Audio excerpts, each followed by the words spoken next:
Well, good morning, good afternoon, good evening, or good whatever, wherever you're joining us from. Welcome to the final day of the Causeway Challenge, a 4-day, 36 game Scrabble tournament hosted in Bangkok, Thailand. Matt Canick joined by Robin Pollock. Daniel, we are so stoked to have you all. Robin, let's cut over to the standings and Yeah, see where we are through 30 games of play. absolutely. Well, needless to say, this is the final 6 days. I know you've gotten used to 10 games a day, but we're up down to six, and the winner will be crowned today. In first place by a mere half a game is the marvelous marvel of Madhav, who's all of 15 years old, currently the world youth champion, and showing his chops among the legends, not just top adults, legends of Scrabble here in Bangkok. Followed close on his heel by Tacha, who he will be playing this morning. Never count out David Eldar, who has the highest cume, as you could see, at 1277 in third place. And Joshua Castellano is just 71 points behind. And then we have Dave Wiegand. So David Eldar, Joshua Castellano, Dave Wiegand, Jason Keller, these are all well-known names who are nipping at the heels of the young Master Madhav. Who's going to win? I would not be leaving. I hope you booked off today from work. I hope you took a waking pill. Hope you put on the espresso machine. This is not a day to be missed. Absolutely not a day to be missed. Stay up late because the stakes in this tournament so high. 10,000 US dollars will be the first prize here. 5,000 US dollars for second. So tons of money, but I think the majority of these players would much rather have not the money, but the The title, glory, the the title. title that comes with winning a field this stacked. 17 of the world's top 20 players are here. One of the biggest, sickest Scrabble tournaments of all time. So, 6 games left to go. Let's see the next one right now. We've got Madhav sitting in first place, the 15-year-old whiz kid phenom and reigning world youth champion, as Robin said, faced off against Tatcha on his own home turf. Boy, wouldn't it be something for Thai Scrabble if we see a Thai player win this tournament. Tatcha has been playing some very solid Scrabble for several years now, so it's no surprise to see him in the top 10, sitting at second right now.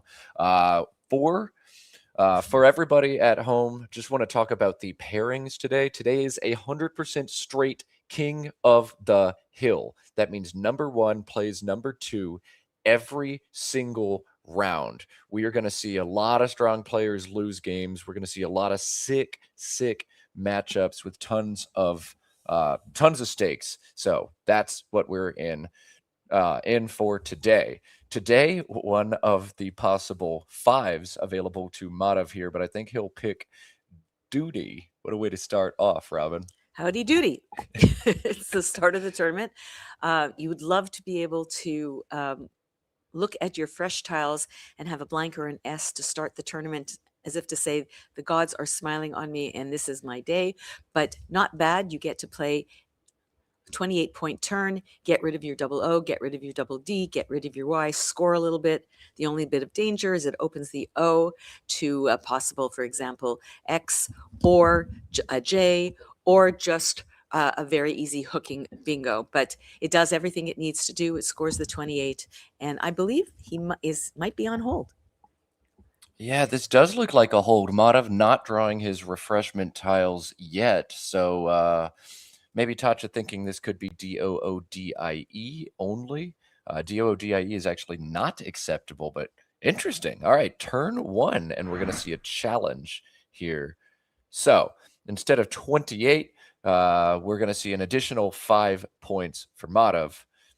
33-0. Not often you see a game one move in with an odd number score.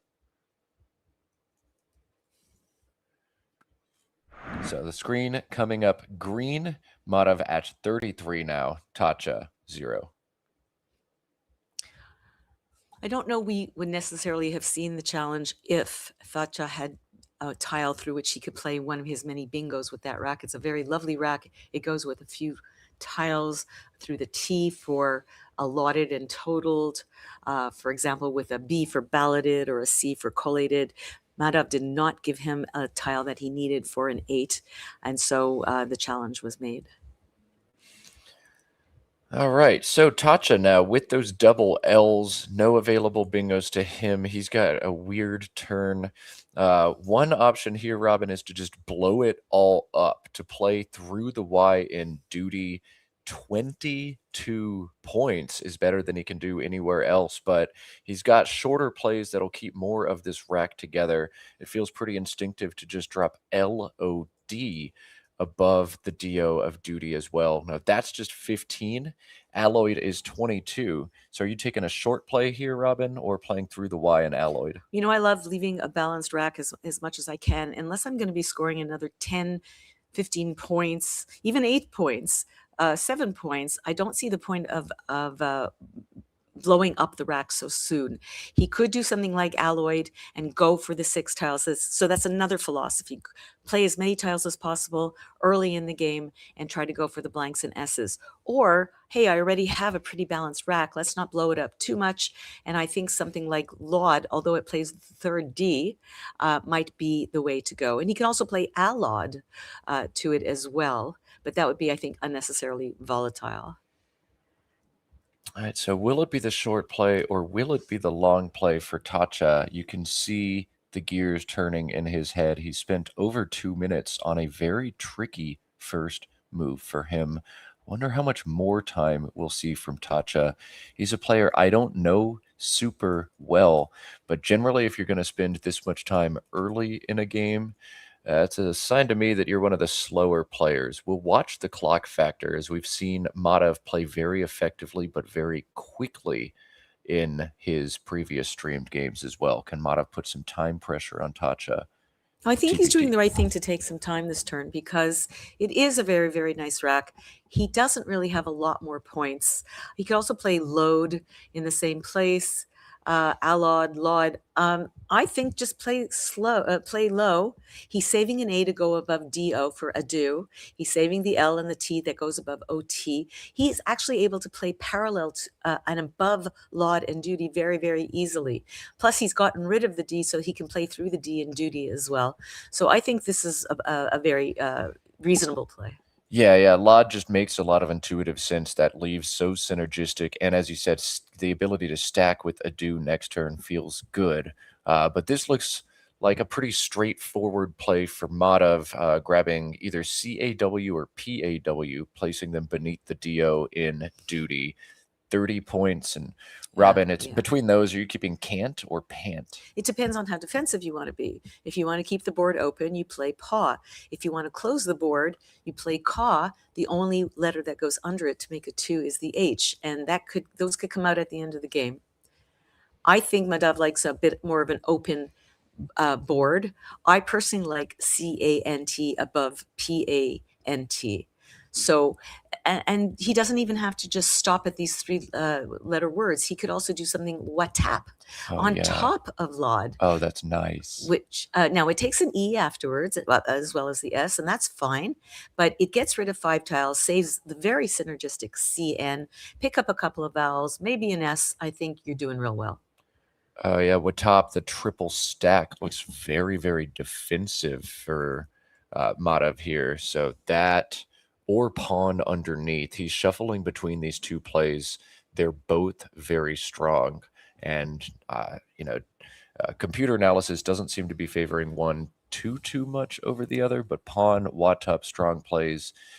All right, he is going to play pawn, not paw, but adding the N on for 3 extra points. Feels pretty strong for Madhav. Right, and it creates a front S hook that he doesn't have, but he can hold it in his pocket. He's created a lane to bingo into, ending in a vowel and S. Oda takes an H as well, and does it take an L as well? Yes, it does. So all sorts of hooking possibilities are created by not playing the C there and allowing the board to remain open. All right, so an open board is what Madhav's looking for, and he won't be punished by Tatcha in vowel trouble. A-E-E-E LTU. There is one clear standout option to Tatcha here, but it's weird and tough to find. Robin, you're chuckling. I know you see it.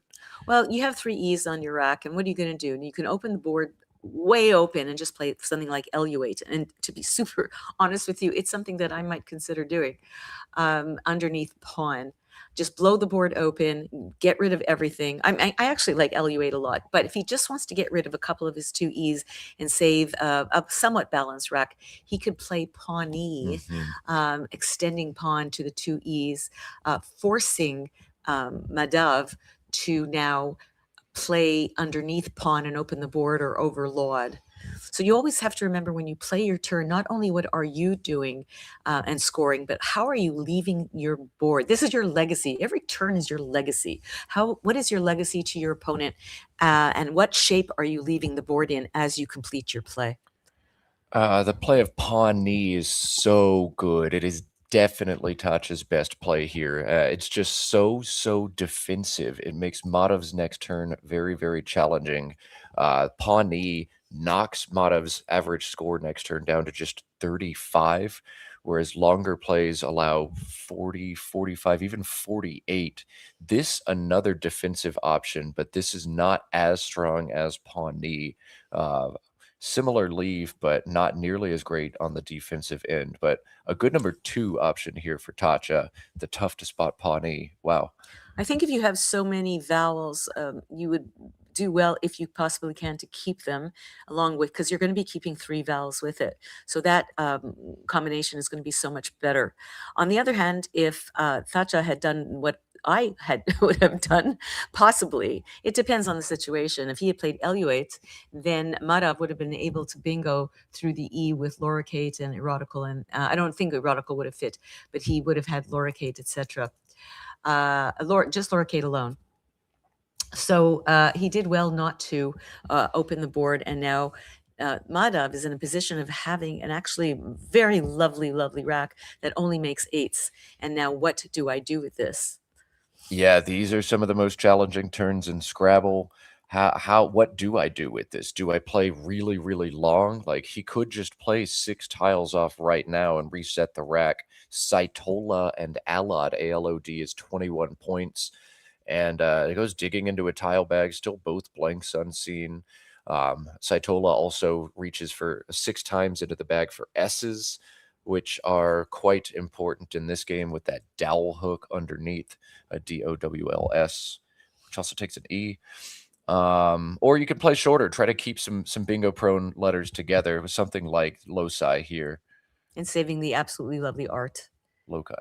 Yeah, ART is very synergistic. So this looks strong for Madav, and it doesn't really give all that much back. Sure, throwing an O down in a double line, but whatever, Touch. If you get me through that, you get me through that.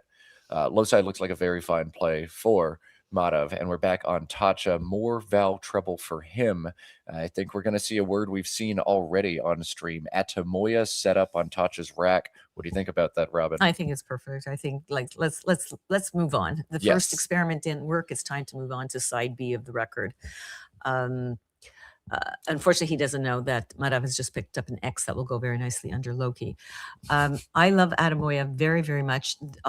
So sad, 3 Ds on the board, and the only bingo in that rack is Edemata, Oedemata. So I think we're going to see Adamoya. It's going to blow open the board. It's going to fork the board in both directions, and he saves the lovely E. And I think if he's lucky, we'll see where his luck is today. I think it's time for him to pick an S or a blank. We'll see, but Madav luck on his side right now as Adamoya gives him a big play. Madav's going to score a bingo score. Oh, I think I know what you're saying. He's going to score a bingo score without even without having to bingo. Oh God, yeah. Just a beautiful 5-way overlap, and Madav setting it up right now. He sees it. Misses nothing, this man. But it's so hard to count when they get this high. Retax he set up. This plays along the ATEMO for 69. And that is the problem when you play a word that has vowel, consonant, vowel, consonant, vowel, consonant, vowel. This is the problem with it. It makes it extremely easy to hook. And if you just happen to have the right, and we're going to have a look at Thatcha's face as it goes. He seems more in admiration than anything. Kudos to him for that. Yeah, I mean, you have to play Adamoya. Yeah, it's got some warts, and if your opponent happens to have the right stuff to stack, it's just going to be painful. But ouch, ouch, ouch! What a punish for Madov. Madov up pretty big now in this one, 151 to 57. But you know he's going to be able to come back, and he's going to be able to undouble his R's. He's going to be able to score 42 points, and he's going to save an R with another consonant, which to me R is always good to save because it goes with everything, and he's going to play it very, very quickly. All right, yeah, here it comes. Jilter easily Tacha's top play. He's not going to think too much longer about that. After playing a 69-point Ooh. retax, Madov has found the game's first blank. Foothork. Can you spell it that way? Do you know the word foothork? It's No. such an yeah, he's got it. And nowhere to put it. Does he have anywhere? Can you imagine having foothork and not being able to put it down? Like, I studied for how many years to know that word, and I can't put it down. Painful, painful. We'll see if he's got something else. Yeah, no bingos available to Madov here, despite the FUTHORK on his rack, but still a very, very nice play. The KO combination unlocks this play. Madov's already spotted and set it up. MAKOXO and Koru, 47 points, sets up the ability to play T or H bingos down from the U as well. An extremely solid option here for Madov. This is going to put him in such great shape. Yeah, Koru. He doesn't even have to play Koru. He could just. Did you say Koru or Kor? Koru. Yeah. But why not get rid of the U if you can? Yeah, it's just kind of disappointing. Don't know if he knows it. Very interesting when you're playing with the younger players. I know when we've done so many of these streams, Matt, and often the person playing will put the tiles in order on the rack to let the audience know that he or she found the beautiful word. It's just a shame that they're not able to play it. So I don't know if he knows it. I don't know if he knows it and doesn't feel any need to show off, which I give him a lot of credit for. It's always so interesting to see how different players approach the game. Some shuffle all the time. We saw some really unique, just grab a random letters off the rack yesterday. Some players just alphabetize the rack and stare at them. We don't need to talk about what Ben does to his tiles. It makes me upset, and it's too early in the morning for that. But here does come Koru. Madov correctly once again navigating an interesting turn, and if he draws a bingo next turn, it's likely to come down on that triple line for 90 to 100. Nice setup, exactly what the doctor ordered. Yeah. Now execute your plan, Madov. Draw the bingo, slam the game shut. Tacha can't really do anything on the right side of the board this turn. GIIRSUZ. Robin, got ideas for Tacha here? Well, I'm going to just finish up with Madov that you started so beautifully. There are two reasons. You might wonder, why would he get rid of his one vowel, aside from the fact that it was a U and you don't tend to want to keep U's? I think there were two reasons. One of them is it makes it much more difficult to play to the right off of the R down from the triple, because of course you have to have an E, but then you have to have an N or a P or a T or an S or an H. And oh my goodness, who saved an H? It was Madov.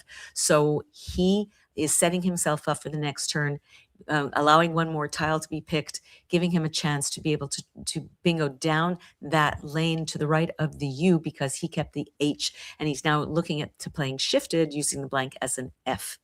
Yeah, that's just wonderful. I mean, that's exactly why you set up the spot. Keep the T, keep the H, keep the blank, and bam, shifted 102 coming down for Madov. He's going to pull way, way ahead, but Tacha, pulling into some nice tiles, will at least be able to bingo back here and make it bring the game within 100 points. But a big, big setup for Madov, and then 102 for shifted. No surety.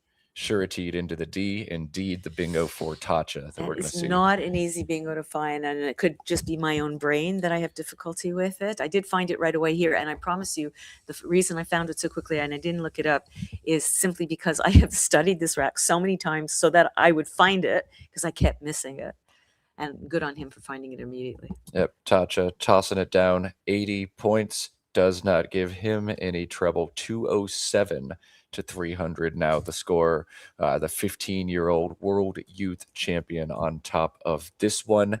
And ABNOOTV gives him another big play, Robin. I see you chuckling. You see it, right? Ba-da-ba-ba-ba-ba-ba-ba.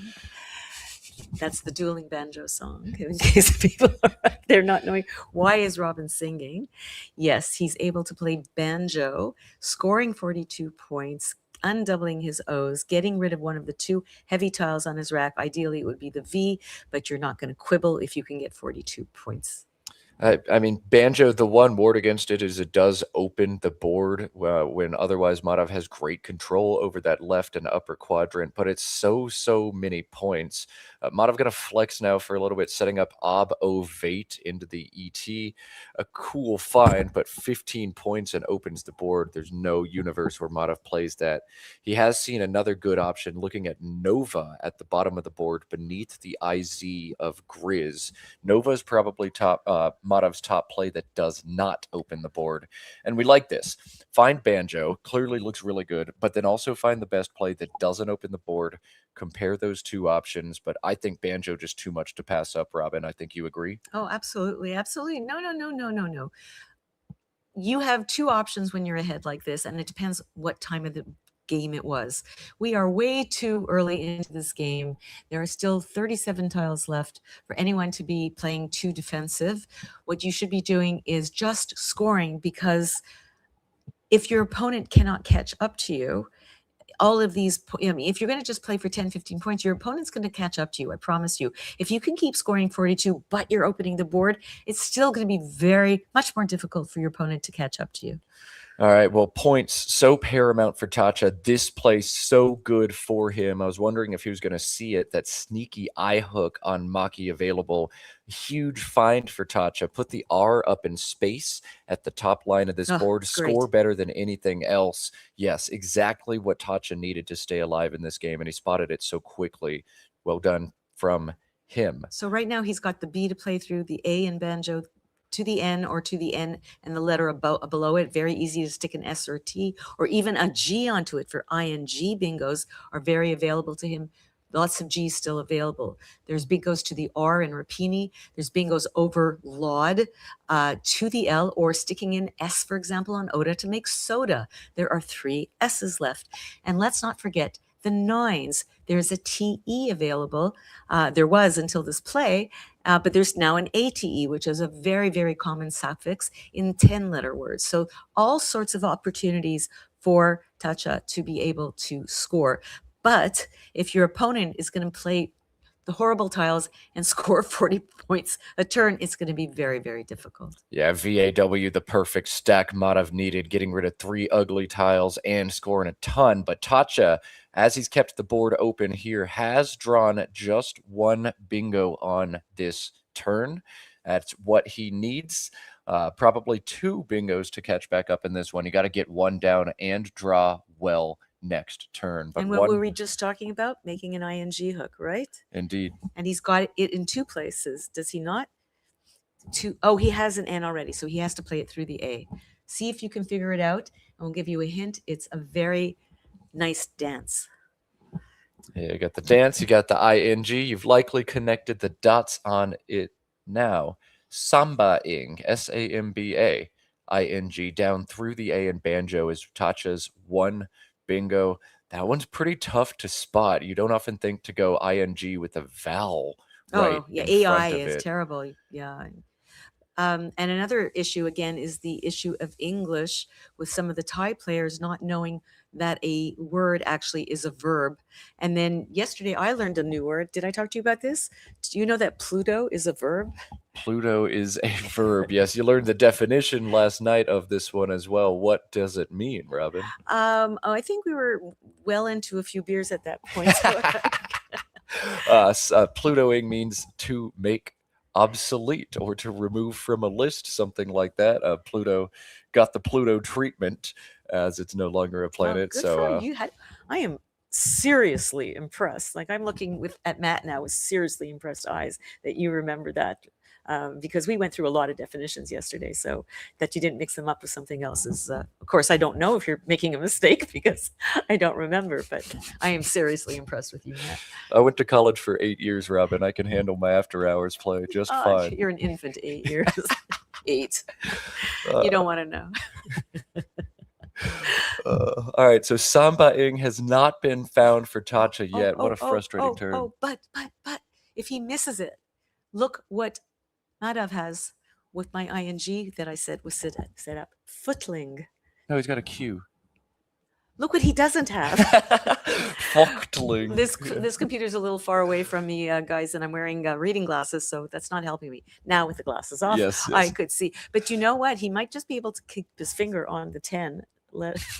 No, he would never do that. Oh, that would have been gorgeous. So can you imagine if he had footling? Wow. I have actually seen a player play the Q thinking it was an O. They that got it a little smudged up and ended up losing a turn playing a phony triple. Oh my god. So you're not the first one to make this mistake, Robin. But yeah, Madhav with an awkward rack. Tatcha, if he doesn't bingo here, is probably going to cash his S and score 37. So if you're not going to bingo, you at least need to score big and have potential to bingo for a big score next turn. He's got that possibility with the R at the top of the boards. 37 available to Tatcha with Snab, SNAB, beneath Grizz, triple overlap. We can also play snag, and it's one less point. But what would you rather save, GM or MB? What do you think goes better together? Well, on this board, as you've said, Robin, the N and Banjo begging for ING, so I'd actually be willing to hold the G. Typically a bad tile, but you've got to adjust. And that ING is just, I want to hit it. Yeah, only 2 eyes left for me to draw, but keeping the G just feels strong here on this board. All right.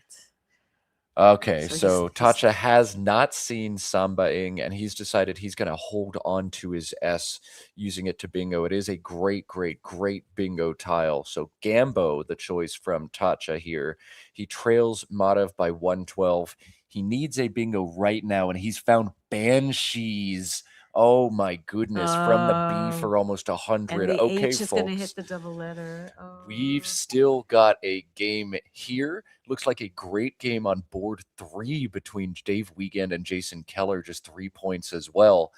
And Josh Castellano versus David Eldar over on board 2 as well. But this one's definitely not over yet. Robin, if you're Madhav, you've got 2 strong plays using that ING spot you've talked about, lofting or floating. It's anagram for 33, but those hold the Q. Yeah, that's okay. That's okay, because there is still a U left. There is an I over surety that's available. The I in the shifted is available. There are plenty of I spots on this board. So go for the U, go for the S's, go for the blank, play off the 6 tiles. Otherwise, you're going to play something like cat. Or cot, as you pronounce it. And if you play it through the A in Gamba, okay. If you play it through the A in Banjo, you're still not blocking Thatcha's Banshees. I'm saying get rid of as many tiles as possible and also block up the board so that he can't bingo through the G and the A and even possibly the M. He's looking at QI and GI right now, and this would be devastating for Tatcha as Banshees would be taken away. What he should do is play QI underneath Grizz and block Banshees. Right, yeah, no, that's what Madhav's looking at. It feels like such a strange play, keeping a terrible leave of FGLTO. So Madhav's shifting back over to lofting or floating right now, but what a devastating blow that'd be. No, Madhav's going to make lofting here. I don't blame him for doing that, but you have to think, where can Tatcha hurt me the most? And that is by playing off the B. And so I think he needed to be thinking of possibly blocking that bingo lane off the B. No, lofting. I'm not going to fault the kid for playing lofting at all. That was his best play. QI would have been a blunder that just worked out in his advantage. Now, Tatcha with Banshees. If you're playing along at home, there is also a 9-letter bingo through disconnected tiles on this board for Tatcha if you want a little puzzle. But Banshees 98. I'm shocked we haven't seen Tatcha play it yet. I think he's going to count the tiles first.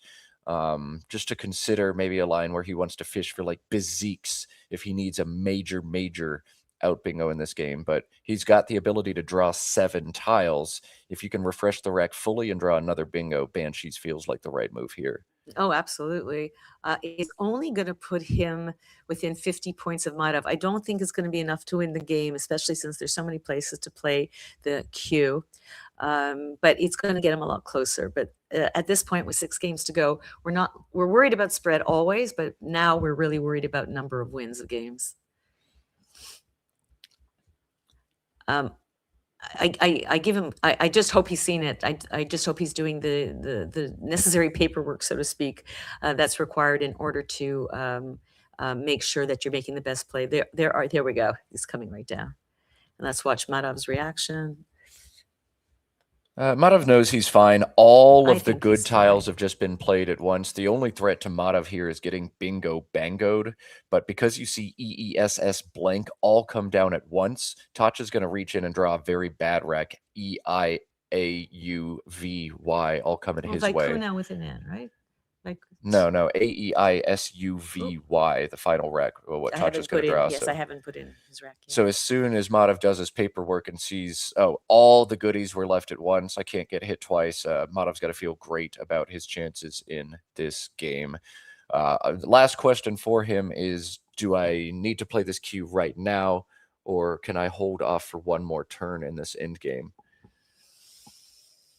But I think he needs to cash the cue. Oh, just catch the cue. It doesn't matter. I mean, is there? Here's the question: the only way to block both eye spots, and correct me if I'm missing an eye spot or a Q spot for him. Is there an I for Sank? CINQ? No, there is not. The only way to block both of them is to somehow, I think, play to the left of shifted, just to the left of it, or 2 down to the eye. I don't know that he has the ability to do that. Literally, Tatcha does not have a single block. There's no play that blocks both eyes Yeah. on Tatcha's rack. So Madov is actually safe to kind of do whatever he wants here. Now, QI actually holds an outplay for Madov. So you're playing it now. If Tatcha doesn't spot your out, you can play her out. But because Madov has or Tatcha has no, Congener. Oh my congener. god. So technically, best end game for Madov is play congener now.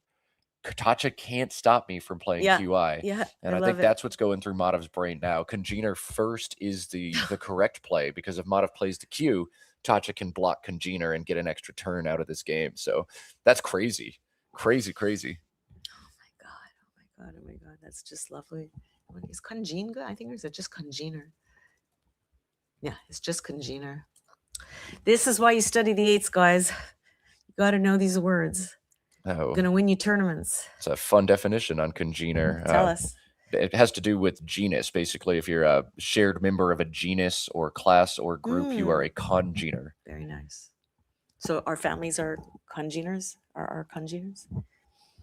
I guess we're all members of the same genus. We're also even members of the same species. Yeah, I but guess you and I are congeners. well, Nice to meet you, we're congener. congeners with those Neanderthals, but I guess you and I technically also congeners. And all of our viewers at home, welcome to the Congener Club.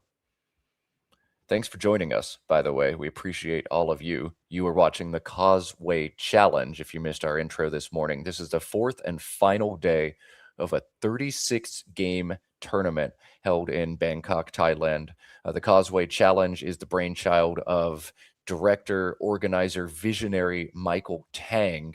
He ran this event for about a decade, from the mid 2000s to 2016, and then decided to spend some more time with his family. But now that his kids are older and a bit more grown, Michael brought this thing back bigger and better than ever. The previous biggest Causeway had about 220 players. Michael said, let's double that. And we've got 440 players in the room for this one. Michael has announced that he plans to run this thing again 2 years from now. Causeway Challenge coming back in 2028. That one to be hosted at a casino in the mountains in Malaysia. Dates not quite confirmed, but it'll be about this time of year, May or June 2028. And boy, am I stoked to get out there.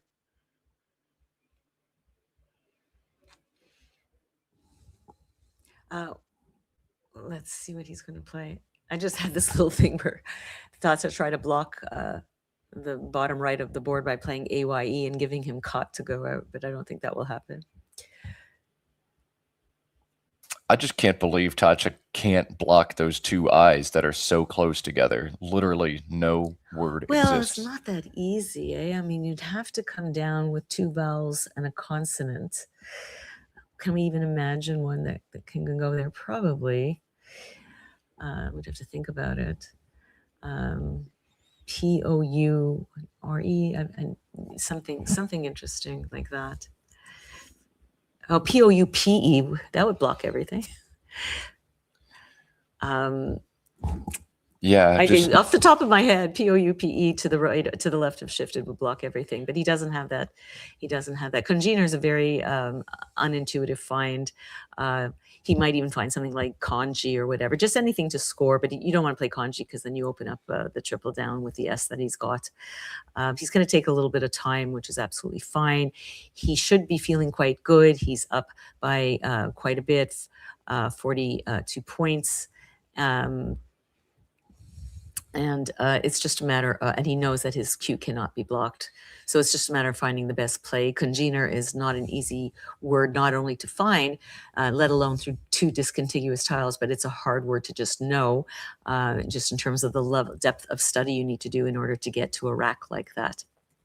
So in the absence of him playing Congener, for example, he has something well, like... he's lined up Pincer and Grise, which looks really good. Oh, that's lovely. Absolutely, yeah. Not quite the top option, but I think Madav, the wheel's spinning right now. He's like, wait, do I not have to play the Q? And Tatcha's got a big play, Savey, beneath the IZ of Grizz. So Madav looking to block Tatcha's top options with Pincer. This play very logical. It takes a lot of cojones and confidence to hold on to the Q here, because if you mess up this game and Tatcha can stick you with it, he can very slowly plunk his tiles and play out. Q sticks can be absolutely devastating on the scoreboard. So Madav's got to be very careful here, or he could bleed 50 spread points pretty easily. But this is cool. I don't think too many players have the confidence to hold the Q here, have the confidence in their play finding ability to realize Tatcha literally can't stop me. We'll take a look at the scores that are happening in the other game. We unfortunately are not be able to put like an F next to them to know if they're final. But considering that there's still 16 minutes left of time here, it's possible that those games are not over. But it looks like David Eldar will hold off against Josh Castellano, of course, without any knowledge on my part as to what's going on in their racks. Dave Wiegand has a much tighter race going on with Jason Keller. Might go either way, might be finished. If anybody is on other feeds at the same time, obviously we can't do everything at the same time. It would take our focus off of this game. But if anybody is watching any of the other games and they know of a final, please do let us know. Okay, so it looks like Madav is considering Pincer. He's getting closer and closer to pulling the trigger on it as he taps those tiles. Has he found Congener?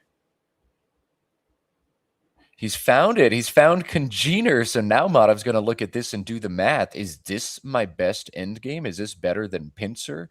Should I just let you play Savey and then go out in two? And that's pretty sick to be able to go out in two with this rack. Wow. And again, we talked yesterday about the wow factor and the need often when you're younger, especially, to get approval by doing, really fancy stuff. If he's not 100% sure of it, he can't play it. I still think he's going to win. I don't think he can lose this game, but I don't see there's any point in playing a word that you're not 100% sure of. He seems to be sure of an awful lot of words, however. In which case it should be a pretty easy decision because you can see that his cue cannot be blocked. Well, he's gone ahead and played the cue first, but we know that he's seen Congener. The last question I have is, if he tries Congener and gets it challenged off, could that actually cost him the game?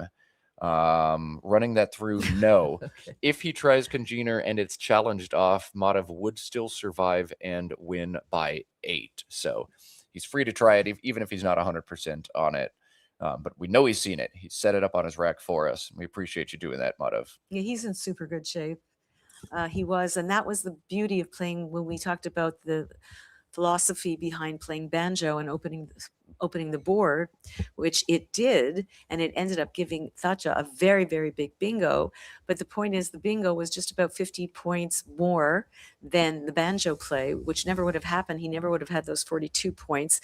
And then he got 42 points somewhere else. And all of a sudden, you've already created the bingo, you've covered it up. So, yes, keep scoring when you're in the lead, keep scoring if you can. Don't necessarily open the board and not score. I think you have an excuse to open the board if you're really going to score well, or if you can see that possibly your play, which scores well, gives your opponent a massive comeback, such as a triple triple, then it's not worth it. But every single decision that you make across the Scrabble board is always going to have mitigating factors that you're going to have to keep in consideration when you make that play. Savvy is by far the best play. Well, not by far. Yui is also good, and it blocks his congener. Yeah, Yui best option, assuming Yeah, I everybody think plays Yui, perfectly yeah. here. But Yui requires Tatcha to see congener on Madhav's rack and assume Madhav has seen it as well. At this level of play, that's a possibility because that's the beauty of the Causeway Challenge, having so many grandmasters in one room. I'd expect Yui to come in very few in games, but these two guys smart enough to figure it all out. Will it give him an out with Visa somewhere? Would it give him an out? Let's run this through. It won't go to the left of lofting. Yeah, VIAS is going to play alongside the LO of lofting or with Right. GU that would come. So he'll guaranteed out in He's two an with out in Yui two. So as Yui well. is the play. He's got those 3 tiles saved on the left side of his rack. I would love to hear. I'm going to go straight to Mike. I hope as soon as this is over to say, I had to block your congener. Or is he simply doing Yui seems the best play because it's a lot of points and I can go out in 2. So we'll find out very, very shortly what his thinking was. Yeah, SAVEY doesn't look like it would go out into, but it does technically hold an out. The UI can play between the S and T on the board, S and Banshees, T and Jilter. But look at this, Tatcha has found his best in-game blocking congener. Yeah, we'll be sure to get on that overhead mic to see if Tatcha or Madhav mention congener. I bet one of them will say something about it. My new favorite word, congener, now that I know what it means. So now that that's happened, another turn that was beautiful for Madhav on the previous iteration was CERN, CERNE, making dowel, owner, and un. And I believe that is probably still his best play. I haven't actually looked it up. Yes. He still has pincer. I wouldn't be surprised if we see it because that's what he was looking at before. Yes. CERN would be better. Plays off one more tile, scores 4 more points. It's 6 points better for Madhav, but he's seen pincer, and that's pretty sick. CERN. It's good enough. It's fine. So, but again, the differential spread is very, very tight. So this is a bit of quite a swing, right? 4 more points for CERN, and it plays 1 more tile, so it's actually worth 6 extra cum points, which you never know if you're going to need. Madhav thinking. Maybe he's got this sense that I don't think pincer is right, but then what is setting up now NENE on his rack? What is this? It's a Hawaiian duck. Well, yes, but or is it swan? Hawaiian bird. Where would he play Neen? It go alongside the LOF of lofting for 17. Maybe he doesn't notice. No, it goes under Grizz. Oh, it goes under Grizz as well. 23 there. No, you got to get rid of the C. Pincer's going to do that and score more points. Pardon me. So there's no way that he's going to play it. But let's allow for another possibility, which is that he doesn't have perfect word knowledge, letter knowledge. He doesn't have Thatcha tracked properly, and perhaps he's looking, what can I do to block his one outplay with, yes, maybe he thinks that he cannot play out otherwise, and he's mistracked him. So we'll also listen on the mic for that. Yeah, I suspect this is just a mistrack from Madhav. We'll catch it on the mic, which we'll just leave running, and I don't think Tatcha's going to take more than 30 seconds to go out here. His outplay's really strong, so we'll leave that mic on. Hear what we say. Let's see if looking at Madhav's face, they go, oh, I didn't know you had that. It's possible. Okay, we're gonna. 422. Yeah. 448. ก็นี่100ที่เขาทำแบบเป็นแบบ160กว่าวันเยอะมาก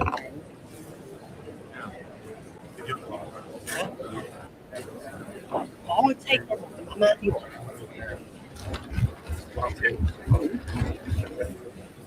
ก็อยากชนะอยู่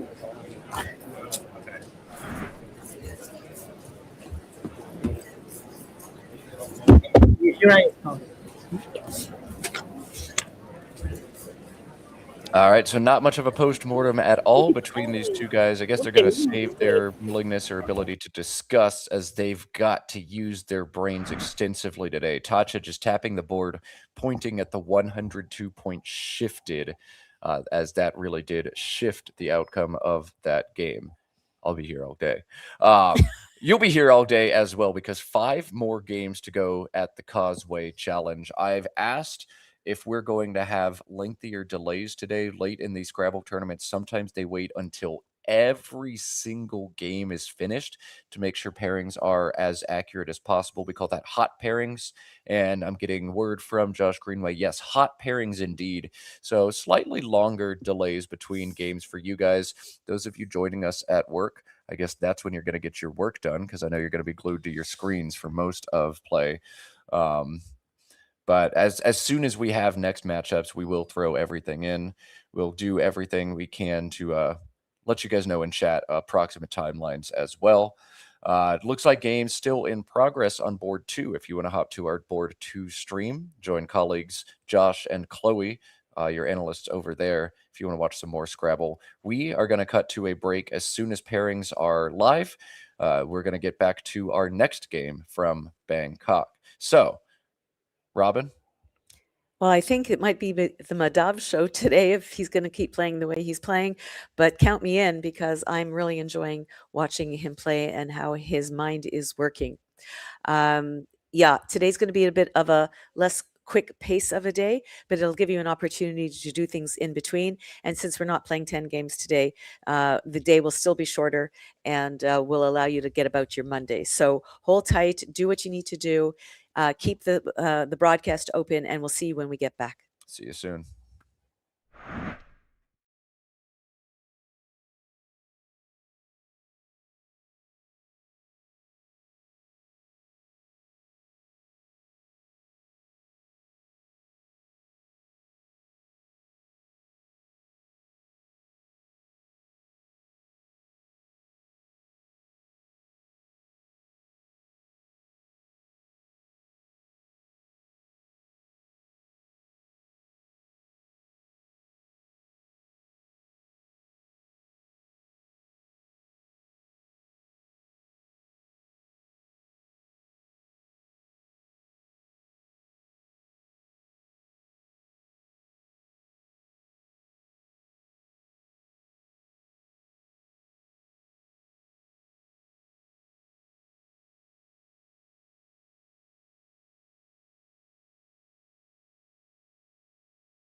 Welcome back to the Causeway Challenge in Bangkok, Thailand. This is the final day, day 4 of an absolute pressure cooker of a tournament. We've got another number 1 versus number 2 matchup coming your way. Let's cut to the standings now.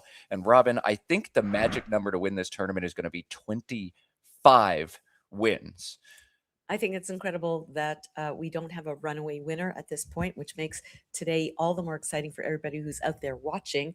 Madhav, as you saw, if you were here with us on table 1, won his last game very beautifully and has a healthy spread, not the highest spread, but a very healthy second highest spread of 1,216.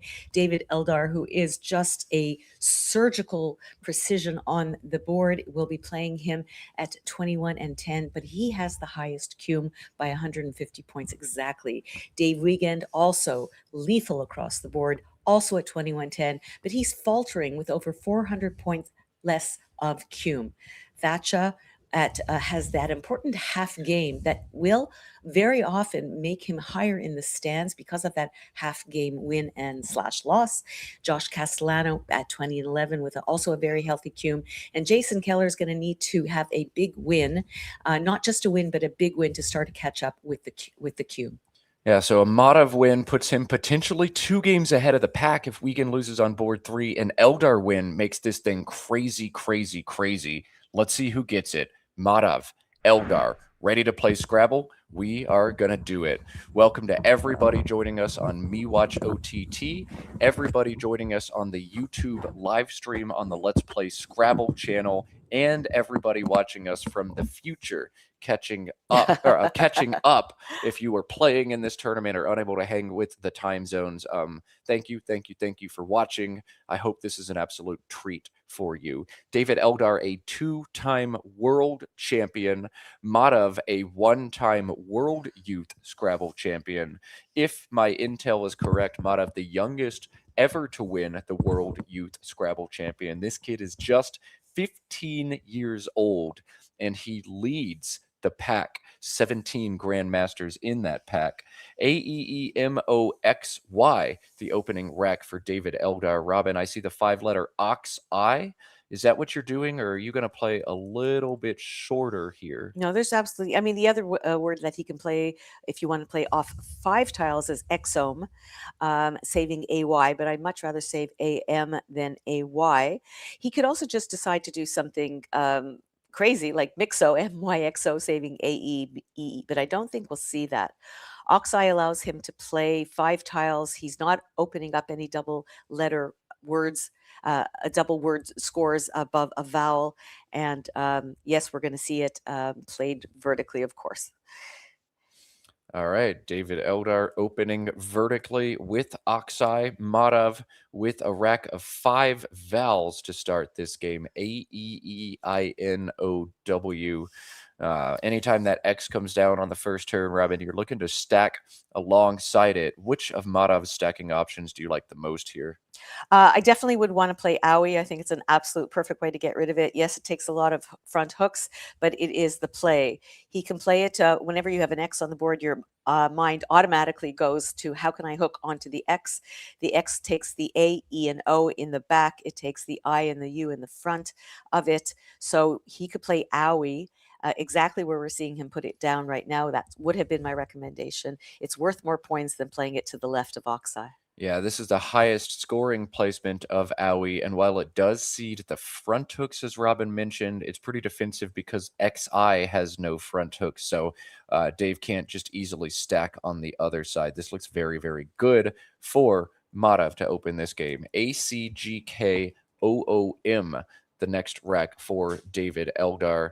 The K, a big, big tile for him, as the EEK spot can be hit very hard.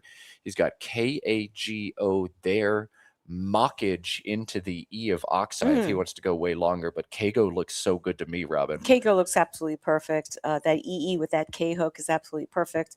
You get rid of the G, you get rid of your double O, you save the beautifully synergistic COM. I'm all for it.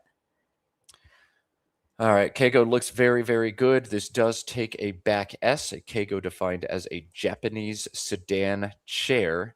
Madhav with another 5-vowel rack in this game, Aeenouv.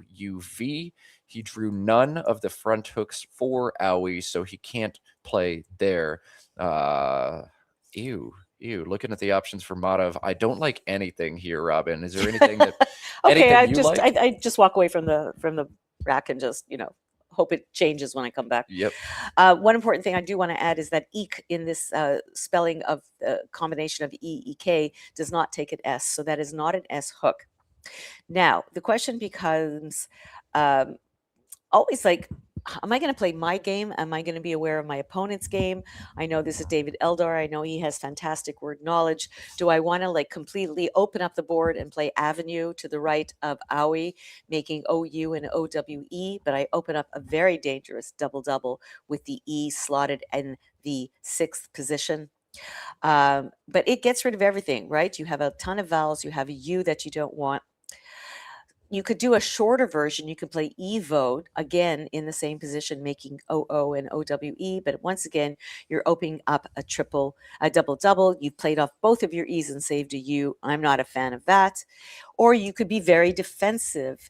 If you know that David Eldar is one of the top players in the world, which of course you do, he's number 2, slotted behind Nigel. And I think at this point he might be ahead of Nigel in rating points.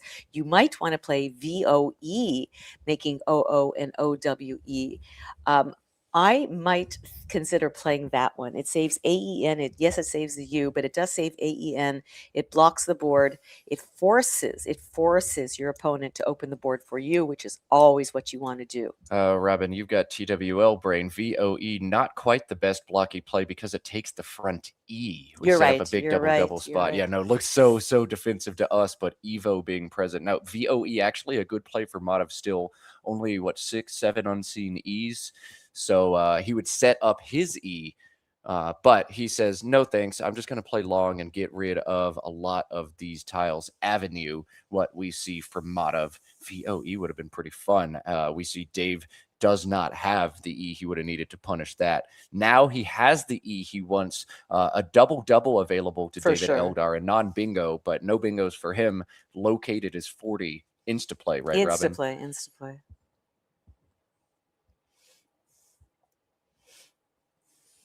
Or not. Maybe Dave looking for bingos just a little bit before he plays this. There are possible, I think there are possible 8s here. No possible 8s in the rack at all, actually. So this is a turn. I think a lot of people play pretty fast, but Dave Eldar going to slow down a little bit. Located is definitely the option for him, though. I know if he had put out an I would have been thinking of words like, I looked it up, dulmatic. There's something in there that's similar to dulmatic, but dulmatic is not a word, so don't listen to me. Located is his only double-double. He is looking to see if he's forgetting anything. I did have a conversation with him after the game where he played Uplying and Mandolas, and both of them at great strain on his face and in his body. And he said in both cases he wasn't 100% sure. He knew them, he found them immediately, but he just wasn't able necessarily to pull the trigger as to whether or not they were good.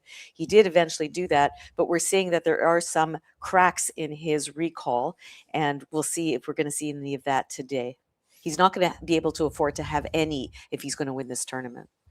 All right, well, now Located does come down for David Eldar. Madhav on turn. We'll get to see what kind of style he wants to play here. I know he's going to play through this A in Avenue. I don't know which of 2 strong options he'll play, Jager, Jaeger. The longer version, Robin, opens a big S hook behind it. Yeah. It looks to keep a better leave, scores more. You open the S hook here, or you keep things tight with the 5? I think you keep it tight for both reasons. One, you don't want to open the triple row to the S. And number 2, we're down to 5 E's. They've been going down, right? Oxeye, Eek, Avenue, all of those had 2 E's in them. I would hold on to it. What would I be saving? ORE? I think that's a perfectly lovely save. I see absolutely no reason to create volatility by sticking an S along the triple row. Absolutely none. I do think it's his best play. He could play Jog to the left of Kago for 36 points, also opening up a triple. He could get rid of one of his R's by playing Jor in the same spot. But I think Jager is an absolutely perfect play. Madhav was thinking about playing Gore here for just a little bit. Gore, making Geek, Oi, Re alongside Oxai. Yeah, that would set up the J a little bit, but not strong enough. The J does feel pretty good on this board. Madhav just an I away from Jiver through the V in Avenue.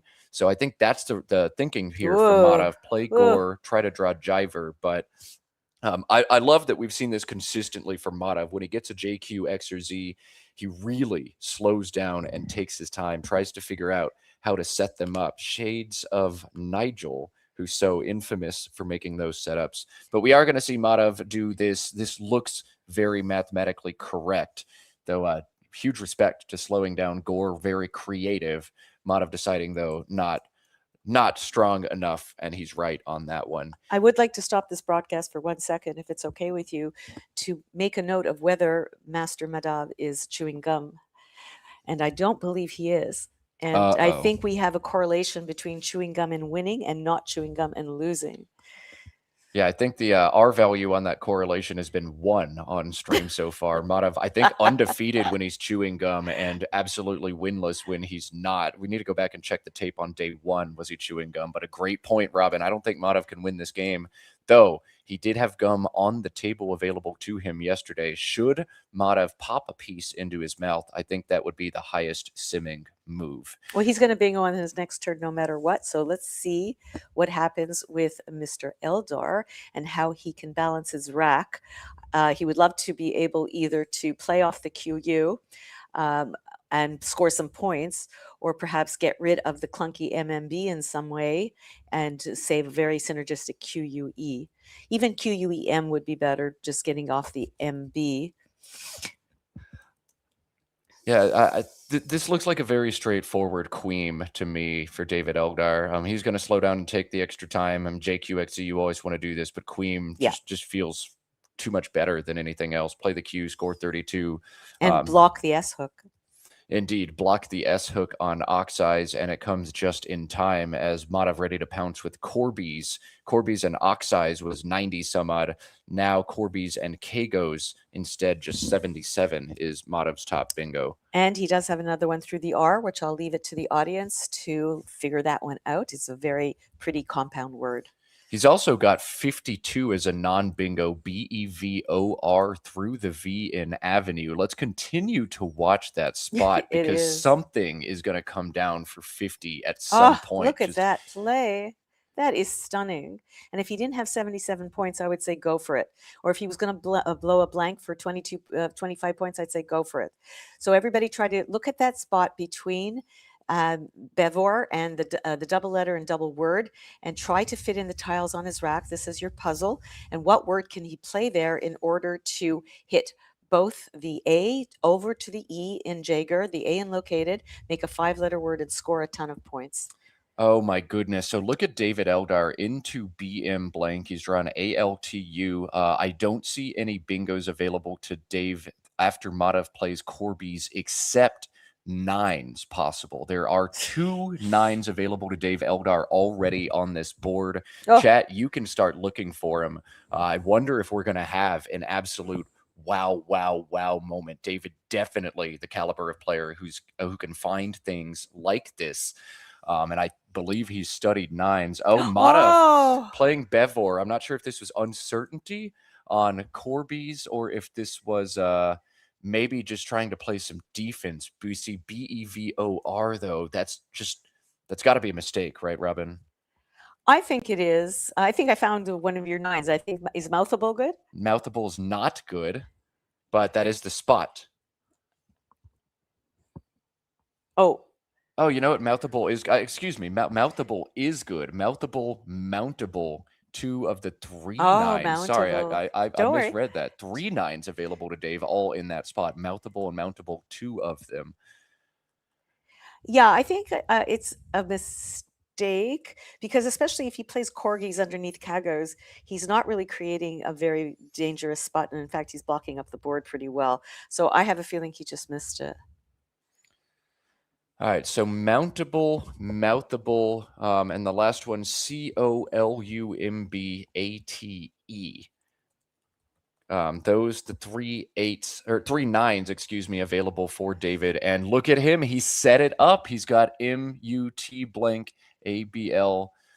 David has found it. Now he has to think about the validity. Oh, this is so cool. And Look he's at this. playing mountable. Mountable indeed. Wow, wow, wow. All right. And this may even earn a +5 from Madhav.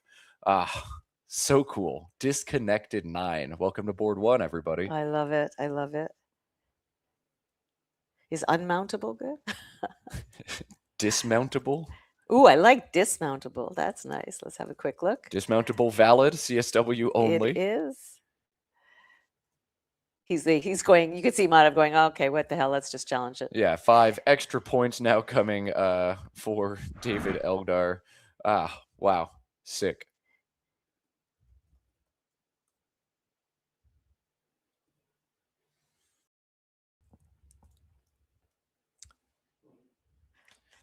That whooshy feeling when you go up there and it says green. That feeling. Yeah, I'd be grinning ear to ear if I was David Eldar, but stoic he is as he returns to the board.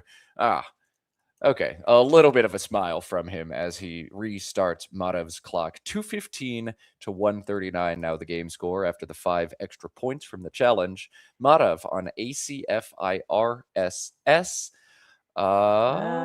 That's what you get for not bingoing. Another S. He's going to have to get rid of one of them. He might want to consider playing Fisk and Jaggers, though it does open a triple to the F and forces him, someone to have one of the H's. But the trouble is the C will be slotted next to the double letter down to the triple word, and that is going to be worth a mittful to whoever picked up the H. I'm noticing on David's rack, in almost missed bingo yesterday, bingo that he did miss, he almost has it on his rack. He missed in Edita, which he told you the story of that one. The commentator told me the story of that one. He won't miss it today, but there's nowhere to put it. Madhav is in a bit in the driver's seat. He is behind. I agree with that, but he's the only one who has S's. And if someone's going to bingo on this board, you're going to need an S. No more 9s, as far as I can tell. So he's looking to play Fisk. I'm just trying to understand. I mean, we're going to be seeing this young man for many, many years to come. And I'm just watching his body movements as he sits at the table. He's putting his hands together. He's thinking. He's looking around. It's almost like he's a computer because it's his turn. If this was David's turn, it could be signs of a youthful fidgetiness.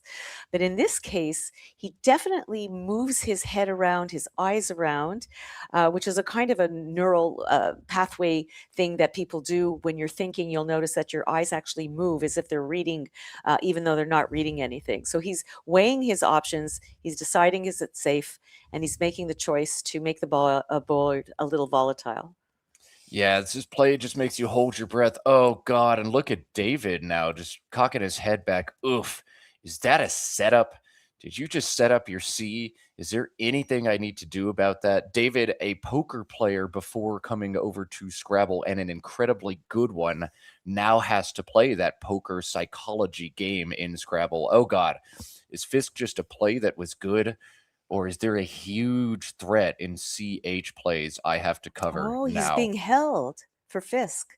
Again, as we predicted, it's the 4-letter words that are jarring our players, not the 7s, not the 8s. Mountable is a 9, it doesn't count.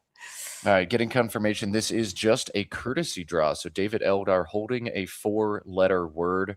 While we're seeing this happen, you might be thinking at home that a world-class player like David Eldar, he should never hold a 4-letter word, but holding is free, Robin. And people, I think, are so proud they don't want to show that they're uncertain. Holding is free. Can't cost you anything at all. No, I don't think you can. Are you implying that people don't want to look silly or unconfident on board 1? I don't care. I have no pride to lose. Okay. There's absolutely no reason for him not to hold, and there's absolutely no reason to have any embarrassment about not knowing a 4-letter S word that has an F and a C in it. I mean, it's not just, you just don't study these. Remember, at this level, you're studying the sevens and the eights, even the sixes. You're studying the stem words. You're studying, oh, you should know them by now, which ing words take an S, all of the over words. I mean, you're studying so many more complicated racks than four-letter words, which is a lesson to all of us. We need to go back and make sure we have those four-letter words in the bank, and whether they take a D and an S and an N and an R. Yesterday we saw Pila, or could have been the day before, and we saw that it takes like 8 different back hooks. All of these things need to be reviewed constantly, because not only is it very, very difficult to remember them, but you have to remember that Scrabble has a unique situation where it's a dynamic game. The dictionary changes every few years, and you have to mostly learn new words, but also forget old words. And so we have something different over like chess or backgammon, where the playing pieces are constant. And this presents another layer of difficulty in Scrabble, which makes it all the more delicious.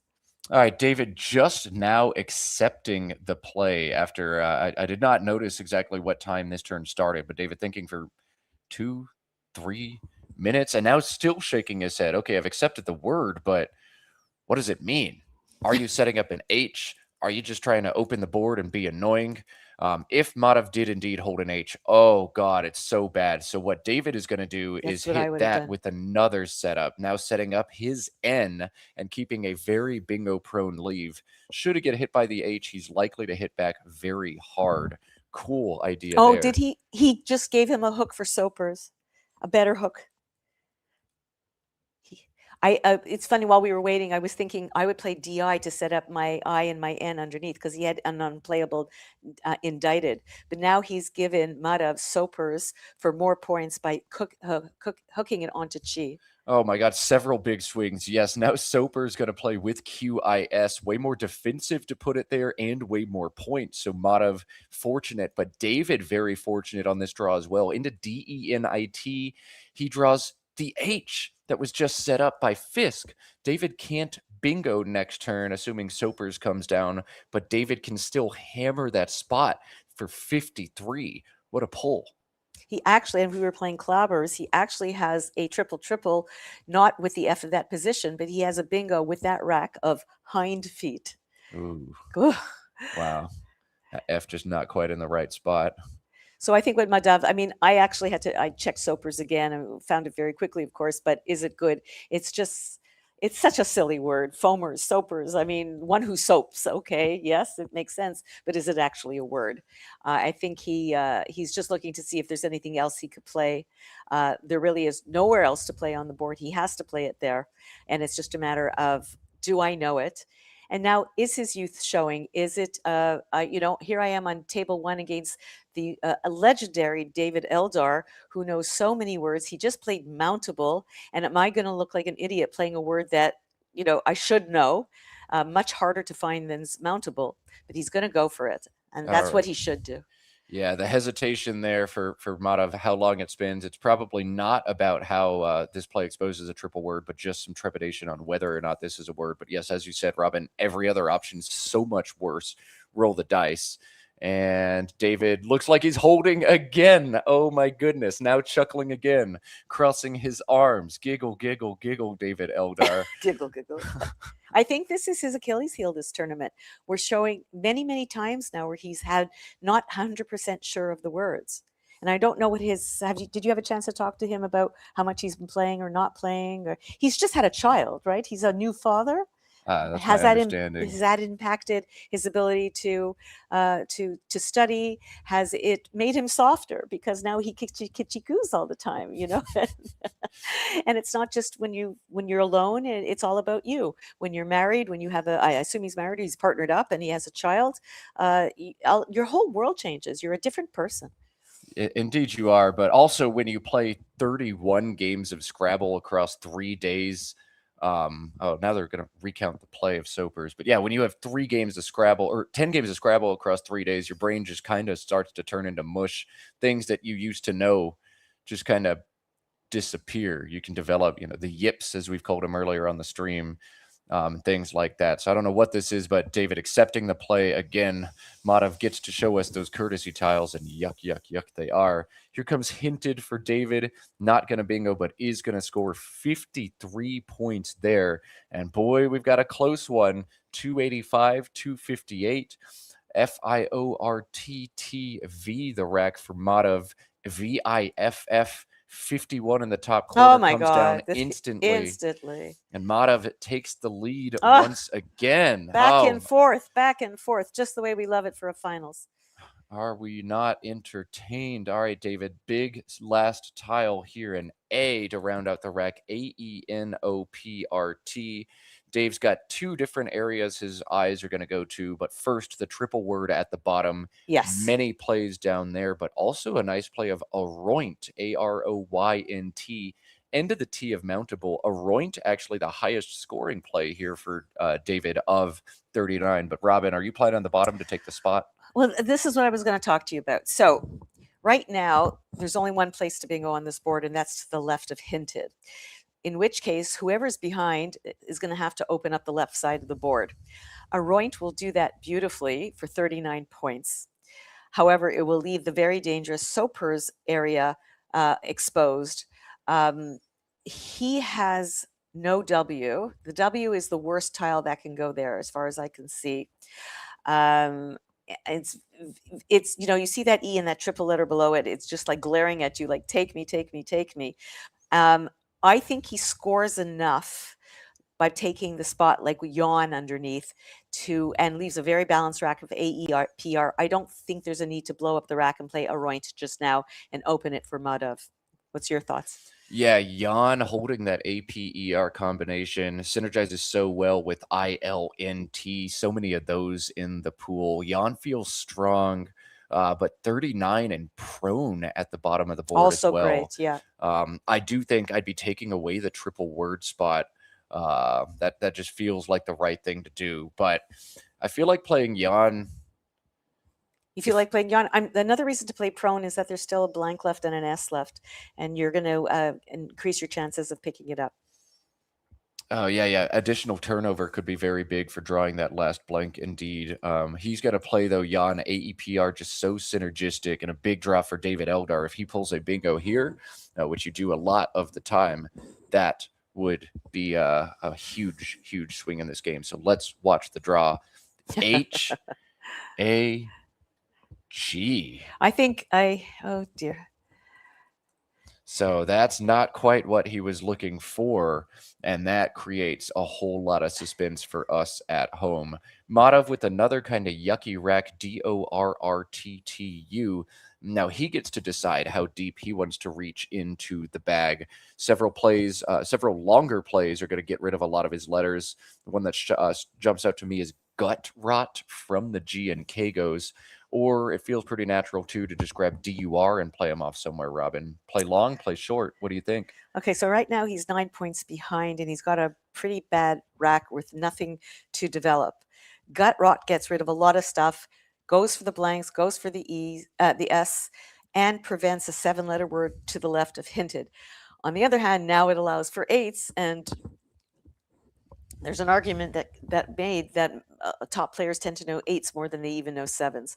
But he decided to go short to score as much as possible, not open the board, not block the board either, and just score what he can. Well, this is a really good play for Madhav as he holds the game's last O. So ADO and big plays are very, very likely to come for him. He holds that ORT combination that already plays on this board, Adu, Gur, and Ort. So Madhav setting himself up again. We've seen him consistently do this, and Madhav rewarded with the blank. I knew this was going to happen. We did see Madhav smacking his gum in the middle of that last turn, so confirmed gum in Madhav's mouth, blank on Madhav's rack. Madhav unstoppable with the gum. And we do have from our producer, Josh Greenway, on the ground, an image of Madhav, the gum right next to him. So I guess if things go south for Madhav, he just pops a piece in his mouth and rallies a comeback strategy. Maybe an endorsement deal coming for you too, kid. We'll see. David Eldar, AAGHPR.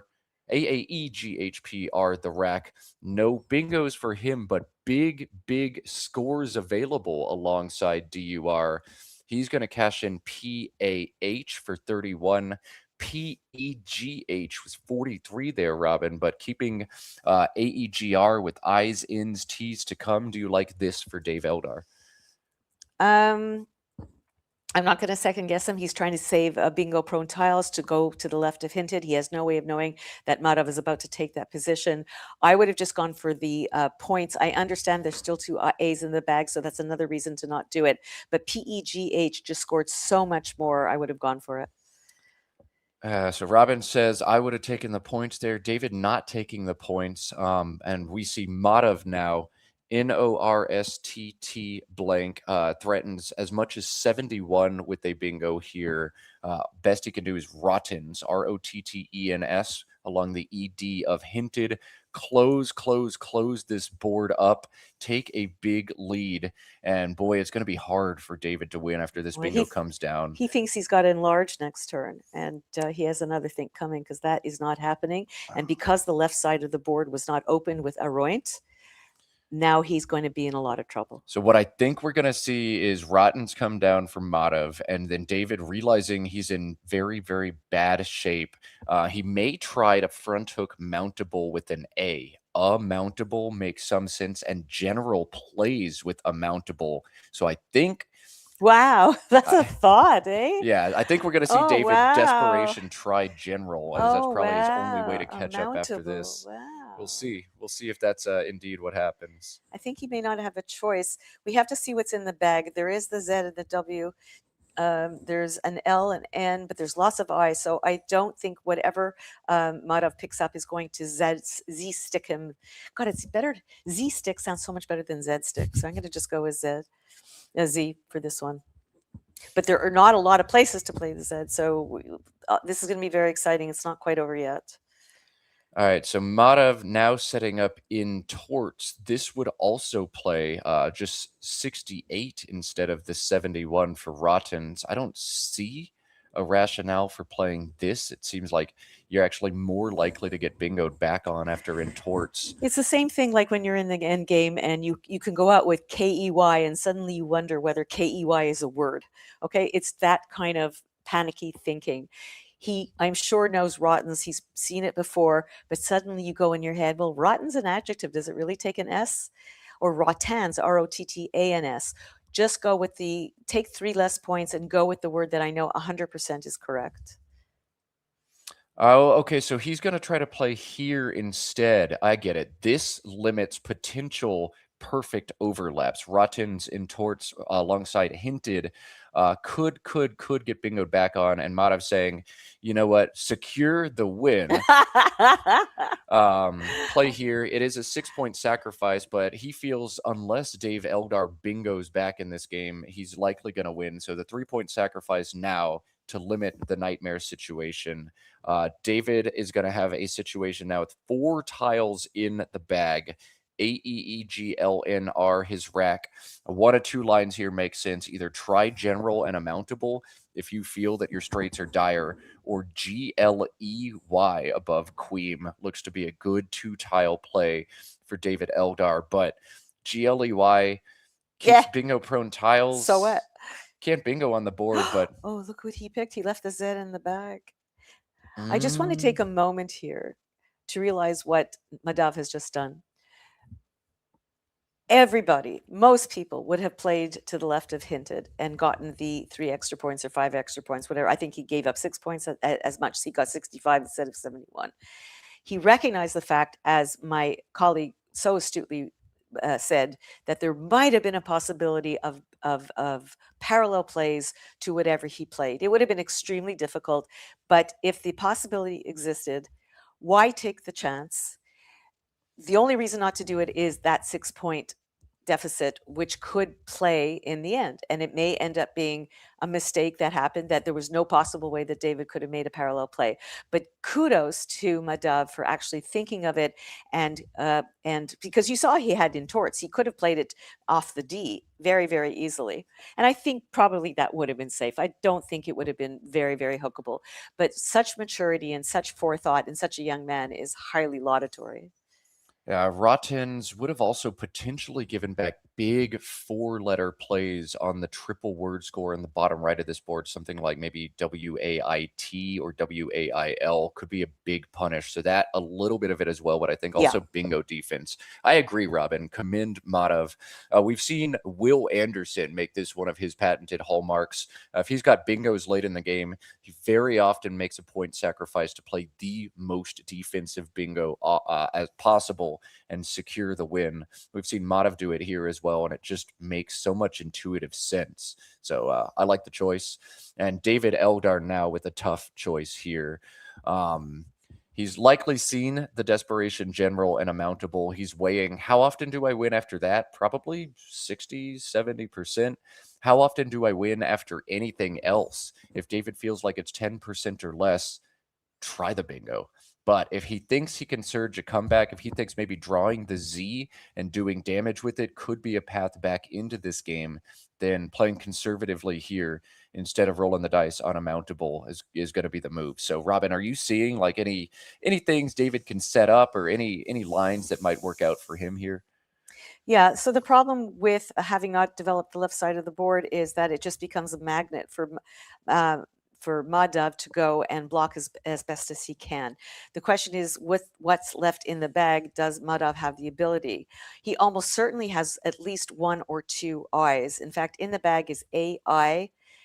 I believe it's L and a Z.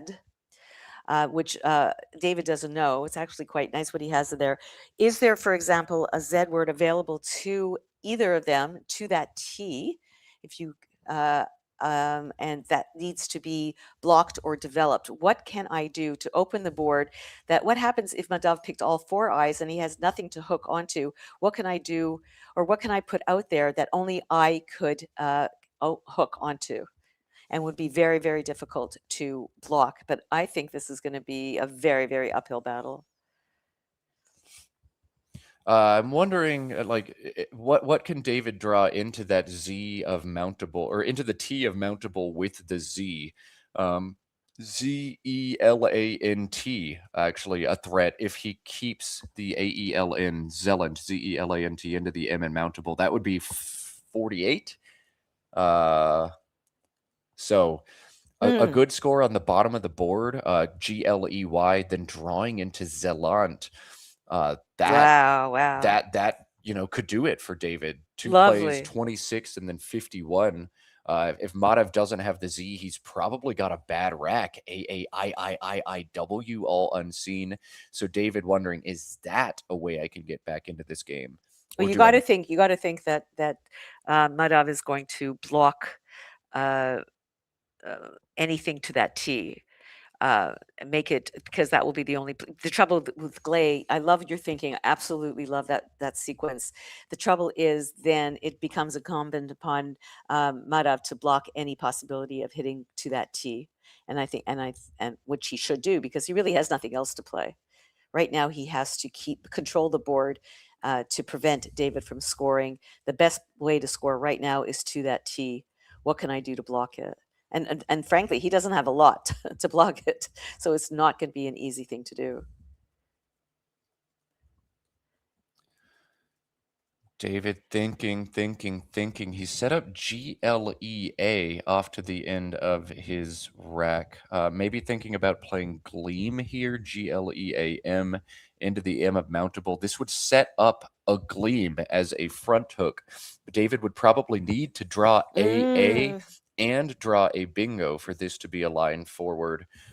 If he does draw AA into ERN, what could he threaten? Antlier? No, not quite. He'd be holding an R. Yeah, I don't know. I don't know that drawing AA actually bingos ever with anything else he could draw. But Gleam also empties the bag. It does. So it would be his last desperation play. And Madhav would play White-10 and a Gleam. Yes, yes. Madhav does have the A. So David just looking at that option, thinking it through, but you can see he's pulled back out of it. He says, this doesn't work for me. I think GLEY, probably my best shot. And, well, I would have played General and Unamountable for 0 probably here, but David, I think, feels Glay can do this for him sometimes. And then it'll be a 50-50 chance. David drawing 2 tiles out of the 4 unseen. 50-50, he draws the Z and has Zealot next turn. I just thought of something. How about Yes. just play Leam, Leam? You don't empty the bag. You hold the only tile that goes in front of it, and you create a distraction from, well, then you won't have Zealand. You will keep the G for Gleam, but I just feel like you're going to get stacked. Like WAZ on top is an immediate game over. Yeah. What else can play up there? If your opponent has just ZA, they can just play that on top and it's game over. Alrighty. So I think just a little too easy to block. GLEY, what we're going to see from David. Now, 50-50, does he draw the Z? If he does, this game gets way, way, way more interesting. And there it is. First tile out of the bag and an I to go with Wow. it. Oh, boy. Okay, so we've got drama yet again on board 1. Wow. Madhav's standout play, at least immediately to me, is Nitwit into that T. All the way. It would take away the threat of Zealand, but does that allow David to bingo out? Almost definitely with certain combinations. You see there are great bingo tiles in the pool, Robin. AAEILLNR. I'd be giving David Eldar an N and a T. So nothing. He's got AEILNRZ. There is, I don't think there is anything that he could. Well, there's nothing David will have with this rack, but Madhav doesn't know David has this rack. And if David has, you're absolutely right. If David kept a liner or something, he's likely on bingos a lot of the time. So Nitwit, there's all kinds of things that he could be hit back with. Oh, wow. What to do? This is going to take a little time, and Mr. Madhav has the time. So we are going to do our best to generate possibilities of what to do. He has to block he has to imagine that there could be Zealand.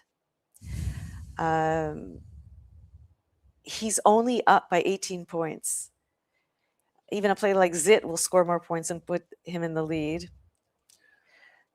Oh my goodness. Yeah, this is an exciting game. Madhav's lead just 18 points. Nitwit is going to outrun anything that's not a bingo, but there are certain just immediate game overs. If Madhav plays Nitwit, there are several combinations David can have. 5 potential bingos in that unseen pool. Alanite through the T, Aerolate through the T, Analyze through the N's, or Alizarin. Alizarin, you have to figure, is quite unlikely. You think David maybe kept the E if he played an E last turn. But Analyze, Aerolate, Alanite all make quite a bit of sense. Could be on David's rack pretty often. So I have a thought. Let's hear it. I have a thought that he plays Wit. Okay. He saves Nitwit if he needs it for the next turn. He saves the only hook for the Wit. And he blocks Zealand. Block the big Z threat. Only score 10 now, but you've already got Nitwit as a bailout option for 27 next turn. Wit loses this game for Madhav if he makes it in this universe. I'm just running it through. Wit loses Nitwit or Nitwit? If Madhav plays just Wit, he'll lose. There are just enough outrunning threats. David Eldar could then play Nizam on top into the M for 32, for instance. Right. And Madhav would play 2 tiles, empty the bag. That means David Eldar can probably go out first.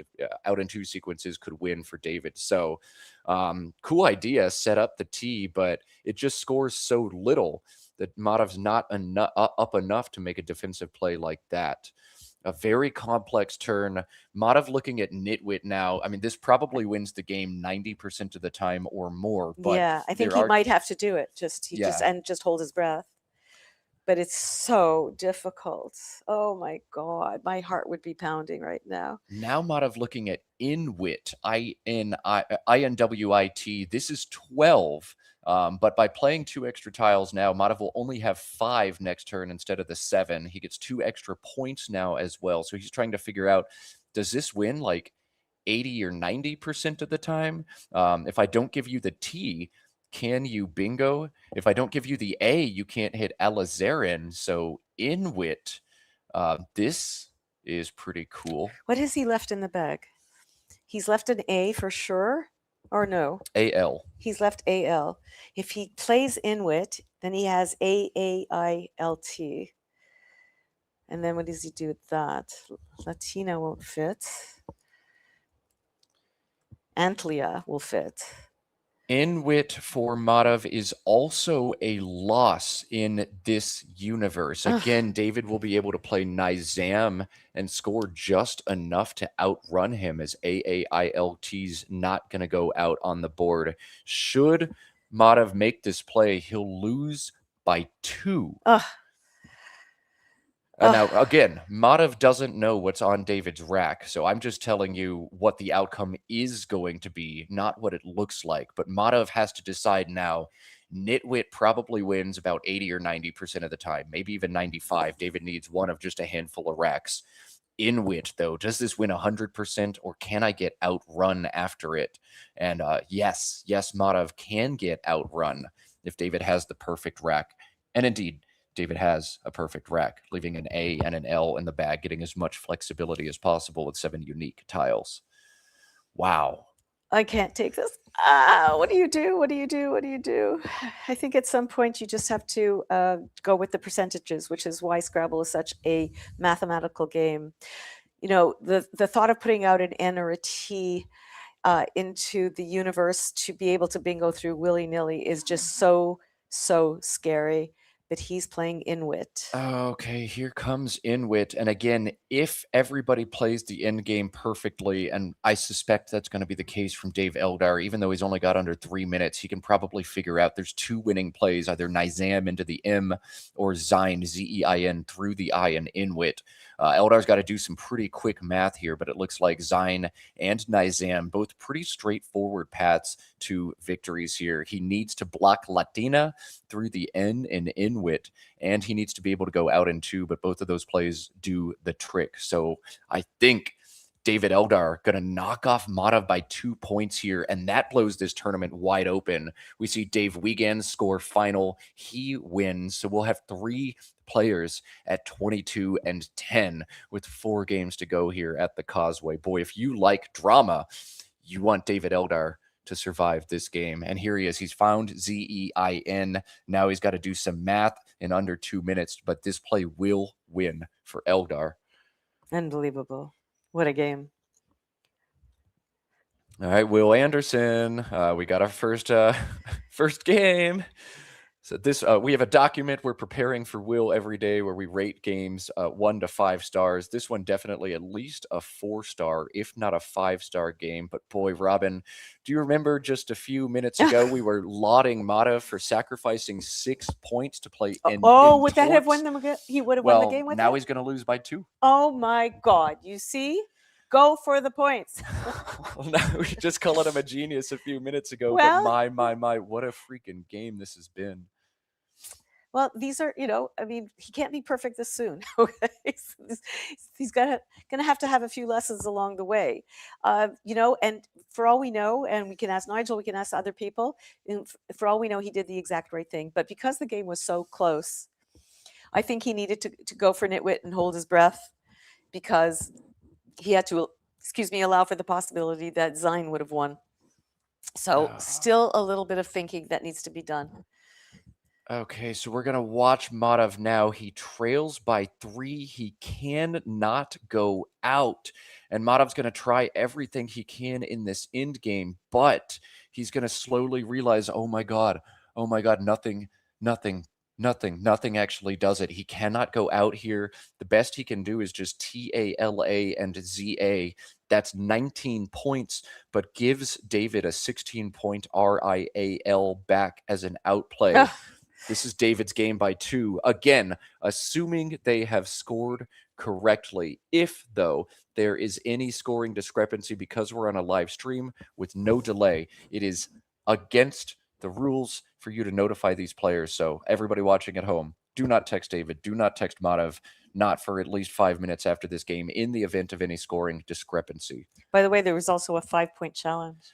I was literally, that was the next thing I was going to say, Robin. You beat me to the punch. Yes, 5 extra points on mountable. So seldom is that the difference in the game, but boy, does it sting when it is. So tell me, what if he tries, let's say, Taylor or, something like that to a mountable? Does David Elder need to challenge? Can he win without challenging it? Let's see. Taylor and a mountable would lead to a tie game if Madhav tries it. So that would put David in a huge bind. Challenge the word, give Madhav 5 points if it's good, and lose. Oh my goodness. Oh my goodness. Play. You've got to try that here. You've got to play it. This is the chess equivalent of offering the draw. Play Tala and a mountable. Do you take the tie, David Eldar? But with the spread, each of these players has, I think they've got a big advantage on the field. A tie is almost effectively a loss for both of them. Oh, and Dave only has 39 seconds to consider it. Oh my God! Oh man, that would be fun. Oh. You got to do it. This is when you have to do it. You have to pull the trigger on. Yeah. Oh, you like that? I've already got a 4-star game here for sure. But Tala and a mountable offering the draw from Madhav. Holy shnikes! Let's see. Or maybe he tries LATAI and a mountable. No, don't do that. don't make an easy challenge. Don't do that. Don't play a phony 5. Oh, please try it. This is so exciting. Oh my goodness. What a fun game. Every position at the end just absolutely incredible and hilarious and well dissected by these guys in a time crunch. Yeah. Oh, we're just sitting here and just kind of, coming up with ideas as we sit here comfortably at our desks. But man, come on, try it. He's not going to try it. Oh, he's going to play he's going to show us that he's seen allocated. This is not going to do it for him, as David Eldar's ARIL next to the in and Zion, just 7 points, but going to outrun by 4. I just want to know what David would do if he had played the mountable. I will talk to him later. Well, yeah, we'll see. We'll see if Madhav is thinking about it, if Madhav has even seen it. Offer the draw, though. That'd be so cool. All right, he sets up Tala. Is this vertically with ZA throwing in the towel, losing by 2, trying to win on a recount? Or is this Tala on a mountable? I'm going to scream if it comes down on top. We do appreciate Madhav giving us our morning jolt of espresso through the play rather than through actual coffee. Oh my God, we are now wide awake if we weren't before. All right, here he goes. 12 seconds. It's coming, Robin, but where's it coming? We'll find out. 9, 8. Oh, it comes down. Okay. A TAAL. Why doesn't he play? Is that enough to tie or lose? This is just going to lose. Just straight up lose. Why didn't he play Tala? Oh my God. I don't know. He had the right idea. And David's going to challenge it anyway. If this comes back good. It does. Yeah, but if this comes back good, David loses. This is a wild decision from David. You know what's in that rack? There is a bingo in a mountable. A blue domain. Oh, yeah, of course, Robin. Duh. Aren't we playing class? So David is 100% sure that this is not a word. Even if he's 99%, you can't make this challenge. We suspected David would have tried general and ummountable, but oh my guts, David, just to challenge it so fast. But the point is, would he have, if he let it go and played Lyra, for example? Let's cut to overhead mic, Robin. Okay. Charlie. He did, right? So. Oh, yeah, what lost? I lose by 1. Shit. You just counted. I will fucking challenge. Oh my God. Final score is 437, 405. Yeah. Shit. Look at this game. 437 plus 10. Oh, 437. 437. Yeah. Dude, I had Nipret. I saw Ariel. I don't know what was on the scene. Yeah. I do AL. Dude, so I didn't want to listen. you have a really good way to win the game. I do? Yeah. What? I'll tell you. If you play Tala, I'll accept. No, but this wins for you. To draw? No, it went down. Oh, does it? Yeah, Oh my Tala God, is I missed 21. That's 21. 21 minus 2 is 19. Minus... Wait, is it a draw? Yeah, it's a draw. 4-4. No, it's not. Oh, isn't it? Did I miss Oh, that? 21. Shit. 46. Yeah, I would have taken it. Shit. Yeah, it's a draw. Dude, somehow I thought I was losing by 1 on Tala. Oh my god, that's lucky. Yeah. Oh man, that's lucky. Shit. I could have stolen the draw. Yeah, I calculated it. Yeah. And I made it. I calculated it wrong somehow. I was pretty sure it wasn't good, but then I decided. How did I do? Oh, How did I? Shit. I thought it Tala, and like I was like, lose this by 1. This also loses by 1. I don't know why. Yeah, you had to add the double when you added it up, which is why I challenged, because I thought I lost. Because I thought it was 19, and that was. Although I was pretty sure it wasn't valid. Yeah, But, like, same, I have to let it go. Yeah. Actually, I don't know if I have to. I don't know. Fuck. That was so lucky. How is a mountable not a word? How is a mountable not a word? I don't know, man. It shouldn't be. That's such a word. The other ones that you were holding are both good, right? Yeah. Okay. They are? Yeah, they're both good. Okay. It's sub. You know why? One of the sub is not good. Sub fast. One of them is not good, I think. Or is it one of the sub fist? Yeah, subsystem. But are both sub fast good? Yeah. Oh, I know what I'm thinking. One of them doesn't take S. That's what it is. Yeah, fast doesn't take an S. With a C. Fast doesn't take an S. And both sub fast are good, but one of the sub fast C Nah, they make it S. does not. Really? Yeah. Oh, maybe they added. All right. Well, I don't know what I'm talking about. Shit. Should have played that. I thought I never lose. I thought I never get out one, but you just had the perfect dice to outline. Yeah, I just drew the perfect draw. Yeah. Finally 32 bits. That was after the death. We don't have the result yet. You won. Oh no, I lost. Oh my god.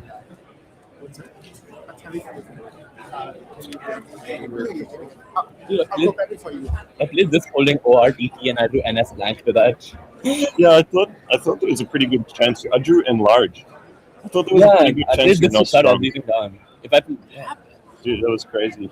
What did you play on the clay turn? Clay? you could just like low. You played clay and just you toughed it out. Yeah. God. See, I couldn't focus Dude, on I had- our game. yeah, I had no scoring players other than Nitwit, and Nitwit gave the T in space. Yeah, and it would be. Dude, so I saw Adelaide in the bag. Yeah, you have to take a loss. One That's all loss, it's like 1 out of 8. Yeah. Yeah, I think I had to take this was the bag for me.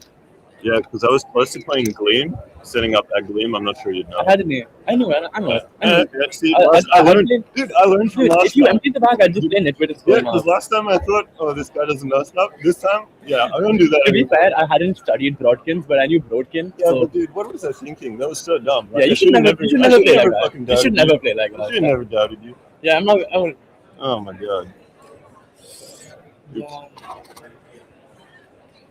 yeah, Adelaide and Alanite both in the bag. So Oh, okay, yeah, 2 losses. That's a lot. and analyze And then Zeline, right? and analyze as well. So Oh, yeah, okay. So you more can't than 2 losses, but actually, is there anything with the eye? Alice Arden as well. Okay, so more. Yeah, So I you didn't see can't those in the time in this moment, but it's more than 2. It's like 4. I think I don't know how frequently I get outdone. Is the thing. You need to have Zane followed by a good out. I didn't think of Zane. I thought of Zaid, and I was like, Zaid always loses so hard. because after Zaid, you're not going to be able to score well. Maybe But- just quit. I considered that as well. There's But actually nothing. I didn't want to hold 7. 2 point. Nitwit setting up Nitwit. Ooh, Yeah, actually, I think Yeah. that's it. David, Or even Yeah. on it. Yeah. Yeah, actually, no, not with. I don't want to give the team, but with. Yeah, Yeah, these yeah, are the Causeway products. Yeah, I have to play Zara. Then you win. Maybe that was. Oh, actually, Zara. Yeah, maybe. Maybe that was right. I don't know. It's complicated. But like, you might just be able to play something like race and throw Yeah, the people open exactly. because I can't do much there. I can't score more than Yeah. 20 odd. No, I still think you score even 20 is too much. Yeah, 20 I think 20 is too much. Yeah, you're letting me turn over a lot, so you don't get much on contact. But Oh, it's, man. I don't know. I will be quackling on my condo in this one. Yeah, that was tough. Yeah. Like, I'm lucky. I'm glad I played. Yeah, Glaze. I put you in a tough situation. Like, it wasn't Yeah. that simple. Yeah, I guess I just had to take the point straight up. I wonder if I filmed it on stream, probably would have. Yeah, it was a long time. Shoot, even after this, Alice Allen plays. If I could have played with Alice Allen after this, I would have been so pissed. I didn't even think of Bingo with the Z, but yeah, you could have Alice Allen choose that. Crazy. Yeah, man, Mountable should be good. Imagine you challenge and I'm winning on the challenge. And then on this kind, Yeah, if I went on the dude, I would. I was just like, why didn't I you was play so happy Tala? to see you challenge because I don't understand why you didn't play Tala. I couldn't understand. I was gonna let you have I it. felt like if I play Tal, you're more likely to miscount somehow. No, I Oh, should have played Tala. man. Tala the draw. I would have taken it. I've That's made a a mistake. decision already. Yeah, I mean, I was also running super long time, but Yeah, so obviously, yeah. I didn't think I didn't straight. know, but I remember it doesn't have a. I remember Yeah, it doesn't have a hook. Okay, you studied it? Alright, Yeah, I started in the 9s. fine, then you're good. But like, I wasn't So gonna then risk you know the other two that fit here. where. There's There's two. 2 more. There's two more. I didn't even look. I just Multiple said is multiple. I stopped. yes, there's one more. I just checked. Oh, there's one. Wait, fitting in the same spot. Yeah. Oh, I didn't see it at all. A, B, C. I mean, I would. If I saw this out there, I think Is mathable? multiple is one. I wouldn't be sure of that. Not multiple. L is. Oh man, I didn't even look for it.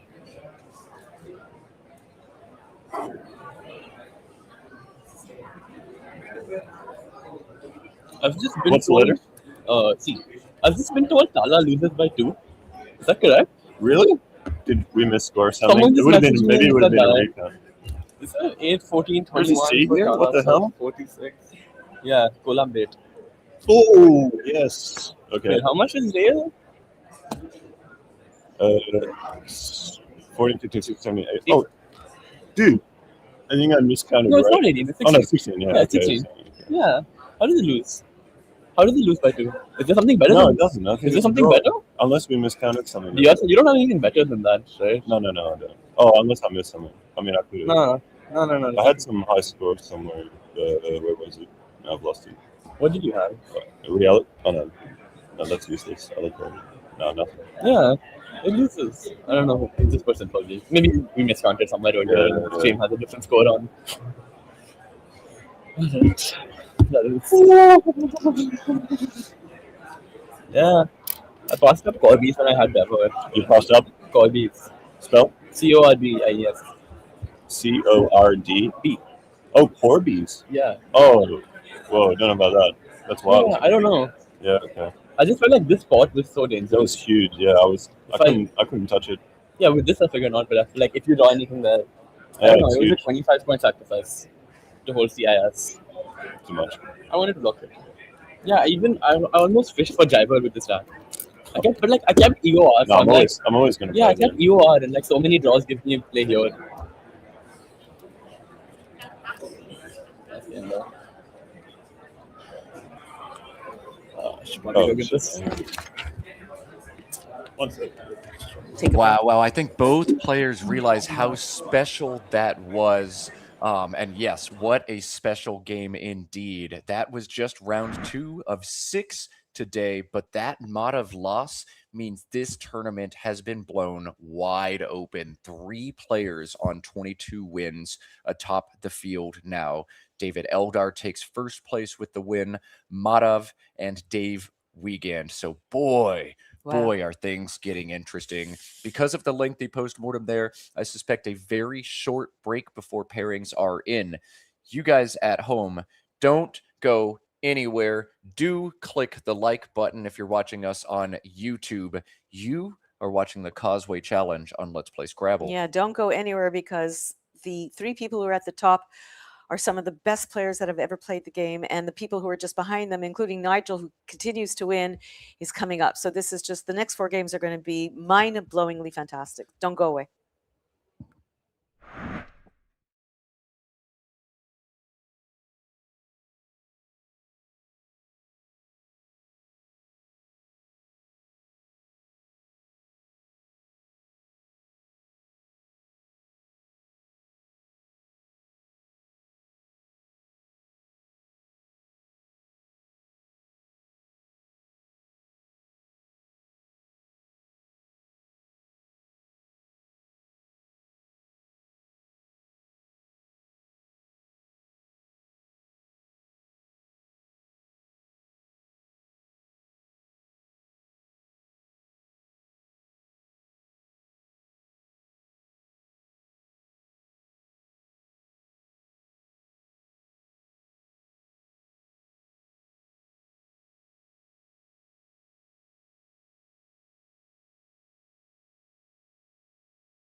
Boy, can you feel the heat here in Bangkok? And I'm not talking about the sweltery June weather. I'm talking about the Scrabble drama. My goodness, Robin, let's look at the standings. With 4 games to go, it looks like probably about 6 players still very much alive in this one. I have no idea who's going to win, but 4 games left to decide the champion of your Causeway challenge. Check it out, Robin. Well, we just saw a magnificent game and very worthy of a final day of a magnificent championship. David Eldar narrowly defeating Madhav through a series of minor, tiny mistakes that just added up too much in favor of David Eldar. We are going to have a rematch of that game, thank God, and that'll be so exciting. Dave Wiegand, always solid, always fantastic, won his game with a 523 versus Tacha, who now sits in 5th place. Josh Castellano won his game 498 to 350 against Jason Keller, who's the little engine that could, and he said he's still positive. He says he still thinks he could work his way up a little bit more. And then we have, and we've talked about Thatcha, and then we always have the dangerous Harshan. After that, yes, they're both tied at 20 and 12, but the spread is now starting to get a little bit too onerous, close to 500 points. So I agree with Matt that it's probably among these top 6. Looks like top 6 perhaps in range, but favorites are going to be at the top of the pool. Whoever wins this game between David and Madhav likely just has to win 1 or 2 more to win the tournament. I did get a chance to talk to Madhav and David Eldar, talk to David about that crazy psychotic challenge. There was not a misscore in the last game, but David saw the threat of Tala and a mountable, and he said once he saw Taal, he just assumed Madhav had figured out, oh, it must be a winning play, that's why he's trying it. David thought he was just dead, did not do the math. He even looked at me and said, I had the time, I just thought I lost, so I challenged. So that is what happened there. A crazy scramble at the end of that one. It is the same exact matchup. It's going to be hard to top, but these are the 2 players to try to do it. Madhav and David Eldar will be playing for the 4th time this tournament. They are doing nothing today to avoid repeat matchups. They're doing strict King of the Hill. So whoever's in first will play whoever's in second every single time. We're going to let these guys get started, but boy, look at the scoreboard already over on board 2. Josh Castellano, first turn bingo over Dave Wiegand. So be watching those live scores brought to you courtesy of Christian K and Josh Greenway. We'll be watching the action here on board 1. A, B, J, O, Y, I, G. The opening rack for Madhav. A big joy. A big joy indeed. Maybe Joy holding a big, maybe Goji, Goji, holding BAY. I'm drawn to Goji here, Robin. Do you agree? I don't know. I can understand it, and ABY is kind of nice together. I might be more amenable to Joy, gives less back. I just like the word on the board. It's to some extent, yeah, I'm kind of liking ABY better than ABGI. I think it's going to be between these 2. All right, it's going to be Goji, and it's going to be Goji vertically just for you, Robin. AEIILTT. What are they pointing at? David paused the clock, looked over, started talking for a little bit. I don't know. Is there glare? Who knows? But the G is going to give David Eldar an insta-play of litigate. David's going to get this down in under 20 seconds. Oh, boy. All right. Got exactly the tile you needed. Which Joy would not have given him. Just want to point that out. Yep. GRM, the 3 tiles. Oh, we got a blank. Oh, and a very nice rack. Oh, boy. Okay, so litigate comes down, but yeah, good draw for Madhav here. CIR blank into ABY. He has 106 acerbity. Robin's just seen it. Yes. Acerbity. Oh my God, this is going to be so much fun. Oh my God. You guys are having such a treat today. But Madhav sees Crabbily for 92. This looks so often like it's going to be the slam dunk right play, but no, always look for the double. Always. And it's not easy, and I'll tell you why. Because the C has a tendency to Oh, he's reaching for the gum. Yeah, pop in the It- gum and then find a Serbity, Madav. Let's do it. There Okay. it goes. All right, find the double He's going to now. find it. So the C is a difficult tile, and the reason is because it has two sounds. A lot of tiles do too. The G could be G or J, but C especially. And you have to train yourself to look at the C as a soft C sound and not just as the hard C sound. And when you start doing that, you will start finding a lot more words. And if he does that, he should be able to find a Serbity. All right, so gum engaged for Madav, his superpower, though David Eldar was able to defeat a gum-chewing Madav in the last round. We'll see if refreshing the gum is what Madav needed. He is committing to Crabbly here, not finding 106, but 92, a good backup option for Madav. 116 to 61. Now the score, just 1.5 rounds into this game. David's post bingo draw DDEGIIO gives him the D to back hook litigate. IO died and litigated is 29. Doji underneath the E of litigated out to that triple word on the right is 27, Robin. Well, there's no point opening the board when you have a lovely D hook that could kind of tighten things up. We see a challenge. Oh, okay. Another 5 points. We saw in the last game that these 5 points could have made a difference. And also, we also saw in the last game that missing the best bingo made a big difference. So we're starting to see a bit of a replay in this game as well. Yeah, we'll see if 5 points decides this one as well. My goodness, I hope that's the case. We love good, close, suspenseful games, especially as we approach the final rounds of this tournament. Crabbly for 97 now with the +5. Madav's up 121 to 61. IO died and litigated the choice for Robin, despite the fact that it holds a G. Does not give as much back. So we'll see if David agrees with Robin. It'll be Iodide, Geoid in the same spot, or Doji. Or you could play Iodid and save the E hook, but I think that's a little unnecessary right now. Yeah, just too many other E's unseen. Only one on the board. Probably not. You could try it. The trouble with all these words is that they all eventually take an S hook. So you're not, if you're going to play geoid over there, it's going to take an S hook as well. I'm not going to worry too much about it unless I see a word like spaz or some high scoring tile. But the trouble with iodide also is that it now creates a new hook along the E down the M row to bingo, but it does get rid of as many tiles as possible, but it saves the ugly G. Doji, as I said, going across opens the board unnecessarily when you have that D hook. So I'm probably thinking geoid. What are you liking? How do you play defense on a board like this? You've already got a CRA like right up at the top to bingo through, the back hook on litigated, Gojis just sitting there begging to be hooked. This board is wide open. So why bother trying to play defense, especially if I'm down? I think I'm actually playing the 5-letter Doji out to the triple word, opening up even more space here. Wow. Forget it. Why defend on a board like this? Nah, just throw it all wide open. All right, we're going to see. He's going to play relatively quickly, I think. There's just a limited amount of things, and I think he's agreeing with you. And I know you love when that happens. I know when David Eldar plays as good as the best player in the world in Matt Kanek, it's satisfying. No, just kidding. But this play does make sense. Yeah.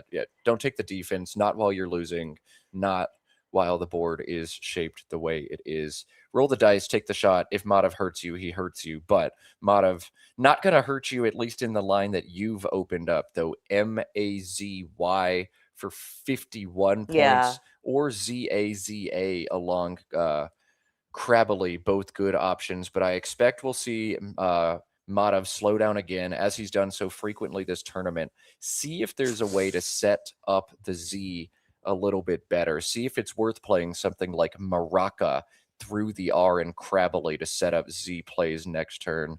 I'm not seeing such an option. I think probably Maisie or Za make too much sense here. They just score too much. Yeah, Maisie leaves a much nicer AACMR. Za does, but it's 6 less points. Oh, wow. Game of centimeters this game, which should be Maisie for the I think you take the extra points, and ACAR is pretty nice as well. Za also opens the board again, which is actually fine in a game like this.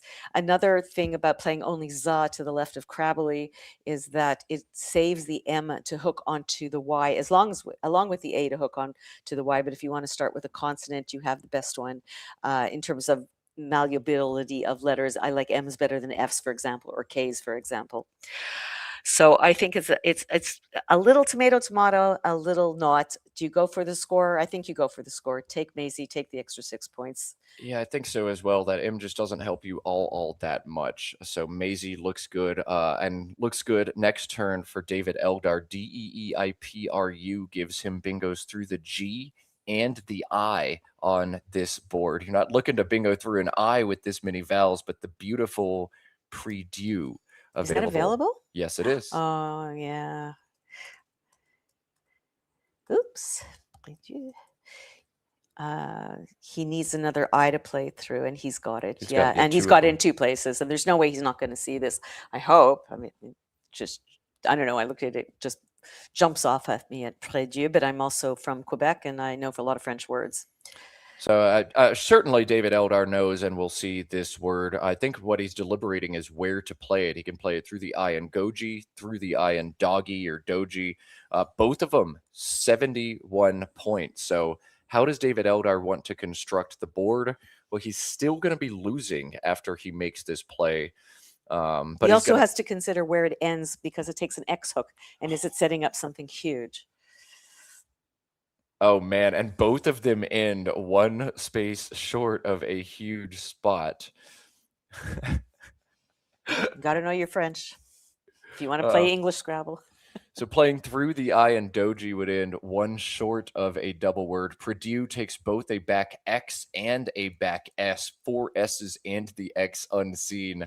I don't think you play this vertically here, playing horizontally for 72, but something like XU and Purdue or something XENIA, for instance, could be 100-point possibility later on in this game. So to be continued. Well, let me continue with the fact that Master Madhav has 2 bingos, one through the M and one through the A. So we are going to get another series of bingos, which is exactly what you want to see on table 1 on the final day of a major championship. This is so exciting. Players have made now 6 words this game, and 3 of them are bingos. We're about to see that increase to 4 bingos in 7 plays.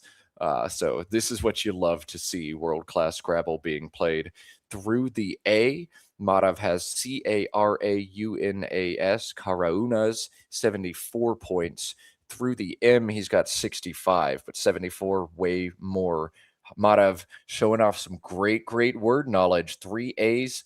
Of course I know this word. Are you kidding me? I've had 15 years on this planet to study it. So yeah, I've got you. Oh, that Près Dieu. Oh my God, that is just so dangerous. Can you imagine coming down with Zurich or something like that? Oh my God. I don't even think I can count that high. Now, he set it up as Caruanas, but it's actually Caruanas, A-U-N-A-S. So let's see if a mistake is made there. Oh, man. Okay, yeah, maybe he's unsure about the spelling of it. That could be a huge potential blunder. So maybe Madhav, if he's unsure, he's going to go back to the drawing board and look for other bingos. And he does have Arcanums, A-R-C-A-N-U-M-S, through the M in Maisie. So back to the drawing board for Madhav. We'll see if he spots that one and takes a more conservative bingo. And it's interesting that you pronounced it Caruana, and I don't do this to call you out on it. And somebody in the chat spelled it as Caruana, and there seems to be a natural desire to spell it as Caruana, as Madhav had it on his rack as well. Oh boy. Okay, yeah. I misspelled it. Chat misspelled it. Madhav might misspell it. Oh God. Karaunas, not Caruanas for Madhav. Oh boy. Oh boy. You know, Scrabble players are not often the best spellers. Well, there's just so much to remember now that we have Baracoa, Baracarabua, Apoera. I mean, we can, it's just all very confusing many times. So What do you do? Well, Arcanums he should be able to see. Even in this case, it's worth the 9-point deduction in points or value in points because it's better than playing a phony. Arcanums were 65. Many iterations of Karanas worth 74.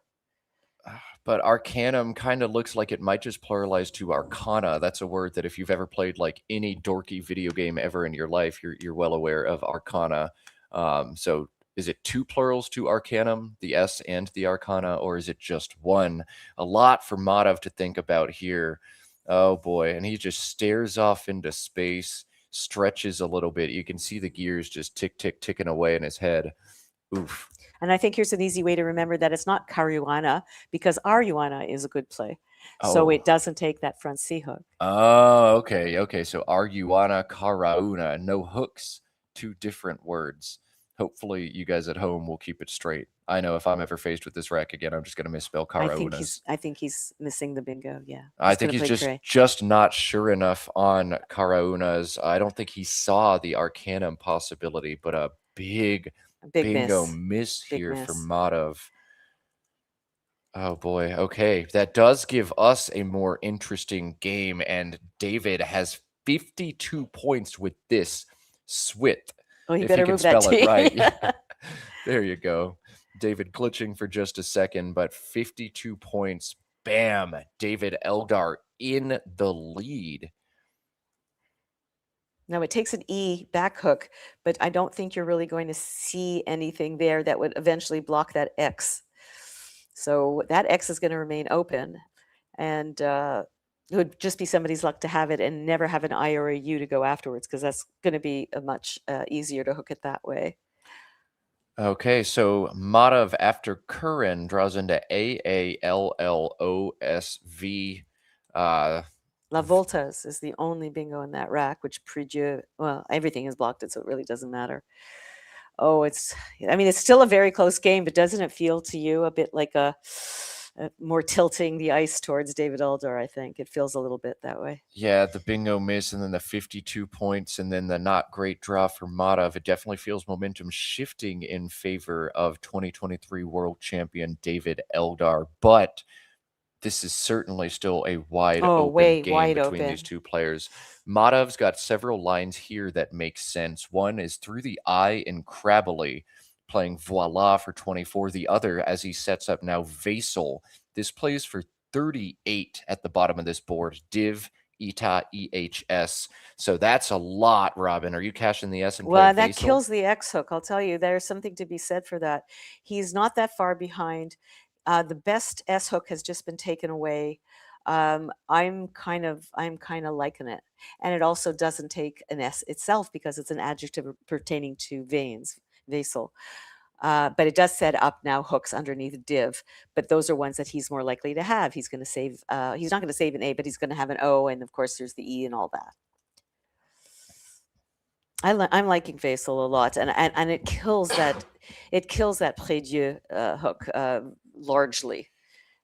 There might be still a possibility to come at it through the eye. I'd have to check, but it would be very hard.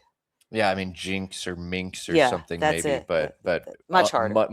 Much harder to come down after that.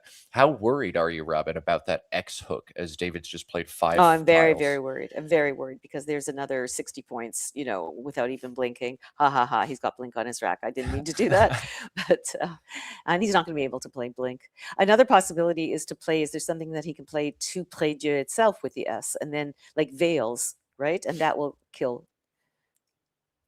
Well, Madhav not thinking defense here, looking at oval at the top, and this play just makes a lot of logical and intuitive sense. 23 points, but keep bingo tiles on a wide open board. Oval for 23, the line we see from Madhav here. A very similar play to Voila through the eye at the bottom. BIKLNNN. I think every player for the next little while is just going to grimace because if the X has been drawn, it's going to be punished within like 4 seconds of a there turn. It is. He got it, but he doesn't have an I or U. Let's see if only he does. Only 2 I's and only 2 U's unseen, so he's not a lock. No, he hasn't drawn XI. So now Madhav with another tough choice. Do I continue fishing for a big Prédieu punish, Or do I just play the X elsewhere? We'll focus back on his turn when it is his turn. But David Eldar on turn now. Awkward rack, blink plus 2 more ends. He's looking at blank through the A in Maisie. It should be either this or blinked into the ED of litigated doggy. Blinked 28, blank 27. Robin, do you have a favorite between those? Well, we're starting to get a little low on vowels, 20 vowels to 25 consonants. The beauty of blank is it kills the bingo lane pretty much. Of course, you could play off the K in both directions, but it's super, super hard. Blinked opens up a whole series of tiles to play through. So I would play blank. Blank and starting to exhaust some of the board. The line we're seeing here from David Eldar obstruct those floaters. The floaters not going to help Madhav on this turn, AAEELSX, but he can hit the X for 50 right now. SEAX and EHS, 50 points. I don't see any scoring plays that don't use the S, but Madhav is probably going to slow down and think about what can I do with an A and an E and an L? Can I set up the X in a second spot while threatening draws for Purdue as well? So Madhav's going to slow down and take some time here. Don't just rush into SEAX, right, Robin? With and without the A. Yes, he should take his time, but I'm really liking Seeks. I mean, there's only one I. He doesn't know that. There's 2 U's available. If he had some other tiles that had points worth anything, I would say play them for the 30 points, whatever. But he's got nothing else. The only way to score is with the X. So I totally agree with this play. All right. So SEAX is what comes down from Madhav. Engine says, yeah, there's no cute setups, at least not that it can find in a short time. So just cash the points now. Madhav does indeed. And David Eldar danting on his rack plays in 2 spots. I suspect pretty quickly he's going to play danting beneath the AL in oval. Heartbreaker. Yeah, and that's the place to play it, not over the ATE in Ligate, because it will block the board far more up. Well, I don't know. DANTING on the top scores 3 more than above the ATE of litigate, but gives back. You see that Q, quag, Cade could be devastating. You make a really good point, and then it's over litigate 100%. Over litigate, yeah. You cannot give that up. You cannot give that as a possibility. Yeah, when's the last time a high-stakes game has been decided by just 3 points? Oh, my God. We saw Madhav play the more defensive bingo last game and then end up losing narrowly because of it. We'll see if David leaves 3 points on the board for defense as well. David, better than almost anybody, can assess the risk-reward here. Again, his background in poker and in calculation, his experience across other games. He says, I'm taking the points. Madhav, if you do have the cue, do your worst. Oh, my God. He went... And he almost does. He almost could hurt him. All right, David's going to reach in and draw out the Q and a U and something else, and we're going to lose our minds here, is my guess, Robin. Big draw for David Eldar. Q. Well, he's got to pick the A, and there's only one A left. So I think, or a blank. It's the only way to do it. He's looking so far. No QU. Oh, no, my God. Oh, my God. What did I do? What did I do? Slowly, one at a time. What did I do? He's looking. He's taking 3 at a time. Okay. I can breathe. Okay. Yeah, he's got QI. And now he's got QI. Yeah, take away the spot and score very well in the process. We'll see if Madhav is spooked by the spot on top. He can knock it out with Loon, Loun, above the ING, 23 points. But, done. But he can also score very well. Axone through the X at the bottom of the board is 36 and opens the bottom quadrant in a game where he's down. I think Madhav actually has to leave the spot alone and open the bottom with Axone here. Yeah, and he saves the U for himself. Wait, he just drew a blank? The last tile for David is a blank? Oh, okay. But Madhav's going to block it. LOUN is coming down. He senses something is off, and he is going to take away the Q play for David. But David couldn't have used it anyway, the spot. Because, you're right. Yeah. But very heads-up play by Mr. Madhav. Okay, so David has just one reasonable play with the Q, QI and Purdue, or PI from the P and Purdue, the 1 Q eject. This could give up ING bingos, but David can look at the unseen pool. Literally no eyes left to re-underlap this. Very safe defensive play for David. Robin, you got to play the cue, right? And he's got the blank. Yes. The question is, does he need to do it the second? There is an open U in Curran that he could always play to. So he also has to consider, well, I'm up by 14 points. That's not a lot. Is there anything I can do to the X? I mean, that's going to kill me. It's not just a matter of getting rid of the Q, because I've got places. There's an open U, there's an I in litigate. I'm okay for now. I don't need to panic yet about the QI. On the other hand, get rid of it, and I have the blank. Maybe I can bingo through the B, I think, and off of ATE as I did before. So I'm probably a fan of playing QI. Get rid of it. And is there any better place, or can I get rid of it, one of the O's? I don't think so. Can't play quite. No, it looks like QI is basically the only play that makes sense to me. ZOO down from the Z if he wants to hold on to the Q, but just getting rid of it with that blank on Iraq, trying to get one more bingo in this game and winning makes so much sense for David Eldar. I'm honestly a little surprised he is taking this much time, but he's got plenty of time, over 15 minutes Oh my God. left on his clock. So, take the time if you want to. We want to welcome all 430 of you watching the stream live on YouTube, plus all of our friends over on MeWatch. Put a special shout out to the Salty Seaman, becoming the most recent Scrabble super friend of the channel. Thank you. Welcome to the stream, Salty, and to everybody else watching today, especially those super friends out there. Howdy. We appreciate you all.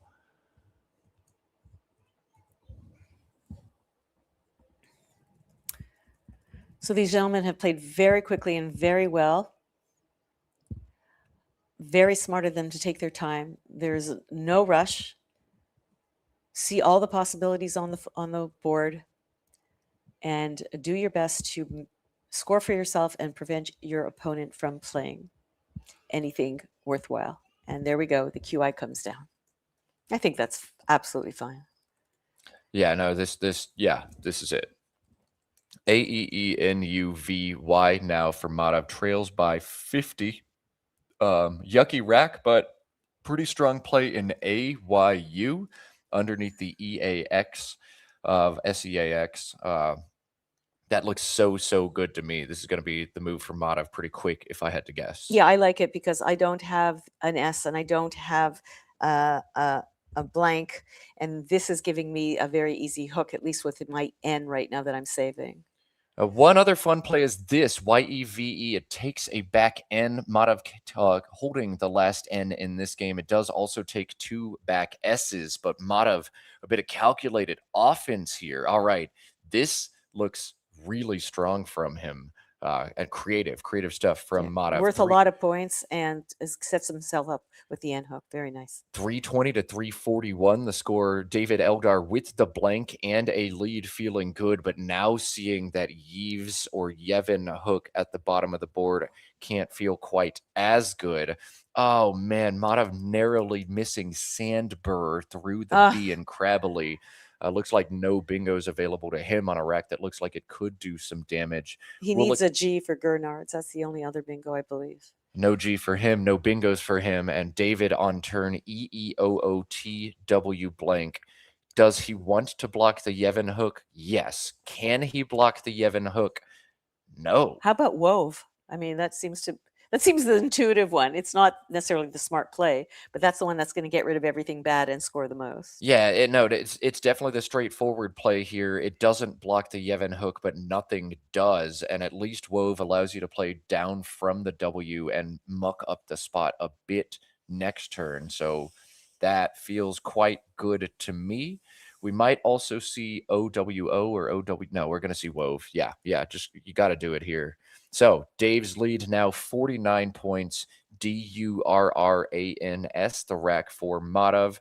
No playable bingos here. Does he opt to cash in the Yevon hook now, or does he keep the NS combination and try to do some damage there next turn? I'm guessing we're going to see Madhav play above litigate somewhere, leave that spot open, and try to hit it next turn. What do you think, Robin? I don't know what to do. I don't think you cash it in now. I think you get rid of certainly an R and certainly a U. There are a lot of vowels left, 8 vowels to 9 consonants, so you're pretty good there. I don't see any reason giving David a potential S bingo because he has there is an S still in the bag. Then the question he can play a word like rund, for example, but it's just too easy. It's just too easy to hook it with the S. So then becomes, how do I get rid of my UR and not open up the board too much? Everything is pointing towards scoring and making Yevon. So we have to look somewhere else on the board, and I'm doing that just right now. Nothing through He's the playing X. Ward. He's He's gonna committed play already to alrighty. Ward. So Alrighty. down from the W, he's kind of blocking Yevon, but it's still there. Yves still there as well. You're not likely to start a word with the N, but quite likely to start a word with the S. A friendly pool Madhav's drawing into. Will he draw the bingo he needs to surge ahead in this game? Big 3-tile draw coming for Madhav. I don't think there's a bingo for David with this rack. Oh my goodness. Oh my goodness. No, there is not. And what has Madhav drawn? ENORRS. Rounders. Oh my God. There's something. He's drawn Suborner through the B at the top of the board, nothing at the bottom, but that's where David is going to be looking to play some defense. So Suborner, not a high scoring bingo, not going to make Madhav a lock to win this game, but is going to turn up the heat on David Eldar. We'll focus on what he's going to do, knowing there's a bingo coming for Madhav. Oh my goodness, another great game between these two players. What a joy for us. So one thing he's got that he has no way of knowing is if he plays Octet through Curran, he will block Suborner.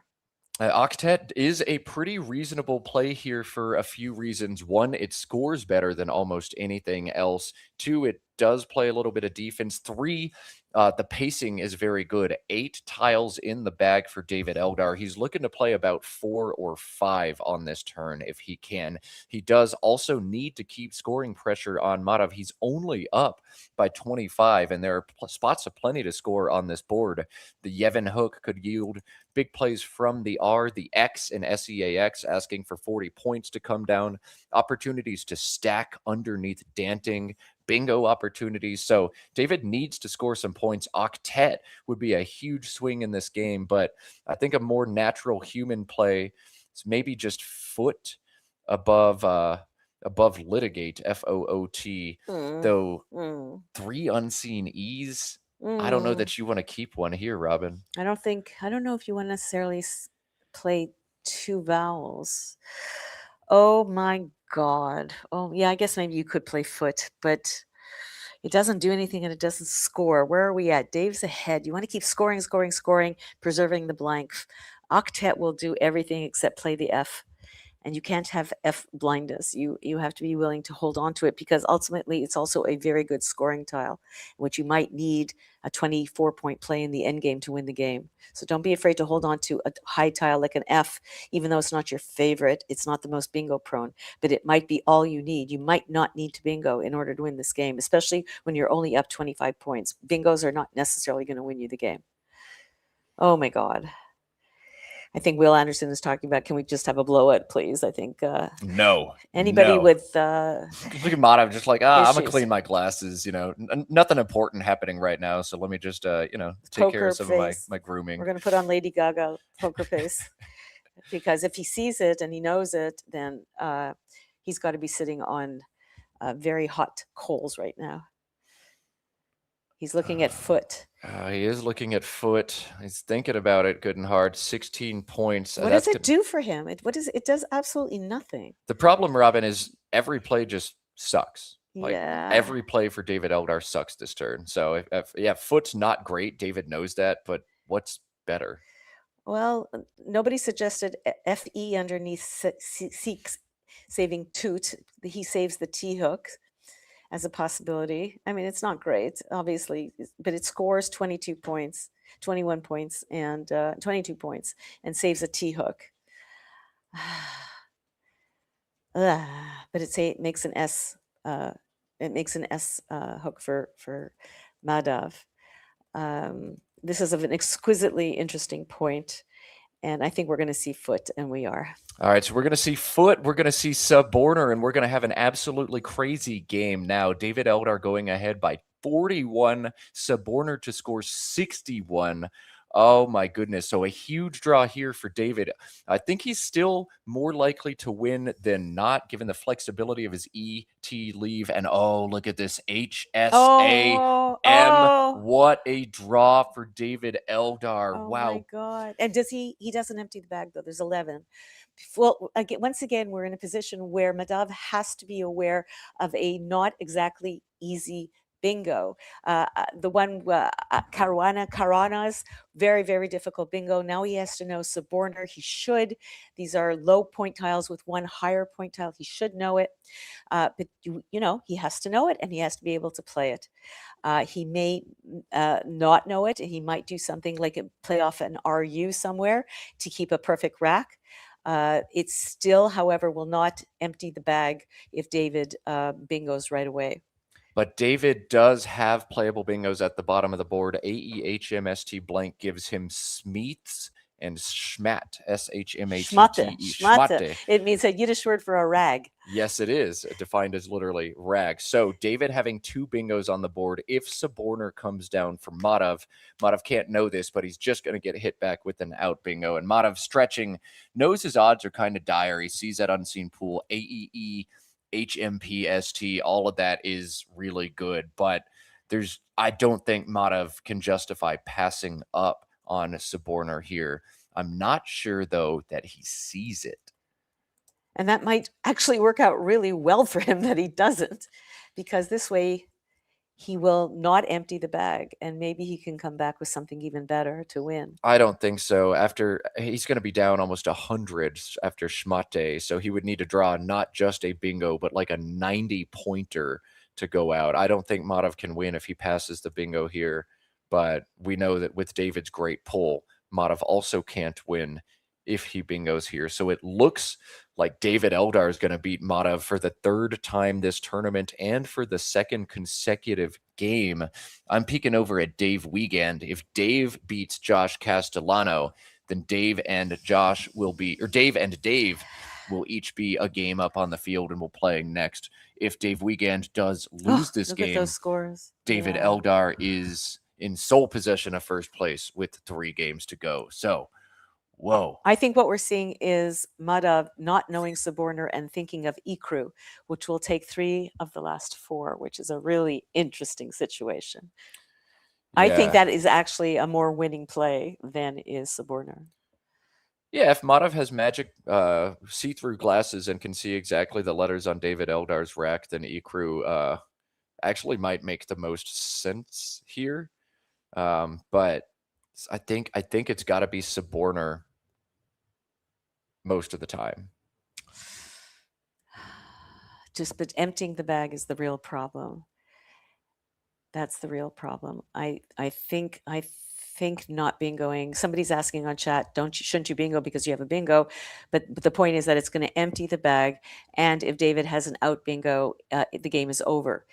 If Madhav does not empty the bag, he has an opportunity perhaps to bingo back and score more points. Now, by playing foot, one good thing about foot is it took away the double-double, which would have made the 1-point tiles on Madhav's rack worth so much more than they're going to be. So he's almost certainly going to have like a baby bingo. A play like Schmatte makes it much harder to bingo through. Oh, no, it isn't, because you can go right onto the triple. So I think Ikru is the play personally. I don't see the letters on Madhav's rack. Did he play? No, he has them in his hand, and he was reaching to play Ikru. And then he puts it back down. And he put it back down. He's rethinking it. Okay.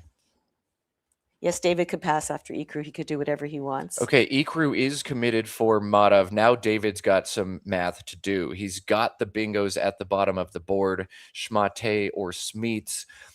Can he get beaten if Madhav draws a bingo out? First, he's going to do his paperwork. He's going to see the unseen pool, EEFNOPRS. Oh, he picked the F. That's going to be a killer. And with what? No, it's over. FP killer. And what did he leave in the bag? The H? No, not the H. From David's perspective is how we're going to analyze this one. Yeah. David sees just one bingo that Madhav could be threatening now if the F is in the bag.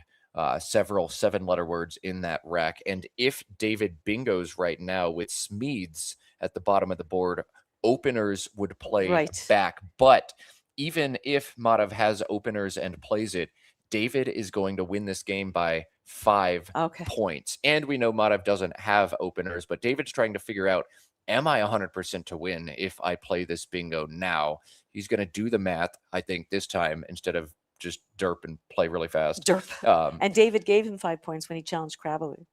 Yes, so David's still going to win by 5 despite giving up 5. Oh, 10-point challenge would have made this game crazy. If he had picked openers and reopens, it would have been very exciting. But if you've done the math and you feel that no matter what he plays, whether it's Schmata or Smeets, he's good to go. He's good to win by 5 points.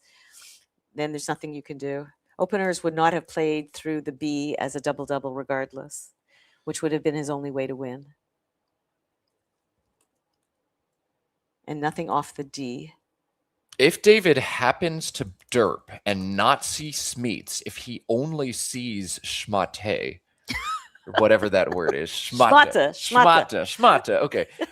If David only sees Schmata loses to reopens as an out bingo from Madhav. It loses by 2. So I'm not sure if David sees both bingos. Smeeds 100% to win. Schmata 7 out of 8. So if David doesn't see the second bingo in this rack, he might be thinking about foregoing a bingo, just making sure he doesn't get bingoed out on and finding 100% win that way.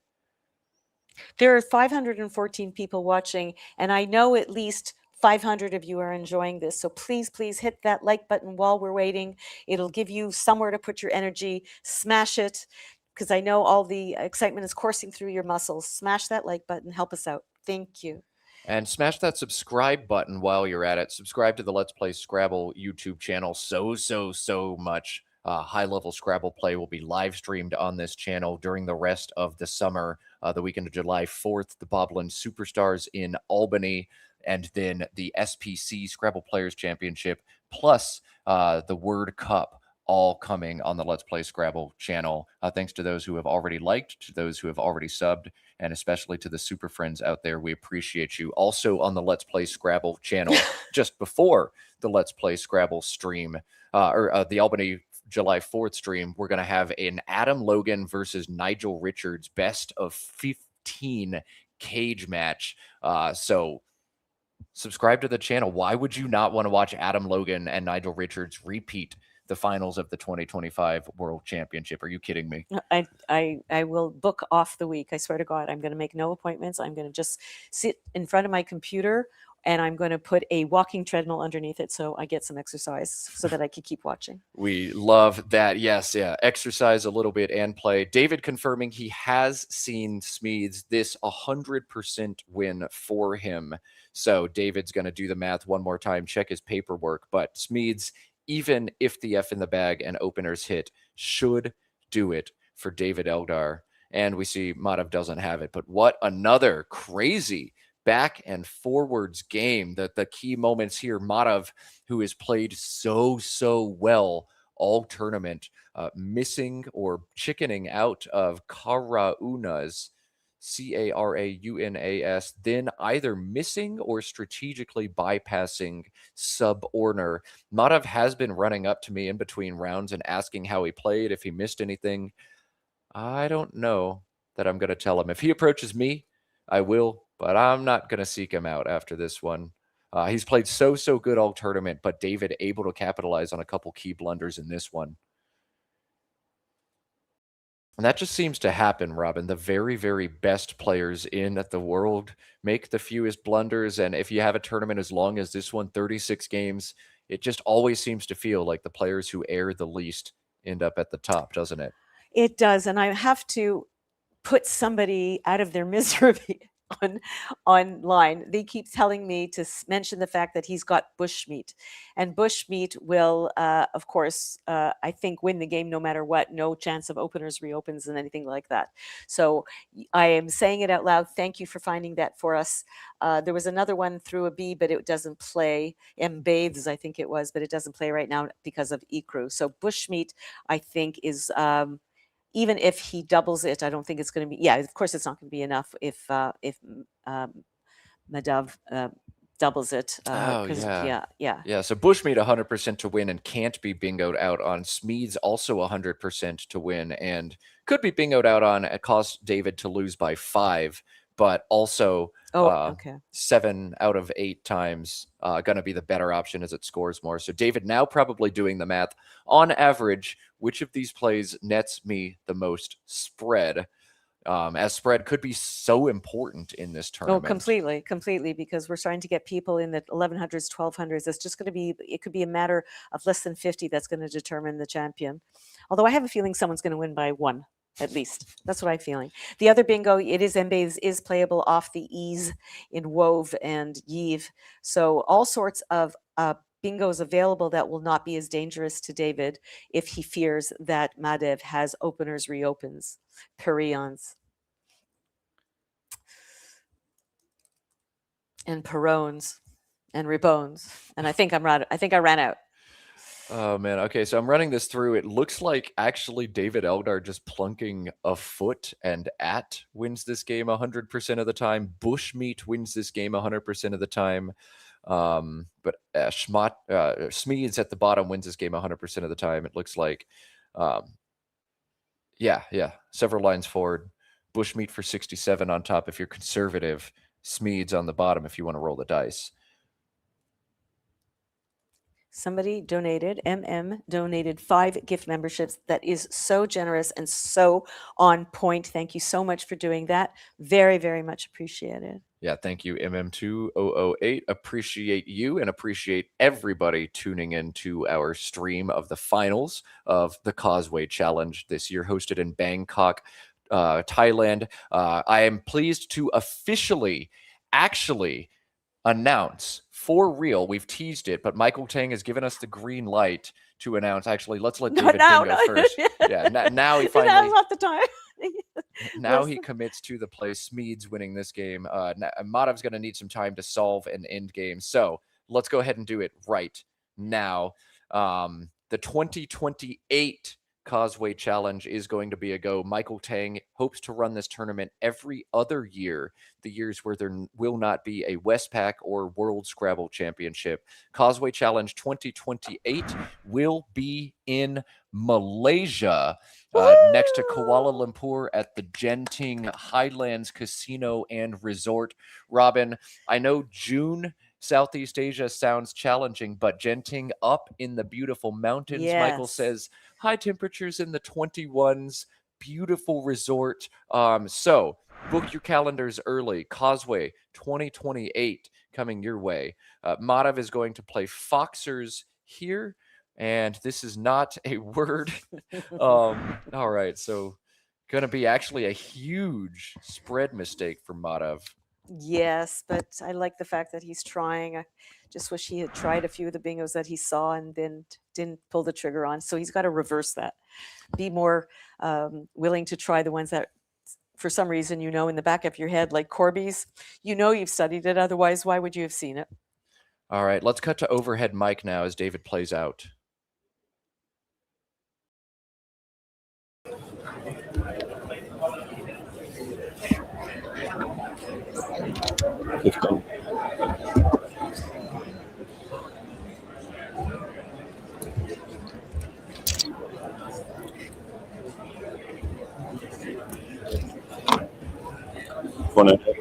First.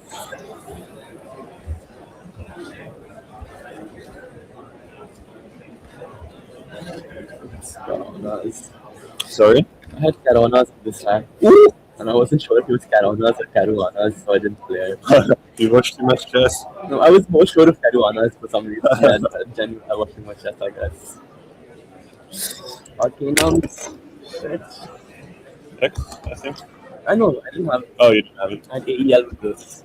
I wouldn't There tell was it. one eye in the bag, so I wouldn't. Shit, I okay. missed. Yeah, I had Arcanums with the M. You had Arcanums. Arcanums, okay. Arcanums. Or whatever you got. Yeah, you blocked Cortanas. That's the only one I saw. I was sure of. Sorry? Cortanas was the only one I was sure of. Oh, but I You blocked blocked it, yeah. Arcanums. Oh, yeah, shit. Okay, Swift lead, right? Yeah, it's funny. It was pretty close against openers, and I was if deep owners, is that a word? No. Fuck. No, man. Oh man, I was worried about that. Deep owner? Fuck. No. What the hell? So wrong. Oh my god, that's what I was worried about. Yeah, openers. That doesn't win though, right? It's No, it loses by 4. 4? Yeah. 81. Plus, I get 8 Oh, off. 82. Sorry, 5. 81. Yeah, I had it as 82. Ah, okay. 4, 4, 6, 4, But 5, if 4, yeah, 5. I was gonna pass again. Yeah. Oh yeah. Oh shit, I missed Bushmeat and that. Bushmeat, yeah. Yeah, whoops. It's just,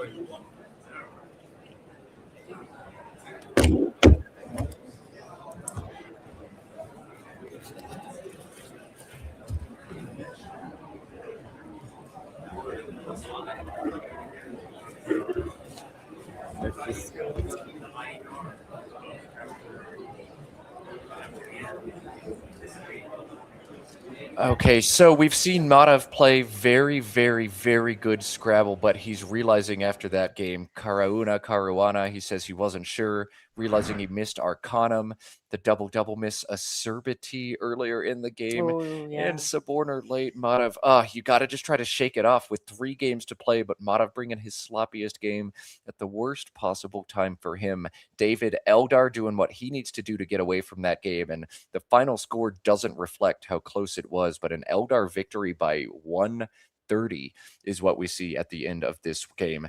3 rounds to go. We're going to have 1 more before a lunch break. We're going to take a brief intermission while we get those pairings done, but likely wouldn't be or likely won't be super long, as that game took a whole bunch of time. As soon as Scrabble's available, we will have it your way. We're going to wind down for just a few minutes. You are watching Let's Play Scrabble. And I'm. Ah! She can't even speak. That's how good, that's how exciting this has been. That's how great the games have been. Robin, one more chance to speak. We broke her. She's broken. All right. This is the best day of Scrabble I have ever witnessed. I'm having so much fun. That's it. I'm done. Having so much fun, she's literally at a loss for words. So we'll cut away, let Robin find those words, I hope, and more Scrabble coming very, very soon. See ya. See you soon.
Bangkok, 3 rounds left in the Causeway Challenge. We're going to see round 34. David Eldar, 2023 World Scrabble Champion, in first place in this tournament. His opponent, not Madhav for the third straight game, but a new player in second place. Let's cut to the standings, see where we're at now. It looks like 5 players realistically with a chance in this one, Robin.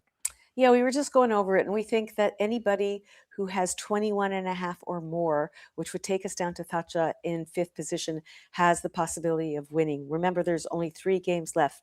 David Eldar has a very slim, narrow margin of 23 wins and 10, and he has the highest spread, but only by about 250-ish points. Joshua Castellano can easily cut into that, tie him for wins, and if he has a big blowout, he can actually take a go ahead of him in spread as well. Madhav down to 1050 in his spread. It's going to be a little bit harder for him to catch up. Dave Wiegand is also at 2211. Surprisingly, not having the biggest cum of the tournament. I would expect that with Dave's word knowledge, but obviously there have been some issues playing fantastic players, but still over 1,000 points. So we're down to the last 3. We're going to do 1 game before lunch. We're going to go downstairs, we're going to digest our food, and then we're going to come back after that for the 2 most exciting games of your lives.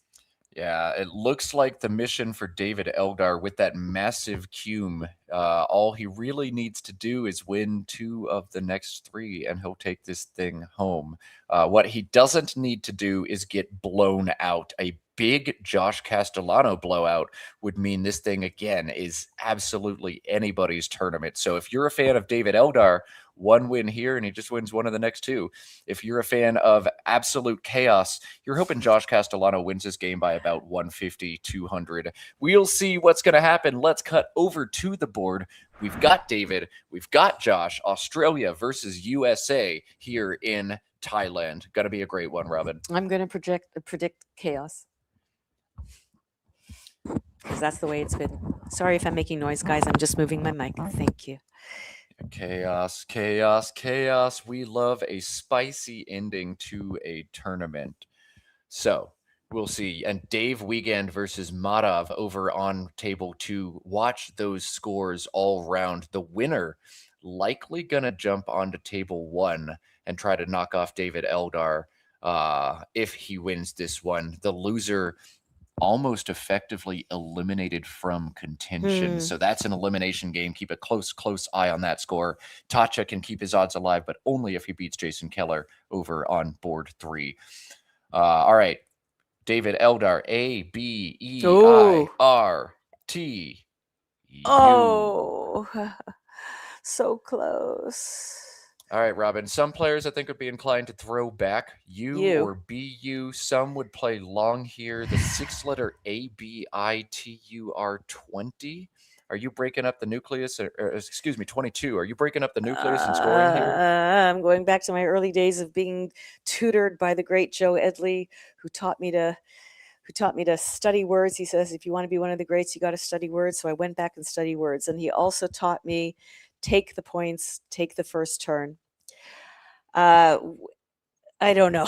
It's really hard when you have AEIRT. It's really, really hard, especially because you have B with it. I might be inclined just to pass the U, but you have Butte, which I like a lot, saving saving IR, which is not my favorite, but Abitur, I think you mentioned, is a possibility as well. Oh man, lots to think about here. And computer has exchanging up by a smidge, but computers are so bad at assessing opening turn exchanges. This probably the strongest option against human opponents. This is what we see from David Eldar. 22-0. When you string those floaters out, you do increase the chances your opponent can bingo on you. But with the bad first draw, Josh Castellano will not capitalize with any of the 6 floaters. A lot of vowels, B-O-A-T-I-E, Robin, or go a little shorter? No, play a lot of tiles. He needed the L for idiolate. I think you need to get rid of as many as possible. You have all these 1-pointers. They're not doing you any good. I like Bodhi. It is a little dangerous, but it's not terribly dangerous. It only takes the S. It doesn't take an R. I like Bodhi a lot. I also like Boite, B-O-I-T-E. I would go with either of those. Yeah, Watt definitely the more defensive option, as Bodie can get hammered pretty hard by stacks above it. But the leave a little bit inferior AET versus ET. The score 2 points less as well. I think it's going to be one of those two from Josh, but there is the ability to just quadruple stack IOTA along the ABIT of Abitur. The big weakness of that play is it sets up the X and the J, and David does have the X. He would smack Pax for 60 plus points. Well, or he could play the bingo that's on his rack. Excuse me? Dave Super Alder. tax. Wow. Wow. Okay. I love sneaking those in on you. And here comes Bodie. So Bodie does not block super tax, does not set up the X, but yeah, we're gonna see super tax quick, I think. As long as he's sure about it. But I'm sure he's sure about it. Yeah, he's starting to do it. Yeah. I love the fact that he doesn't move the tiles around to show us that he's seen it. Nigel does, but he's not doing it to show. I think that's just his style. He just puts what he wants to play to the left of the rack. Oh, there's some kibitzing going on. I see some laughing. Oh, he's wondering whether Bodie is good. He is so now. What do you? I mean, I'm not going to criticize him, but it is a little bit of coffee housing when Dave makes a lot of faces and stuff.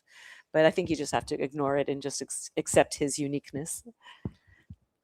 Director, my opponent is exhibiting emotions. Josh Castellano finding a blank after the 5-tile play. He's threatening bingos after or on this board right now. Just before lunch, we see an omelet sighting through the E, perhaps. Super tax going to give him more floaters. So Josh going to strike back in this one, a bingo and a bango. Probably what we're going to see.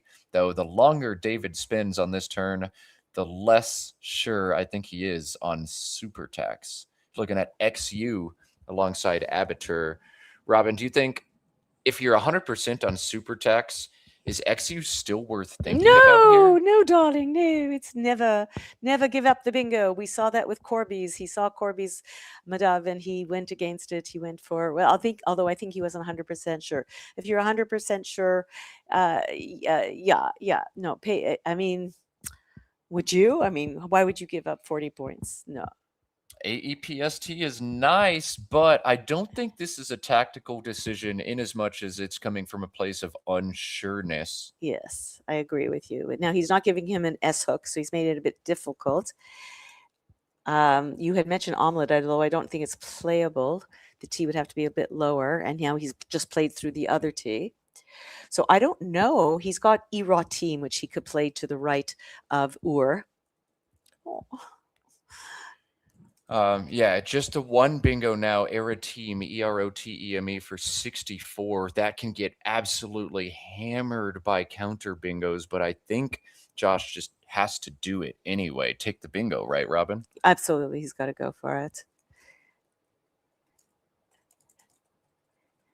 Now, to come back, I see David Alder has Bespate and Bodie. So we're going to have a bingo bango here, guys. And it's the bingo on Josh's rack is not going to be a problem because there is nothing to play through it. So he's actually going to get that E that he's so afraid to put down.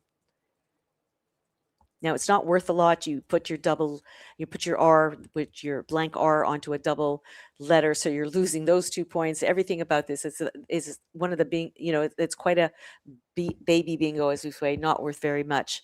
I don't think you give it up, but you also might want to consider not playing it. I think it's a possibility. The error team is 64. Emote on top of Bodie, making Et, me, and O. Scores 24, but it opens a triple that, again, Dave Elder will not be able to use. If you just want to get rid of 2 E's, you can play something like Eam on top of Bodie, making Et, me, and E. But I think you just got to go for it. Especially when you're in the finals of a massive tournament, I know you have to play smart, but I think you also just have to go for it. And you have to not play so afraid. Now, the only other thing is that this is not a bingo that perhaps Josh knows. I'm not going to diss him in any way. It's just a difficult word, 3 E's and an O. I assume he does because I think he has fantastic word knowledge, but on the slight off chance, just like we saw with David Eldar, who yet again has shown us that he has lacunae in his word knowledge, there might be one here as well. But I don't think there is. I think Josh knows like everything. So I'm so impressed with his play.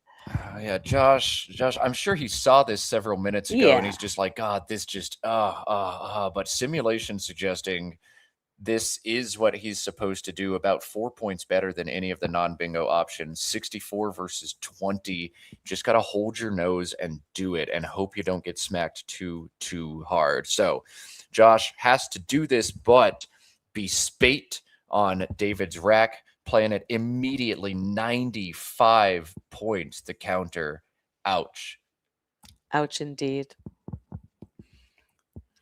And interestingly, this rack is the only bingo in it, and there are no 8s with this rack. So bespate is a past tense, I would assume, and it does not take anything. DFGOSVY, the post bingo draw for Josh. That is yucky. Gonna put him in trouble this turn and next turn, perhaps. I'm seeing GYVED through the E and Bodie. Opens up the top of the board, and at this deficit, that feels great, doesn't it, Robin? Yeah, absolutely. Yeah, whenever you have a rack like this, you want to get rid of as many yucky tiles as possible. Jived is going to do that.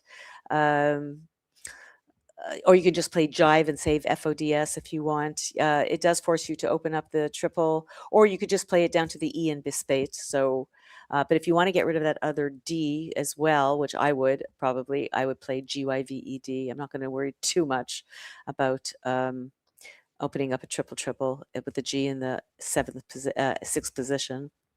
But we see that David picked up a very beautiful rack. He picked up cleaned. He can play cure without even me thinking about what other. He has lanceted through the T, double. My double, goodness, yes. this is getting ugly. Okay, Dave. David seems to be on a course of a preordained course, I think, to win this tournament. He's even with his own mistakes, he's winning. His opponents are making mistakes, causing them to lose. So that kind of tells me a kind of godly touch on him this morning, and we'll see if it continues for the last 2 games. And this game, of course, is not close to being finished.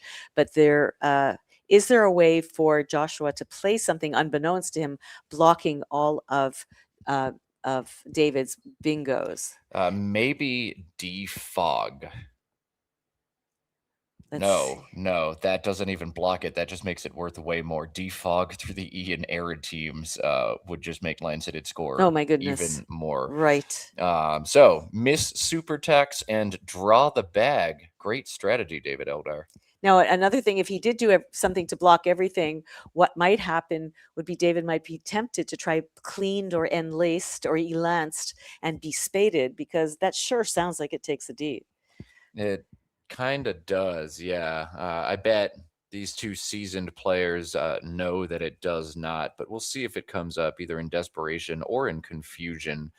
You can definitely tell just from the looks in players' eyes out in the hallway, everybody kind of in a daze, just so much Scrabble having been played recently. This feels so good for Josh. GYVED. I love it. I think it's the right play. But feeling good for Josh is jived. Feeling bad for Josh is a 94-point bingo, turning the turn after David Eldar bingoed for 95. 95, 94. Feeling close to GG here if Josh doesn't draw something good out of the bag. Well, I will say this about David Eldar. When he knows the word, he knows the word, and it goes down without hesitation. When he's not sure, we get a bit of a facial expression show. I see pain on Josh Castellano's face. I don't know if that's a hold I'm thinking about the No, word or he's just got fooders. I'm not suggesting that that's a word. But he does have doofers and 4 does. The question is, does he have somewhere to put it? His refloods through the L. There you go. And it's anagram for slowed, FORSLOED. Yes. So Josh did need a big pull, and he's found it. He'll be bingoing back to stay close, but not before he throws 5 Oh, he's points challenging. at Oh, my Lancetid. goodness. My goodness. Okay. This pharmacist is never going to challenge that word, but I digress. Find a loved one with diabetes. Well, because Lancet you think of typically as a noun. Oh, lancet is only adjectival. It's not a verb. I thought for Yeah. sure lanceted, lanceting, but no, Yeah, adjectival what would it only. mean? Well, like To you, poke with the lancet. I yeah, hit I you with the guess. lancet I and poked your guess. finger. I guess. Well, it's a good challenge because it's a double-double. If it was 60 points, I don't know. Oh, I think he felt he had to because now the score is 146 points apart. It's going to go down. Refloods I like a lot because it forks the board to the left and the right of the refloods part. Refloods or force slowed both do that. Maybe just take the one that scores 2 extra points, but Josh will deliberate between those options at least temporarily here. Force slow to play makes it harder to play in the middle row, row 8 to the O. If you put refloods, it's a lot easier to play through the R. It's also very easy to hook on the left side to make a 7-letter word a bingo to score a lot of points. So we'll see which one he does. He's definitely going to see them both. But what a series of turns. Arrow team, bespate, lanceted, refloods, or forslowed. Wow. This is the kind of action you want to see on table 1 on the final day. And these guys haven't even had lunch yet. More action coming on David Eldar's next turn. He scored 95, 99, and threatens 69. AFJ OPVZ gives him pause through the O and Era teams. Keeps the J to Oh, do more God. damage next turn. God. David Eldar putting a masterclass on how to draw good letters and play well. Yep. And it shows you. I mean, you really, you can miss a word and you cannot pay the price for it. It happens all the time. So we're going to see refloods. We're going to see refloods and pause in over or under 12 seconds. Pause will go down, yes, very, very quickly. And this, what do you do with Iraq where you have FJVPZ? Well, you score 69 points, of course. David is just laughing now. Plays on hold. Josh is going to lean back and stretch. Definitely as a tournament goes on, Robin, your command of the words just seems to slowly disappear. But we're seeing lots of holds, lots of uncertainty from players who are word machines typically. This has to be a little bit of fatigue, yeah? It has to be a little bit of fatigue, especially I don't know how young David's baby is, but there might be some nights where he's not sleeping. He certainly looks like he's having a good time, which I really do appreciate that he's laughing and enjoying himself across the board. Of course, everybody knows he's out of each other for a long time. There was a time when I was the new kid on the block, and then 10, 15 years later, David Eldar was the new kid on the block, and now we're seeing people like Madav and Napat as the new kids on the block, and suddenly David Eldar is no longer the young whippersnapper. Josh still belongs in that category, still being in his 20s, I believe. And so it's very lovely to see how each iteration of Scrabble Generation is coming through, and each one is playing better and better. And I'm quite sure because of the advent of things like programs like Aerolith and Quackle, and because of people like Will Anderson and others who make these fantastic videos to instruct people on how to play properly. So there's nothing but blue sky and up for our wonderful game.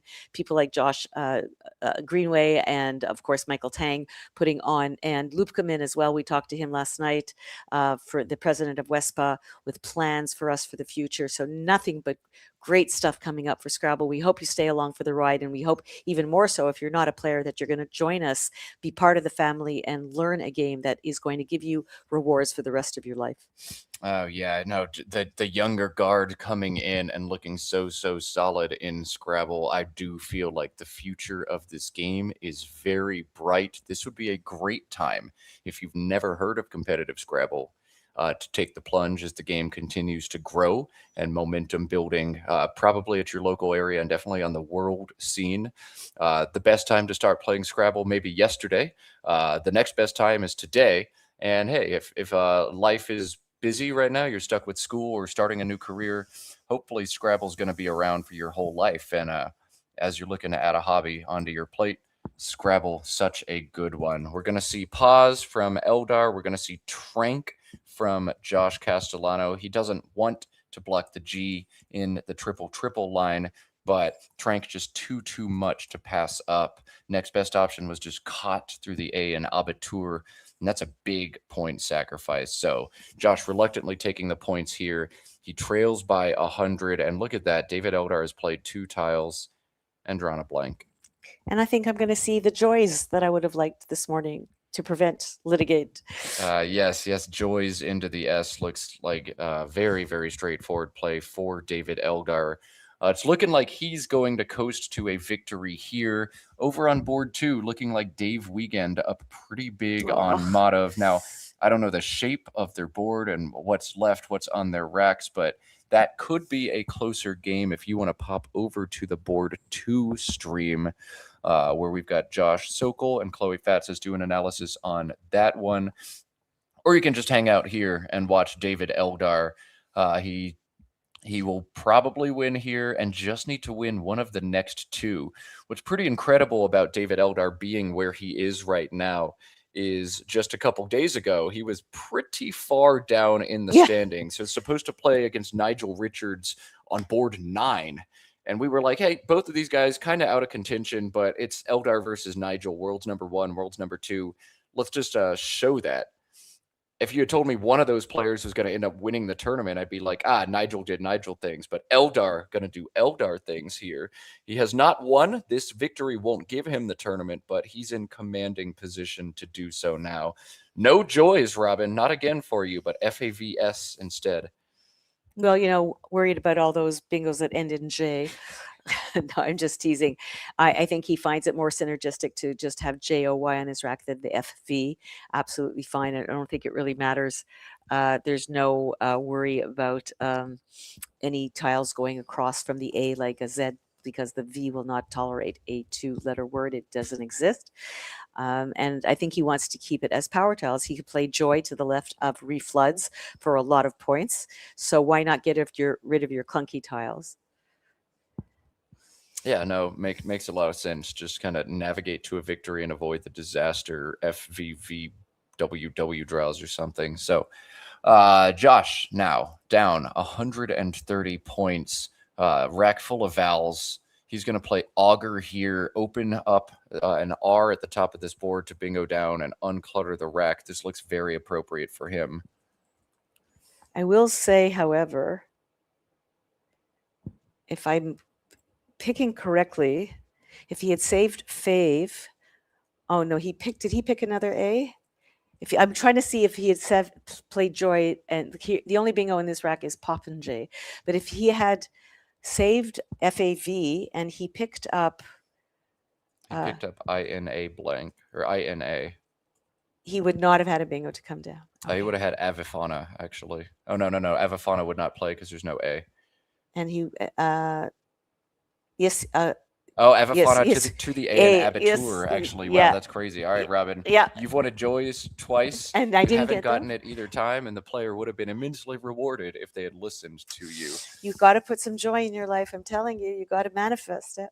You do need to put some joy in your life. You do need to manifest it. And I think the best way to put joy in your life is to take up competitive Scrabble or to play more Scrabble if you're not playing that much. Although it seems like every time I bump into a player and ask how their tournament is, they immediately roll their eyes, grumble, say, oh, not well, and then proceed to tell me, yeah, I exchanged and drew IOU. I think I've heard that exact story about 14 times without ever asking for it at the tournament. But despite the lows in Scrabble, the highs always make it worth it. Now, what can our boy do here? Oh, this is the second time I've seen this this rack before. It's Yojana. I'm so afraid to. Johanna? Yojana, I believe. I think it comes from India, so I don't think we're going to get that like Spanish sounding J. Johanna, Yojana, whatever this is what we see from David Eldar. Exposes a triple word, but just so many points. He's going to do it anyway. No, just keep scoring, just keep hacking away, and he will not be able to catch up. It is Hindi in the Indian subcontinent, a measure of distance. All right. Very nice.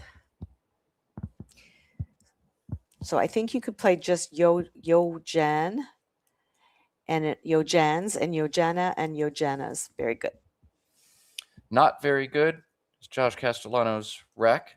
Very, very, very good is David Eldar's rack, and this one's going to get Oh ugly. my We goodness. said it would be best for the tournament if Josh Castellano wins by 200. Instead, he's going to lose by 200. And yeah, Eldar already with about a 250 point spread point advantage Ugh. on the field, Ugh. going to add to it here. So I think what we're going to end up seeing after this, Josh going to lose big, Dave Wiegand looking to be winning big. Eldar is going to play Dave Wiegand after lunch. If Eldar wins, he wins the tournament. If not, Wiegand will play him again. I think it's going to be Wiggy trying to win 2 in a row against David Eldar to win the tournament. That sounds sick to me. Mm-hmm.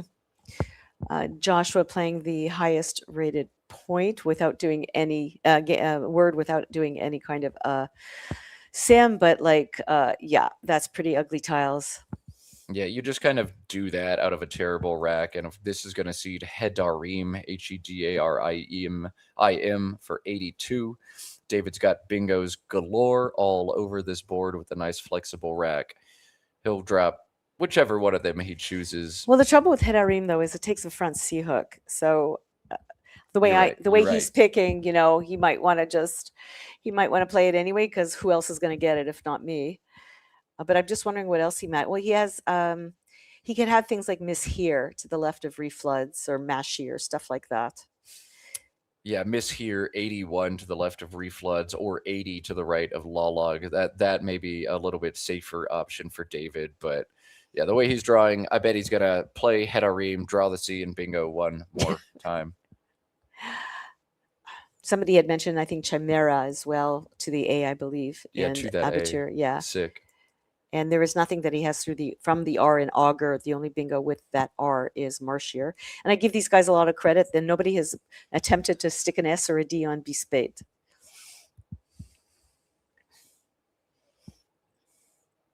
So David in the very uncomfortable position of having to choose from a wide array of plausible words. Sometimes that can get very wearing, actually, when you have such a good rack and there's so many possibilities and you have a nice open board that you can play on. What becomes the correct word to play? But thankfully for him, he's so in the lead in this game that it really doesn't quite matter what he plays, because even if Josh bingo's back, it's not really, it's what we call a flesh wound. It's not an amputation. It's just a little flesh wound if he comes back. So since there's nothing tactically to talk about, we'll just let David decide which of the 80-point bingos he wants to play to go up by 210. Not much I have to offer in terms of Scrabble analysis. I will talk a little bit about Josh Castellano's sweater. You see the W branding of Woogles.io. Woogles, our partner site, helping us run this tournament. Woogles, where you can find the annotated games played on boards 4 through 10 all tournament long. There's just so much to explore, and I can't wait to get into that archive of annotated games, learn, watch, see what's happened. I would love for somebody to take the 10 games per round times 36 rounds, find the neatest, coolest puzzles and positions, chop them up and make like a book or a giant Google Doc or a set of puzzles, maybe even write an instructional manual. So if you're out there and you feeling up to that task, let's make so much content out of this one incredible tournament that we can, entertain ourselves for months, because we got about 5 weeks until that Boblin Superstars. Let's develop the content. Let's get it out there. Let's grow it. Thanks to partner site Woogles.io. Robin, you've played on Woogles, haven't you? Oh, maybe for 600, 700 hours last week. Yeah, Woogles, you can play word games like Scrabble on the site for absolutely free. You can play human opponents on there, any lexicon, any time setting you want, any challenge setting. You can also play against bots. All of the bots on Woogles.io, free to play. Save the best bot, which uses the strongest computer analysis we have. That one available behind a small subscription via Patreon. But Woogles, a great place to play Scrabble. You can find me on the site. My username is Matt. Robin, if you want to tell yours, you can. If you want to Oh, stay sure. anonymous, okay, yeah, No. share it. Robin PD. Robin Probably, or maybe on Woogles on or on Woogles. Aerolith. Well, both, sure. Aerolith, I'm Robin PD. Aerolith, I'm probably Robin Pollock Daniel. You can see my games. I play incredibly fast games. My purpose is not to learn strategy when I play these games. They're more about word knowledge. So I play very, very fast. And when I see that I'm picking complete dreck and it's killing me, I just quit the game and start another one, because I just want to be able to play as many bingos as possible. For me, it's about studying bingos. That You do want to be careful. I actually earned myself a suspension to Woogles because I played the bots, resigned too many times when they took a Yeah. lead. You can resign against the bots, but only in unrated games. So consider yourself warned. Listen to my mistake. I was banned for 72 hours, a little swat on the wrist. Ironic because I'm literally on the board of Woogles, and I got banned from the Oh my site. God. But that's fine. No worries. Woogles.io, so much for Scrabble. You can play bots. You can solve puzzles. They've got just an absolute giant collection of positions scraped by their bots where one plays at least like 10 equity better than every other option. Just solve the puzzle, find the bingo. So much on there, brought to you courtesy of Cesar del Solar and several other North American players, plus a team around the world. Additionally, on Woogles.io, you can get there via the Causeway-challenge.com website. Find any of these players' scorecards and any game they've played. If it was annotated, you can click the Woogles link and click through every single position. The games that are on YouTube can also be accessed, so check that out. If you're a fan of Madhav, you can click through every one of his games on Woogles. Find it all right there. Causeway-challenge.com is where you start, and Woogles or YouTube is where you end up. God, there's so much content to be digested for everybody here. So just to allay everybody's fear, David Eldar is in fact alive. He is breathing, and he's just considering his best score, which he's about to give, his best word. All right, yeah, Miss here gets Robin's thumbs up. This is the thing she called out like a long time ago. And That's okay. That's fine. It gave us a chance to plug Woogles, a really, really important site and a really, really important resource for any Scrabble player out there. If you haven't been there, get there. If you have been there, stay there. So much cool stuff to explore there. 480 to 267, the score now. Josh with a bingo prone rack, but no bingos available to him yet again. Though, Robin, look at the unseen pool from Josh's perspective. Ugh. Might we see Dave Eldar draw a bad rack? Yeah, and if he does, so what? It's got that kind of a situation happening now. But there's a lovely little play for Josh to play. He's not in a position to win this game, but now for style points, he's got a very obscure word that hooks under PE and ZE. See if you guys can find it. Sick. And while he's doing that, let me just tell you a little bit about Josh, because we haven't, I worked on these biographies, so I'm going to read at least one of them. I have a very short one. He's a NASPA Scrabble master, and that's a ranking he's attained. It's just one under Grand Master. And he's received some awards from NASPA. He's won the largest total spread in this dictionary, this Collins dictionary, with 7,941 points in 2023. He also had the largest total spread in 2022 with 4710. So you imagine he went up to 7941 in just 1 year. And then he had a single tourney largest spread in 2022 of 1,693 points. And he was also the 2021 Michael R. Wise Memorial Person of the Year. Michael R. Wise was the founder of the Toronto Scrabble Club, who tragically passed away from cancer many years ago. But every year there is a prize for the Person of the Year. So that's a little bit of biography on Mr. Castellano. I could go into Eldar too, but that would take way too long. Yeah, Eldar doesn't really need any introduction if you're familiar at all with competitive Scrabble. A two-time World Scrabble champion, and only 3 people can say they've won the World Scrabble Championship twice.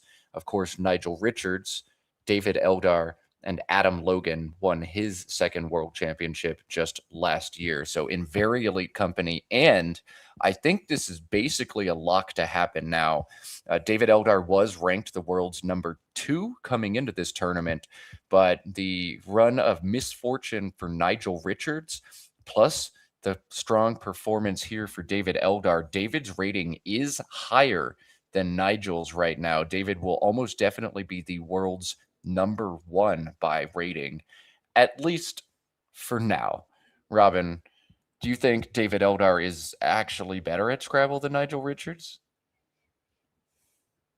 I'm going to say no. Sorry. Yeah, that'd be crazy if you did. The hottest of all hot takes. Now, David, incredible Scrabble player, but I did ask David Eldar at breakfast before the tournament started, do you think you're going to win this tournament? He literally laughed at me and said, no, are you kidding? First off, Nigel's here. Second off, everybody else. So I think maybe David calling his fate, perhaps. And that's not at all to diss David Eldar. I've just never, and maybe it's just I haven't seen enough of his games that I've seen so many of Nigel's. So David, I do apologize, but just based on what I've seen, Nigel, the way he thinks, I just think that it's just at a level that is unsurpassed. Yeah, Nigel just so good. Like, he doesn't make mistakes. We haven't really captured many mistakes from David Eldar, but at least a few of them, few and far between. David, I think the best quote unquote mortal player, as Nigel, just a absolute machine. And Joshua does find the very obscure and stunning word. So he has a little bit of pride that he can take out of this game, that he made some absolutely beautiful plays, and this one being the most spectacular. All right, David did find an awkward rack. HIORK. Oh no, what's he going to do? He might lose. No, saddest violin noises ever. He's got WHIO to the right of Miss here. Hauk would be something that would come to my mind very, very quickly, making ARC. And Hauk, one big advantage of it is that it blocks one of the 2 best bingo lanes. I think it's the best bingo lane, certainly for a 7, would be next to the AR.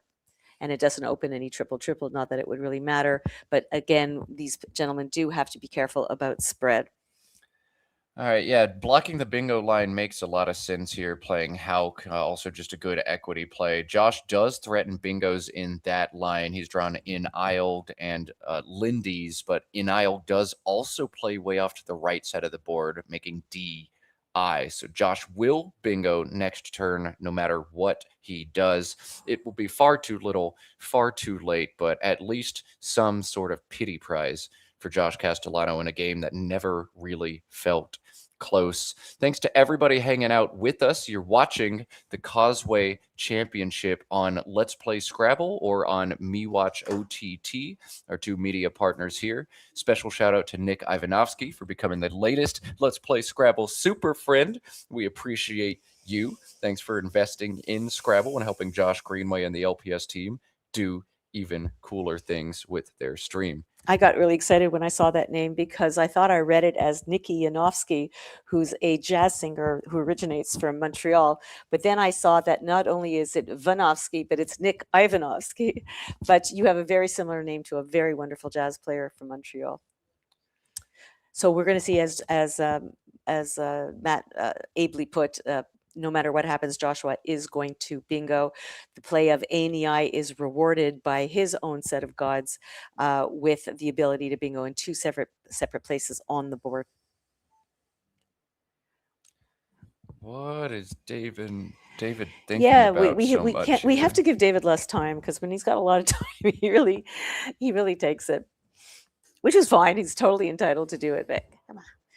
I do this all the time, Robin, in games where I'm up by 200. I just sit there and soak it in. Do you? Yeah, that's really nice. Oh my God, I feel so good. I'm winning by 200. Yeah, bask in it. Just kidding. Yeah, I don't. I feel guilty.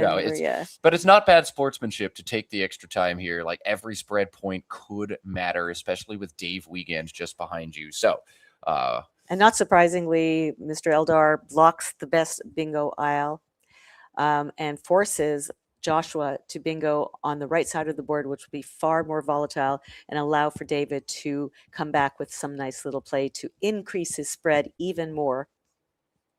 Yeah, we'll watch David Eldar's face. We might see a little bit of emotion from him, and he realizes, oh, wow, I tried to block, and he still had a bingo in another spot. And of course, he kept W and H, which could go beautifully next to the S in Isled. Yeah. He's going to have 54 as a punish to Josh's 65-point bingo. Goodness. Just everything falling right for David Eldar in this one. There's really not much to think about. There's only one place to put it.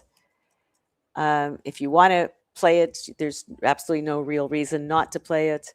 How many tiles are left in the bag? We're at 11, so that means that there are 4 tiles in the bag. I don't think David's going to bingo out. I don't think that's the worry.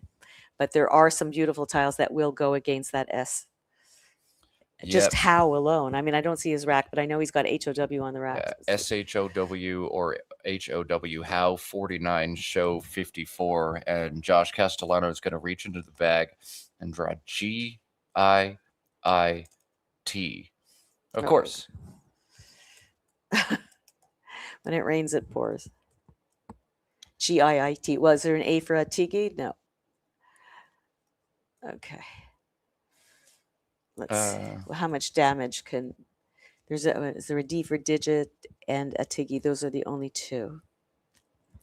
Eldar's forced to decide here between trying to go out in 2.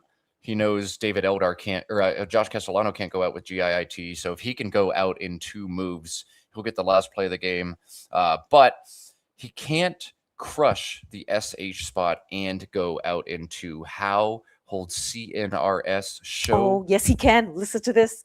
Show first, and then acorn through the AO in Johanna's and reflux. Yes, that's one way to do it, but that would be the only out for him. So if Josh sees it, he can block it back. But yeah. It is there. It is there. Yeah. No guaranteed out into if he cashes how or show for David Eldar. Yeah. I would do it. I mean, what are you going to do? I mean, what can you do? It's still the best play. Because otherwise he's going to play gist, right? Like you got to take the show spot first. Otherwise, Josh is going to play GIST since he can't go out. And if he's stuck with the C, he's stuck with the C. It's not going to change the outcome of this game. Yeah, this one of the rare end games where it's actually correct not to secure the guaranteed out in 2. The highest scoring out in 2 sequence for Eldar is win through the I and miss here, WHIN, leaving crows through the W, setting yourself up. You seed the 21 for gist and then play out. But it comes out a little bit better for Eldar to just play how or show, even if Acorn or Acorns gets blocked. You're going to come out ahead in the sequence. So not going out in 2. Actually the right line for Eldar here. Don't see that often. And we have 3 minutes and 44 seconds to figure this out. So, Robin, I'd like to talk just a little bit more. I know we've hyped up the 2028 Causeway Challenge, officially announced outside of Kuala Lumpur at the Genting Casino in Malaysia. But I do want to talk a little bit about our experience. We were fortunate enough to be on site and enjoy the very best of Bangkok here. Would you say that Michael Tang knows how to throw a tournament? I would say he knows how to throw a spectacle, an event. I don't know anyone who isn't walking around smiling, happy. There's no grumpiness. They're treating us very well. The hotel is lovely. And, you know, it is in a bit of an outskirts location. But frankly, I mean, I literally have been in this hotel for exactly a week. I haven't even stepped outside. It's very, very hot out. It has prevented me from going outside. We're going 11 hours a day. Do I really need to go and take a taxi or walk down the street and go to a restaurant, a noisy restaurant with cigarette smoke? No, it's kept me here where I need to be. It's kept me fresh. I go to bed at a decent time. I wake up in the morning. I'm fed like a queen. I get to do this fantastic stuff with fantastic people like you. call games, be among my Scrabble friends, eat some more beautiful food for lunch. Then I'm too tired for supper, and I'm too full for supper, and I go to bed. And it's been just an amazing, amazing week. I see everybody's happy. They're all wearing their special shirts that were created for this tournament. He put our flags on there. They're very individualized to our country, and you could put whatever word or name you wanted on the back of your T-shirt. So not only is everybody wearing T-shirts, but they're wearing individualized ones that they have a fantastic souvenir. So, and what would you say? What would be your estimation about his capacity to put on a tournament?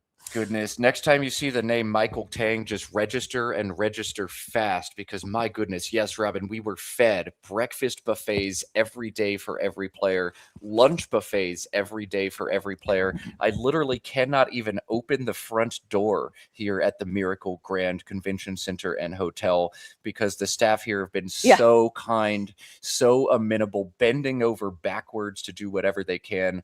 Michael's found a great venue, given us all such a good time here. And Michael says, this one was so successful, let's double our numbers next time. Try to get up to 1,000 players at the Genting in Malaysia.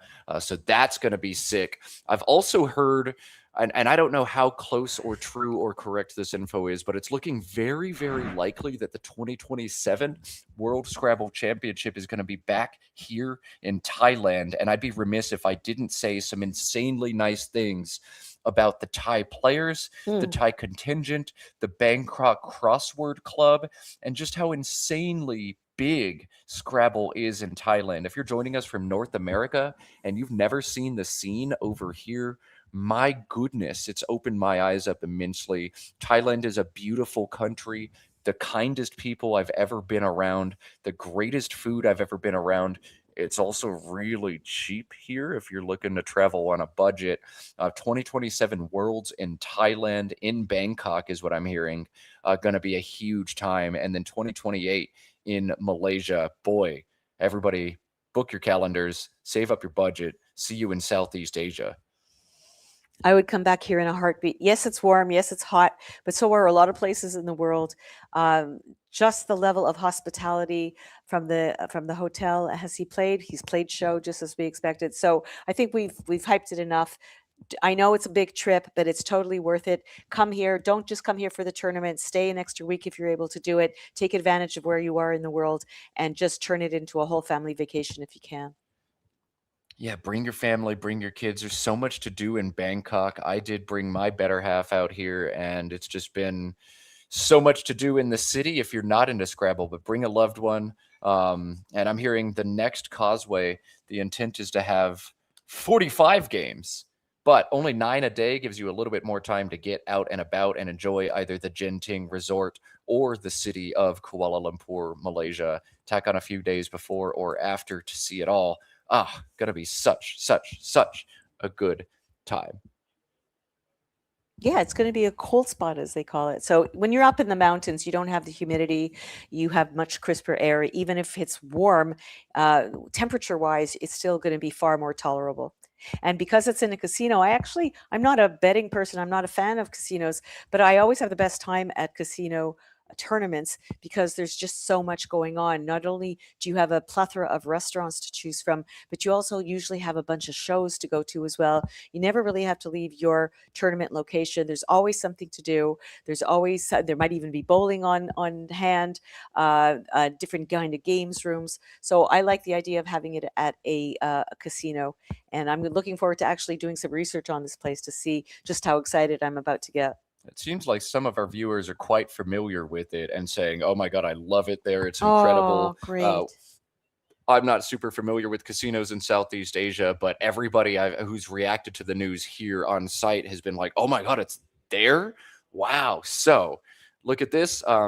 Josh, last play on the stream, and it's going to be a great one. He does see the out of Acorn. He is blocking it. This is correct. So show is not the right sequence for David if Josh spots Acorn, and Josh has indeed done this one right. Goodbye, Josh Castellato. I don't think we're going to see you again on table 1, but what a tournament he has had. playing some great Scrabble, certainly getting the GM norm out of this one. He won't win, but he'll stay close. It's looking like with that final score between Dave and Madhav, Dave Wiegand's going to play Dave Eldar twice in a row after lunch. Dave Wiegand needs to win both of those games. Dave Eldar just got to win once more to win this tournament. Remind us again the name of the casino is the Genting Casino? Genting or Genting Casino? Genting Grand Hotel, located in the Genting Grand Hotel. Is that correct? Yes, outside of Kuala Lumpur, Fantastic, Malaysia. fantastic.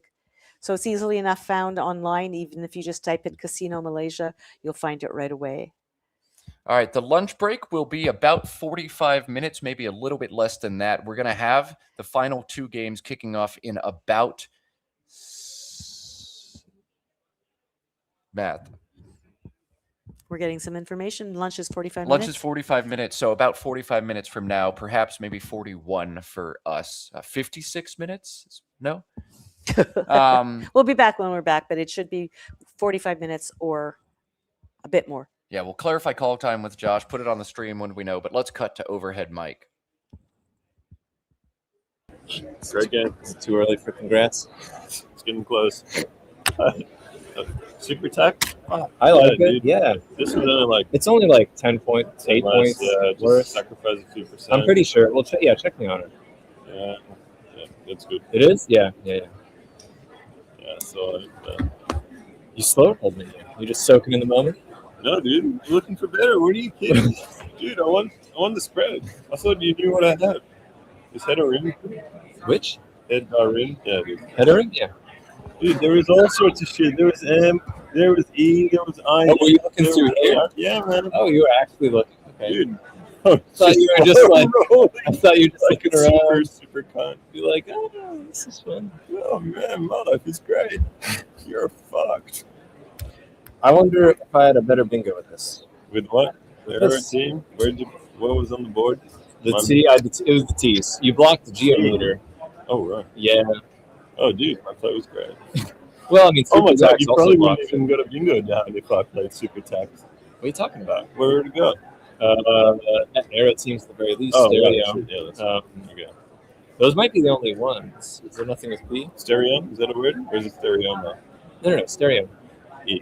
Stereo B, arrow T, it's a pair. Blank T. Omelet, yeah, only omelet. Which didn't fit. Oh, So that may have been the only one. May have been the only bingo. Wait, no, hold on. Ectomere, Ovatine, yeah, telomere. Yeah, I guess that's it. Let's do. That's all I had. Rip. yeah, because of the spread. Honestly, if it wasn't for the spread situation, I might have risked it. Risked what? Super Tax. I might have played it. It's just like I don't want to lose by much. Yeah. I just need to win one game, not by much. Oh, well, Instead, I won by 170. I'm more fucked than normal now, I Yeah, think. dude. It's over. Wait, are you 2 games behind me? I am now, yeah. Is anyone 1 game behind me? It's, well, Oh, it depends. so I think one of them has to be, right? Oh, then it's Oh, wait, never mind. Yeah, I thought you were like, No, I'm only 1 clear. Now I'm yeah, you're only one clear. I'm 2 clear of you. Oh, You're this the only King of the one. Hill weirdness. Okay, never mind. No, you're not. Hold on, wait. Wait, am I? Was there anyone? And these players trying to figure out what they need Wasn't to do. David had it right. Oh, He said, wait. I think I just need Shouldn't to you have win looked at that? one of 2 after lunch. That is indeed the situation. They're going to figure out it's Dave Wiegand who he's got to play against. So we're going to see David Eldar, Dave Wiegand after lunch. Lunch is scheduled to end in 53 minutes. So you at home can maybe step away for a little bit, but you got to be back in 53 minutes to watch the final 2 games of this one. Before you step off and touch your grass, pet your cat, do whatever, please do us a favor, like the video down below, pop over to our friends on streams 2 and 3 and like those videos as well. All of these likes stay on the stream forever and help bump us up YouTube's algorithm. All right, Robin. If anyone David else, go ahead. Sorry. David Eldar, Dave Wiegand's what we're going to see after this. Battle of the Daves. How stoked are you? Very, very stoked. If anybody out there is taking a nap in order to be awake for the final two, set your alarm for 52 minutes. Don't forget. All right. We will see y'all in 52 minutes.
Lunch finished here at Bangkok. 2 games of Scrabble left to come from the Causeway Challenge, and this one game could be the final game as far as we're concerned. David Eldar facing off against Dave Wiegand.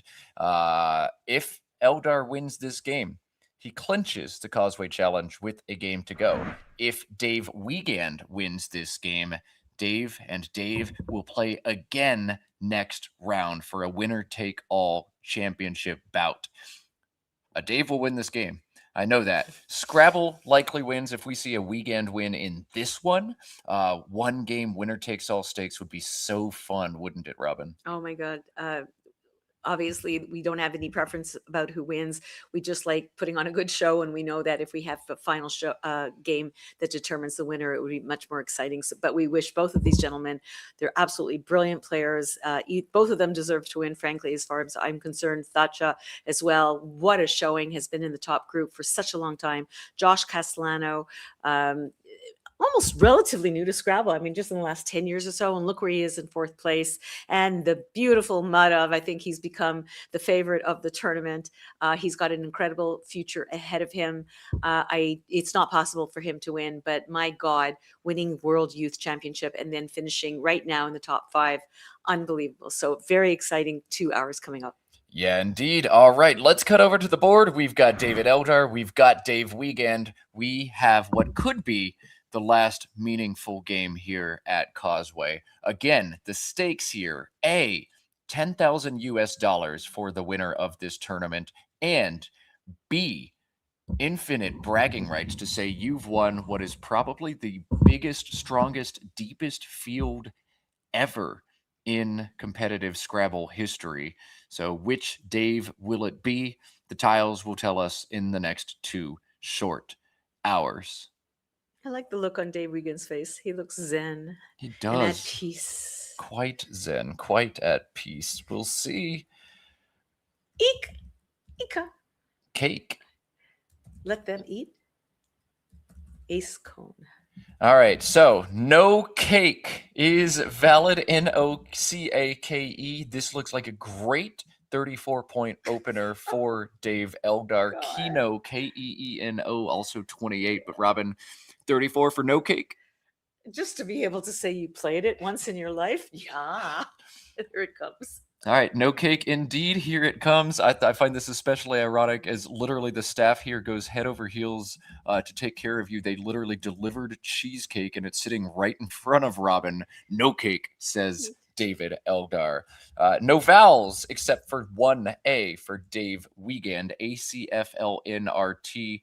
I think the pretty straightforward cantref through the E and no cake. 34, Robin. Got to do it, yeah? Cantref is great.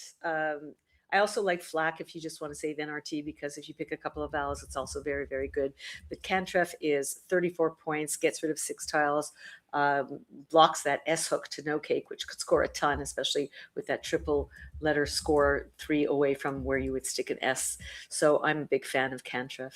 All right, if this isn't cantref, and I'd be surprised if it's anything else, but where Dave plays that R could be huge, and R will give Dave Eldar bingos as he's found this game's first blank, EEETVX blank, exertive vertexes, each a threat. But cantref, such a strong play.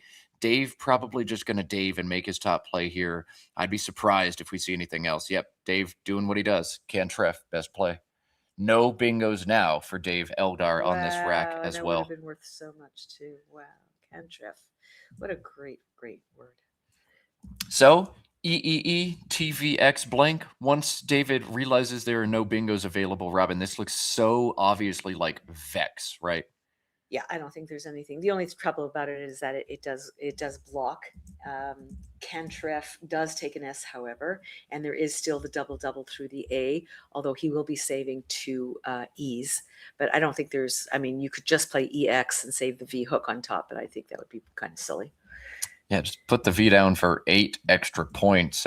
Vex, just strong. Sometimes you don't have to think very hard. This one of those turns for David Eldar, it looks like. Dave Wiegand might be thinking pretty hard. An ugly draw. GILOTUW. So close to outglow.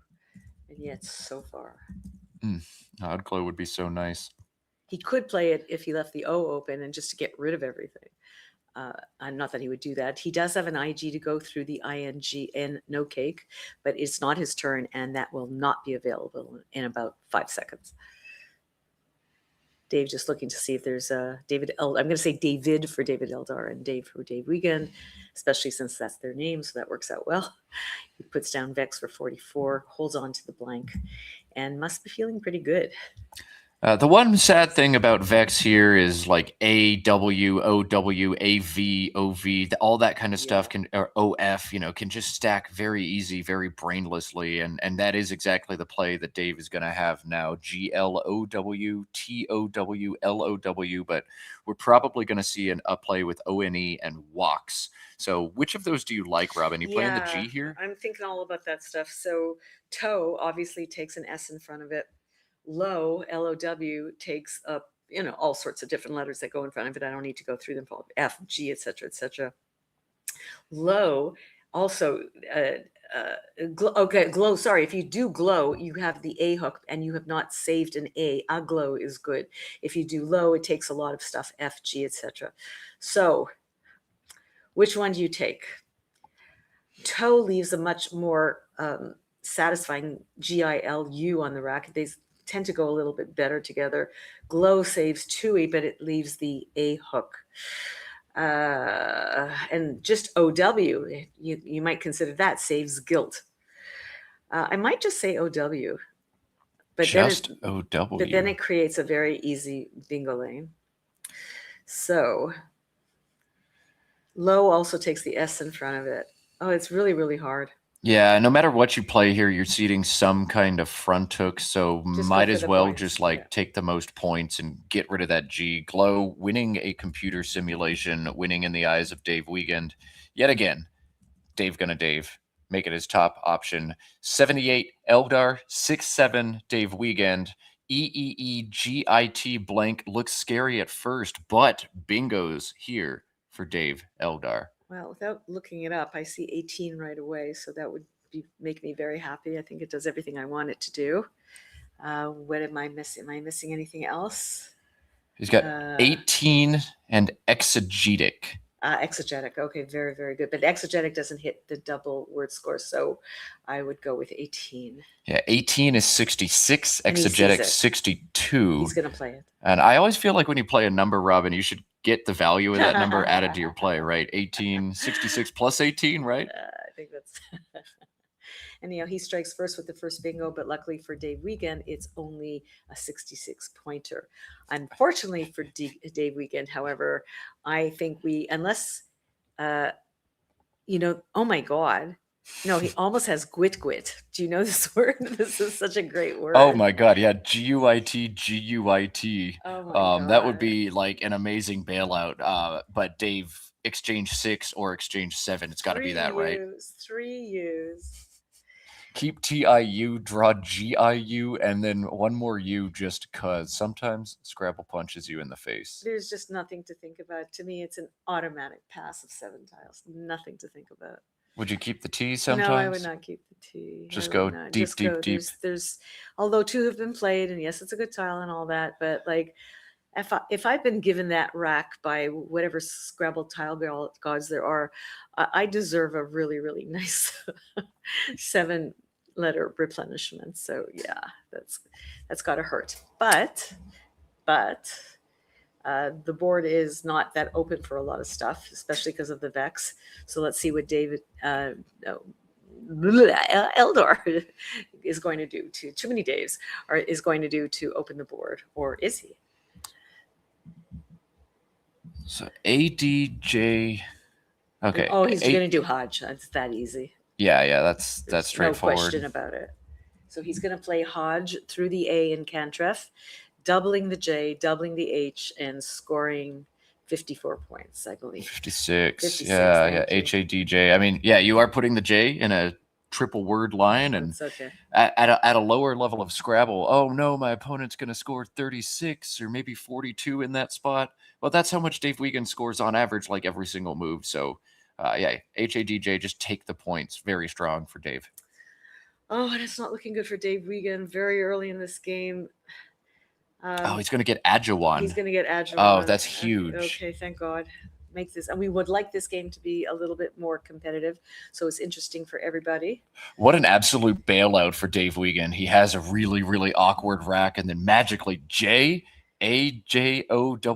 is 48. Okay, instaplay. Why do I just get the feeling Dave Eldar is about to pick a blank? Did you forget that feeling? We'll see. Adjuan's going to come down in 3 seconds.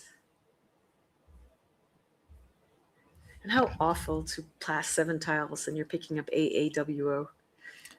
How long has Eldar been shaking that bag before he throws? I know, My goodness. I know. To be fair, Dave Wiegand did just exchange 7, so like I actually think players fail to shake the bag and leave the bad stuff on top sometimes. But shake from Dave Eldar. Finally drawing those tiles.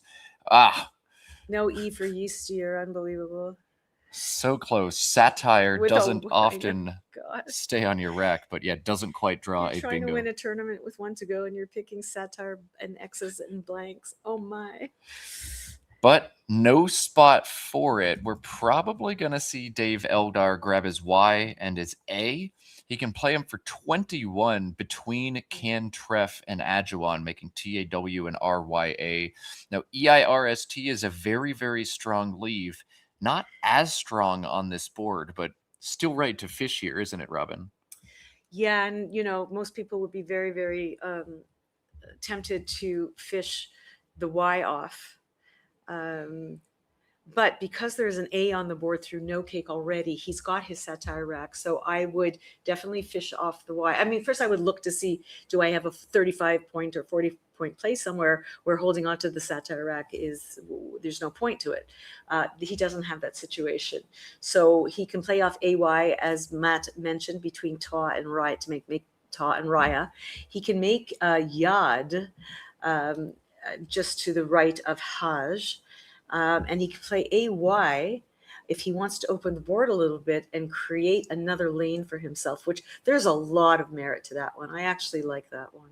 Robin, the last AY talking about is FA and AY opening the board up, so that bingo far more likely to go. That is just 18 compared to 21. But yeah, 3-point sacrifice to open a big bingo line may be worth it for Eldar. One other thing Eldar thinking about here, he'd love to keep the A. Remember, a glow still available on this rack, so it'd feel way better for Eldar to play IY instead of AY.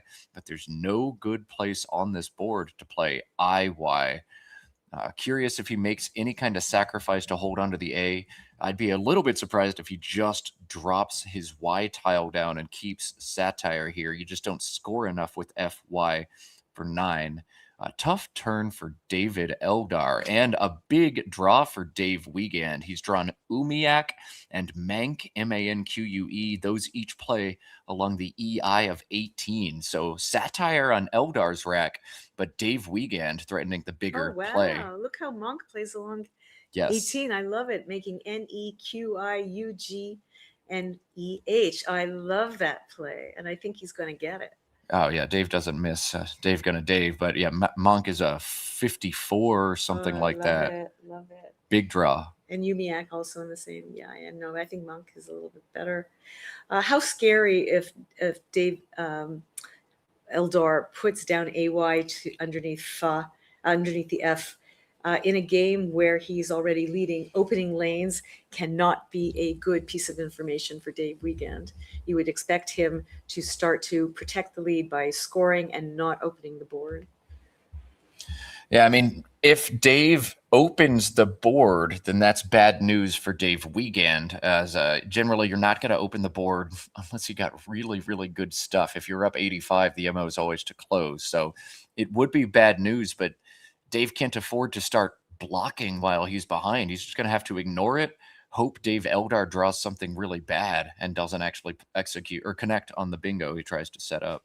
I will say one thing about not playing the A, and that is simply that the glow is still there and you can stick the A on it to bingo through, even though you would either have to start with it or it would have to be the second letter. Nonetheless, giving up the A when they're starting to become sparse may not be the best thing, and he might want to just play Raya or whatever he can do for the most points with the Y. If he wants to go in a completely different direction, 31 points available in Keytar, Keytar from the K, or even 39 points available, Ayries and FA at the bottom of the board. 39 Oh, wow. holds a T, does open the board wide open, but sometimes when you got a lead, rather than playing defense, just turn on the jets and run. That would put Eldar up by 2 bingos, but I don't think he'd play it here. This is a board that looks like you're going to be able to control it. Dave, Eldar fishing the Y for 9. Yep. 8. Excuse me, 8. I know how to count. Fishing the Y for 8 is Dave Eldar, and Weekend gotta play MANQUE here. He also has to vomit a little bit into his mouth after a play like that. Yeah. You know it's bad news for you, but you just hope your opponent missed and keep going. I think if you ever saw me make a play like Aries from the F, I think you need to make sure I get to the emergency room very quickly. It is not something that I would ever think to play or want to play in this situation. Just go ahead and take me away if I make plays like that. And look at Takes Dave. the U, Oh my goodness. But he's still going to get a bingo anyway, because if Dave plays Monk, he's going to get Muriates. Oh, yeah. And Umiak also puts the M out in space. So Dave, Eldar. And Scimitar. That's the anagram. Scimitar. Whoa. Oh, no. Okay. I thought he was playing QUA for a second, but no. MANQUE coming down. 54 for Weekend, but this does give Muriates, as Robin's pointed out. So Muriates going to come down, or Scimitar, pretty soon. I think we're going to see Muriates. I actually don't know that I agree. Muriates does put an S at the very top of a double-double column, so any 8 starting in S could be 100. But why fork the board? Yeah, Scimitar does open up the other side of the board. So we're actually going to see Dave think a little bit, deliberate between these two bingos. They both got a wart. Open the left side versus open the double-double. You know, if you hadn't given him that M to play through, he would have had a decision to make. Like, how many times am I going to futz around with this rack, right? At some point, I have to start scoring. So I think we would have seen him play maybe cantrips and something off the Y, etc., to score for about 30 points. But he's not going to have to think about that. He's just going to have to increase his lead. There's not too much for him to think about. This is a satire rack with a U. The only place to play through is through the A or off the M. There's and a possibility of 7 coming. Nope, not even. There's not even space to the right of Cantref in YE. There's not a lot to think about. This is a stem rack. This is something you study, in your first months of Scrabble, and it's just a matter of whether he's finding it. Here he's finding Scimitar, the more obscure one, or he's making a decision that that's the one he wants to play.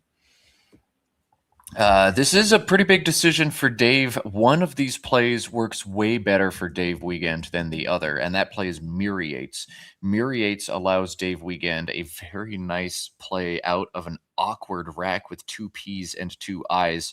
Scimitar means Dave Weekend will have no good options here. So, looks like Dave Eldar about to commit. Nope. Shifting back to Muriates now. No, we're not. Nope. So we're not going to see Muriates. What was the word he could have played back? I would have given back Priapi. Oh, that's a great one. Down, making GI as well. Scimitar does not seem to give Dave anything good back. So, Robin, he is opening the left side of the board, which you warned about, but he doesn't open the double-double. And crucially, in this situation, Priapi won't be seen. Yeah. And how must Dave be feeling here? We're in a game that he must win in order to prevent Dave Eldar from winning the entire tournament. And the man is picking up blanks, big X spots, blocking with the V, and picking up satire racks.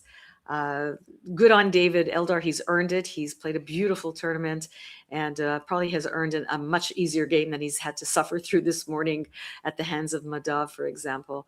And what a wonderful way to win a tournament where you barely have to breathe. But that being said, It's still only 100-point difference. There are still 2 S's unseen, still a blank unseen. And by the way, we're playing Dave Wiegand, who's one of the best players in the world. So let's just see how this plays out. Yeah, never count out Dave Wiegand. If anybody's going to randomly score like 250 points in 3 turns, it's him. He can do some serious damage over the board. Dave looking to play PIP. These go above the SE in Scimitar, but open a huge scoring spot on the double word, triple letter axis. You can also shift them over a bit, play above the ITA in Scimitar instead, as DI has, PI has no front hooks, so pip there. We'll keep a bingo line open at the top of the board for Dave to mount a comeback. Robin, are you playing pip here? And if so, where? I think it's time for him to start becoming a little bit volatile. So I would be playing it to the left of Scimitar because it only scores 1 more point. But if anybody wants, if Dave Eldar wants to play over it, invariably he's going to have to open the triple row. That is the nature of how this stacks up. If you play it over the ITA, you're not getting anything really interesting going. So I like this. I like this placement. It's a bit more volatile. It's a bit more in your face. It's a bit more I dare you. All right. Let's see. 3 A's, 5 O's unseen. So it's just very, very likely that Eldar has at least one of the tiles he needs to play atop this. But sometimes those plays are hard to make. You stack on top of pip here. You expose a triple word. And David Eldar doesn't have any of the A's or O's unseen. He's not really going to be able to do too much about this on top of pip. He'll have to block elsewhere. Yeah, but he can do that just by playing GIF on top of Scimitar. Yeah. Which I think he's going to do very, very quickly. And that's all she wrote. It's gone. Yep, and she gone. But yeah. So still, now Dave can make a choice at some point when he's got the right tiles, if not now, to be the one who is volatile and open up that spot for himself. He could play Ova right there. Or no, just Ova. Oda, O-D-A. Oh, he doesn't have an O. Sorry about that. A-A-D-I-O-R-S, the rack for Dave Wiegand. O-D-A above the P-I-P, though, makes sense. Open up that top triple word. Without a 6-letter word, it's going to be pretty tough for David Eldar to block. And a play of GIF doesn't necessarily mean Eldar's keeping anything good. Could mean he's got quite a few consonants. And it would put Eldar in a weird spot. So ODA looks pretty good. Another fun play here for Dave Wiegand through the T and 18 is Aristo. 28 points, but it's pretty unlikely we're going to get into that bottom left quarter. Aristo scores 28 and makes that happen, but quite aggressive. You think too crazy, Robin? I like it. No, I don't think it's too aggressive. I really, really like it. It opens a triple. Dave doesn't know that Eldar has both of the last 2 S's. So in his mind, he still has 2 to pick up. Wow. But I think he needs to open the top one with Adu first. Or Oda, sorry, first. Oh, yeah. Wow. Because this board is getting very, very difficult to bingo on all of a sudden. You're going to have to bingo underneath Scimitar or above it. Yeah, he's doing that. He has to play in a way that is in your face, and he's doing it. But I really, really like Aristo. That was really pretty. Aristo cool, but Oda feels like far too natural play here. And Dave Eldar does not have a 6-letter word to play on top of this, but he can still block the line. Stum, S-H-T-U-M, making gift plays down 38 points, gets rid of 4 consonants, does string an S on the top triple word, begging to be bingoed from, but Stum is a good way for Dave Eldar to score well, get rid of one of those 2 S's, and block the threat. You like it, Robin? Stum? Oh, yeah, of course I do. It does everything it needs him to do, but it does put an S up on the triple row, but that's fine because that ape opening is very, very scary. So it gets rid of his double S's. It scores the H and M along a triple row. It hooks onto gift to make it go back and forth. Do you have a point value for me, Matt? On Stum? Yeah. 38. 38 points. Fantastic. He just has to keep scoring. But, and look what our little man he's picked up Sierran. Its anagram Snarrier also valid here, but Stum will not give any bingos back to Dave Wiegand. But he doesn't have one now either. So, wow. Both, and Sape isn't good as far as I know.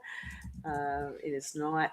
So right now, Dave has nowhere to play his bingo, and he's got another balanced rack. So Eldar looking not to play Stum, but Motus. This makes sense in most universes. The S so dangerous on top, the M far less so. But the M gonna give Dave Wiegand Mariners for 83. So this is definitely a smarter play for Eldar most of the time. Well, starting with an S. It's not like you can end in the S.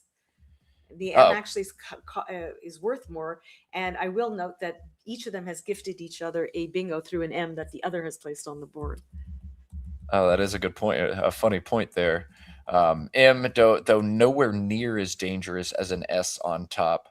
2,100 eights that start with an M. We got us a game, guys. Yeah, 3,500 words that start with an S, or 5,300 words, excuse me. So you're right, though, Robin. We've got us a game. Just 22 points separate the players now. I haven't seen David's refreshment tiles yet, but if they're bad... No, he's got a bingo.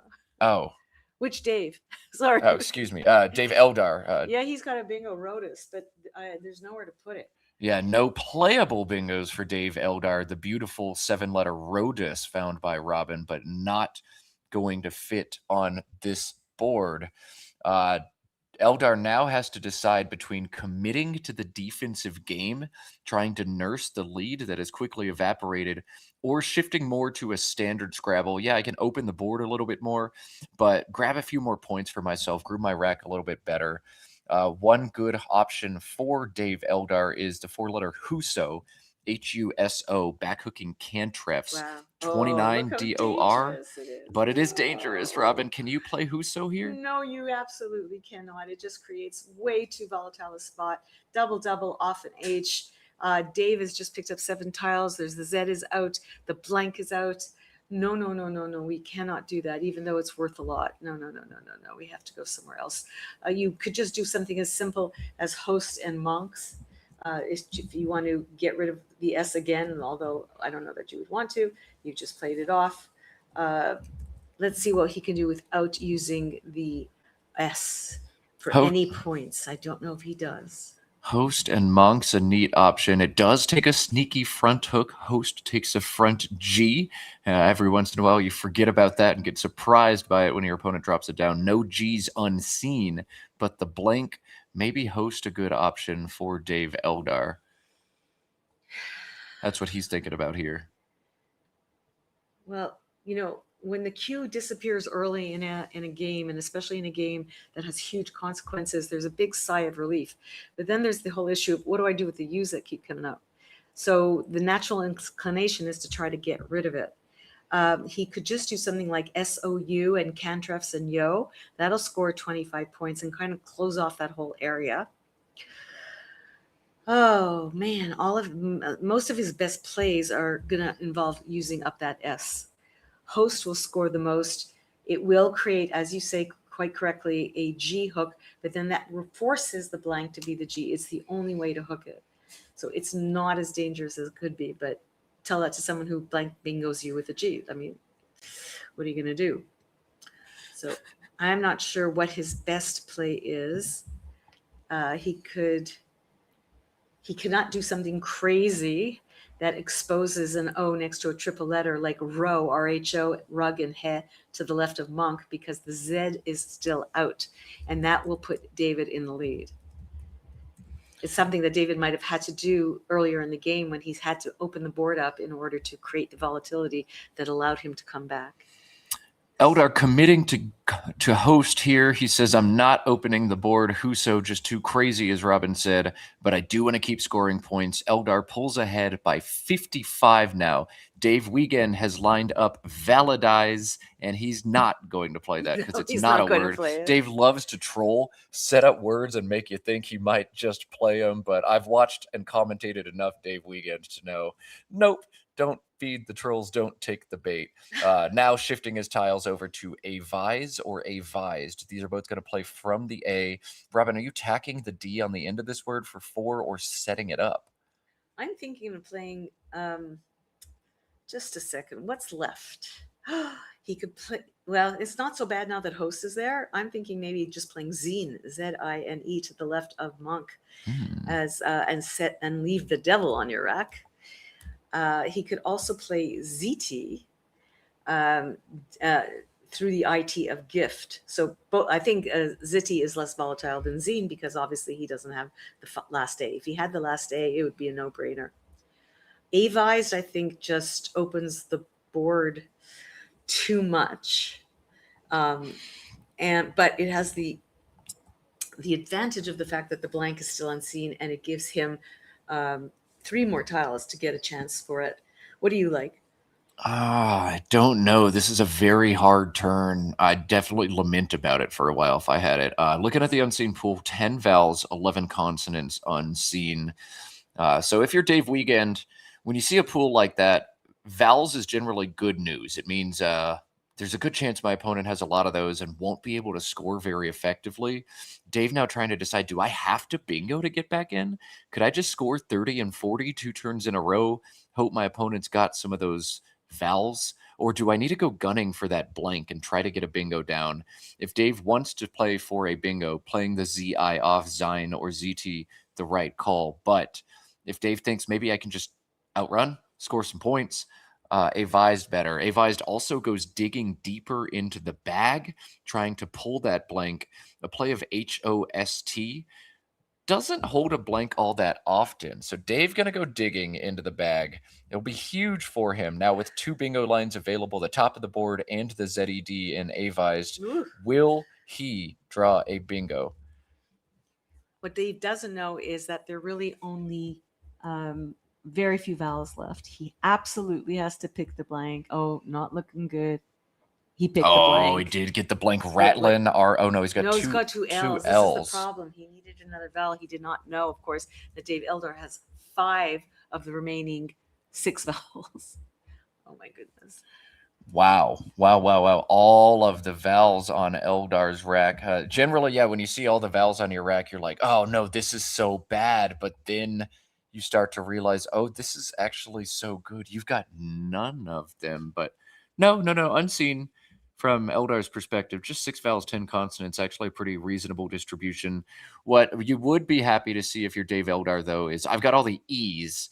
If I can obstruct the E in Avised, it's a lot tougher to bingo without one. So playing Dor or Doree, a fun option for him, D-O-R-E or D-O-R-E-E. He's going to play the longer version here. This does take a back S. So should Dave happen to have a 6-letter word using the blank as an S, this could be punished intensely for David Eldar, but we know nobody's home for Dave Wiegand. Now, Dave Wiegand has a ton of time, and there are very few tiles left. We're down to 5 tiles. So he is going to have to. Wow. Now, you can't make a distraction on the left side of the board. Obviously, there's all these bingos off of the I, the N, the E, the R, and the S in Mariners, but they have to start with those. And just because David Eldar just played Dore, don't count Dave out on the 9s because he is a master of those. So, and they are all, 2 of them are nice of them, ER and DE. Those are lovely, lovely 2 letters to have to play through. So he is going to have to figure out what is in the bag. There's 2 B's unseen. There's 2 U's unseen. He's going to have to figure out the likelihood of what he might pick up. If he picks up a B, it goes very, very well with the L. I wouldn't be so quick to get rid of 2 L's, for example. So I think we're going to be here for a while, and I think we're going to have to start coming up with some stories to talk to our audience about, because I think we're going to be here a while. We will be here a while, but we should focus on the position at hand. Dave Wiegand first has to play a little bit of poker in former poker pro Dave Eldar, Doree. Why did Dave Eldar play that when the safer Dore was available? To me, he almost definitely had a third E when he made that play. Otherwise, you don't do that. And probably another vowel as well. Whether that's an A, I, O, or U, I can't tell you. But Dave Wiegand's got to suspect the E is not something he can draw here, which means a lot of the stuff in the bag is really bad. BBOUUY, what I'm expecting to draw most of the time. You don't want to draw a lot of those tiles in a I need a bingo to win situation. Dave probably wants to play short, maybe just 2 tiles here, no more than 3. But which ones? That's the thing. So he has to go through every permutation of what's in the bag, and what is the likelihood of him being able to bingo based on that. What is now, and also what is Dave Eldar going to be able to do to block all of those juicy letters up on top of Mariners as much as possible? Not a lot. Let me see, what does he have? Does he have rub out? Or no, I don't think he has an O. Let's see what he has. No, he does. Yeah, that wouldn't do it anyhow. He can't really play across and do a 4-letter word underneath INER. So he's got some issues. He's got some issues here. Yeah. Eldar does have some issues, an awkward rack, but Wiegand, I think playing 2 tiles, the strongest play. By sheer equity, playing NILL beneath the REE of Dore looks good, but you need that S hook to stay alive, and you really want to keep the ER and DE in avised open as well to try to hit some of those 9s. I think if I'm Wiegand, I'm going to grab my L's and either play DELL for 10, or there's a nice other spot to play them, lapel through the APE in the top right corner for 9. Might be the right move forward, but those score so poorly that even if Wiegand does draw a bingo, it's possible that he just gets outrun by Dave Eldar. Hard turn. So I think what's left in the bag is ABIOY. I think that is his pool, if I've done it correctly. Looks right. Which Dave, of course, doesn't know. So as far as he's concerned, everything that you see on top there on the top right is available as a potential 2-letter pick if he plays off 2 tiles, which I think he will. Yeah, I don't know much more you can do besides Del. It does take a Y for Delhi, and that could cause some problems. Yes, that could cause big problems if David Eldar has BYTE to come back. It would negate most bingos that Dave did because he's so far behind. He's 60 points behind. So I don't think he can play Del because it's just too dangerous with BYTE coming back. That being said, how does he get rid of, I mean, the most obvious instinct is to get rid of the 2 L's, especially as there's a 3rd one in the bag as far as he's concerned. Dave keeps touching his tiles as if he's going to play off ILL somewhere, maybe down from the in. Maybe the I in Mariners, and have a bingo that starts with a vowel. One thing Dave should also think about here is just a 1-tile fish. Grab an L, play ZOL for 12. How often does that hit? If he draws one of those 2 I's, he threatens nitrils and dores. If he draws the A, slantier down from the S available. So he's got to think about, well, how often if I just fish 1, do I just hit a bingo immediately? And with 5 in the bag, if he plays 1 tile here, a lot of the time he's going to get the chance to fish again later on, maybe for a long shot ghost bingo or something. So leaving 4 in the bag, Dave Eldar is unlikely to empty things given how open this board is. Maybe ZOL for 12 is a good play for Dave Wiegand. Or if he wants to just get rid of 1 L, it's funny that you should say it, but just as you were saying that, I was thinking, what if he just plays off 1 L? I'm not sure. because he could play Lop for 15 points. So I'm not sure why he did that unless he felt that he could prevent David from making his own 3-letter word underlap and scoring a ton of points. So he saw Lop for sure, and he made the decision it was worth the 3-point sacrifice to prevent Dave from doing something underneath there. Now, if I had to guess, and I know Dave Wiegand pretty well as a player, I think he's doing this to block underneath OREE of Dore, stop these high scoring potential stacks in the bottom. And he did pick a vowel. He did draw one bingo. It plays down from the R in Mariners. That's it? That's it, just the one. But he does have a bingo, which means this game, crazy. Ritornell, yes, a Ritornell. I see it. Only the one bingo. Wow. This and David Eldar, it looks like he has a lot of time, but he doesn't, because this is a very, very difficult end game. Yeah, so then what do you do? Playing UTE beneath the NER and Mariners blocks a whole lot of the strongest lines, but you figure Dave doesn't make the one-tile ZOL fish unless it's possible that he hits DOREES sometimes as well. You can't cover every threat here if you're David Eldar, but blocking the ones at the top of the board make the most sense. UTE keeps a nasty BILU leave with B's, I's, and L's yet to come, and you could end up in some pretty big trouble. Is it possible that Ute gets outrun? Maybe. Dave Eldar looking at rebuilt down from the R. This blocks a whole lot of real estate. It is weak to bingos to the ER. If he plays rebuilt, he empties the bag, and he kind of chuckling there. He's realized, if Dave does hit a 9 to ER, I just lose on the spot. Otherwise, I pretty much win on the spot. Tough turn for Dave Eldar. He's scratching his head. I'm looking. If he plays rebuilt off of the R, he will put the T1 away.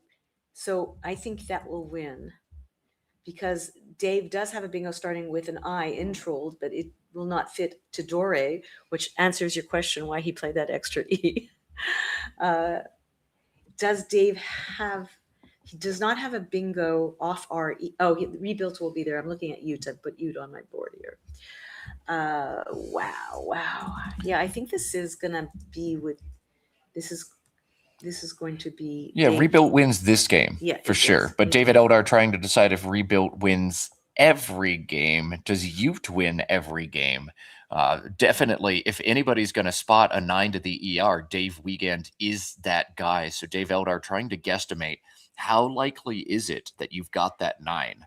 Rebuilt is not 100% chance to win. Is Ute 100% chance to win? Almost definitely not. There's still bingos like Rations or Nitrils and Dores that can fit. So Rebuilt, almost definitely his best option, and it is going to win him this tournament. Wow.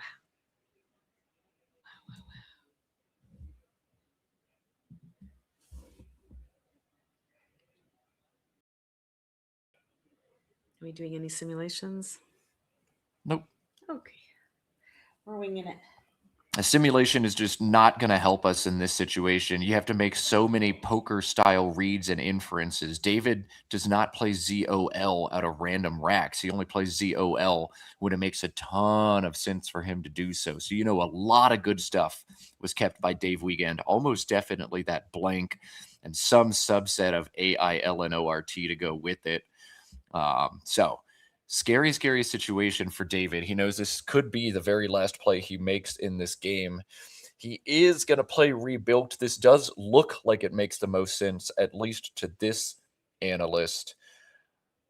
And assuming he does commit to it, Dave Eldar is going to be your Causeway Challenge champion. Wow, and here it comes. Dave Wiegand just looking a little bit sad. He knows he's got the Ritornell from the R, and he sees it going away. Dave knows his chances of winning this game. And the tournament. Gone.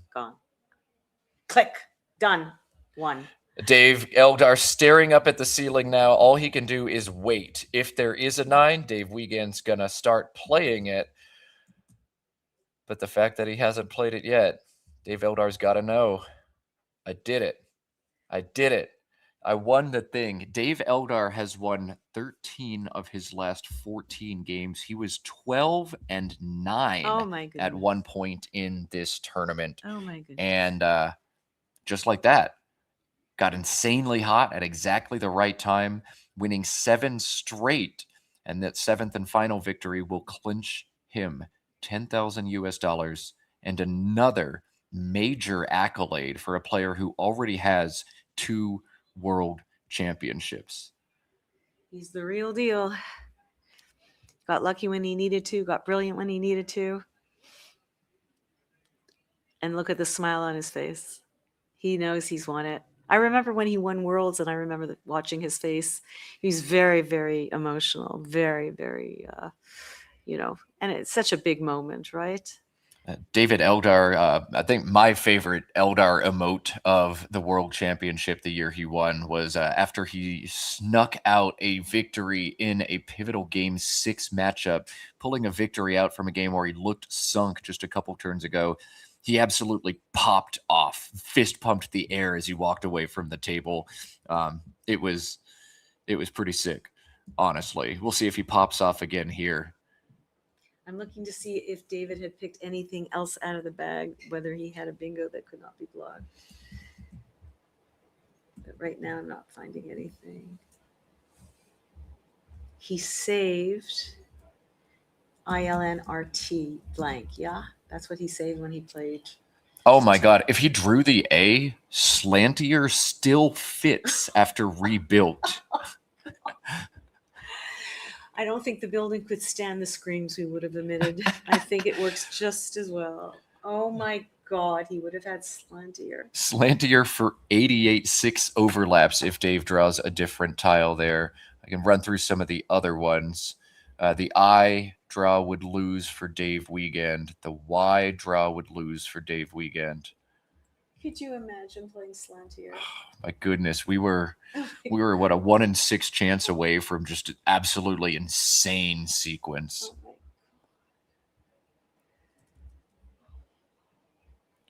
It looks like only the A would have won this for Dave Wiegand. He would have had Slantier and actually a 9 into the DE as well, but only the Off the A. T? What was the 9?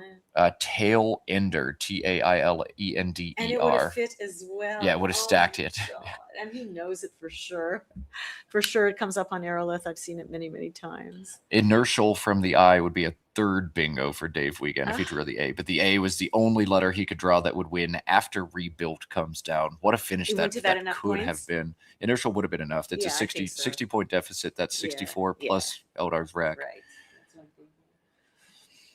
Oh my God. So the A was the only tile that would have done it for him. Yeah, given rebuilt came down, the A was the only tile, but still Dave Wiegand salvaging a 1 in 6 chance out of a situation that looked rather dire. A good thinking from him. Just didn't grab the right one.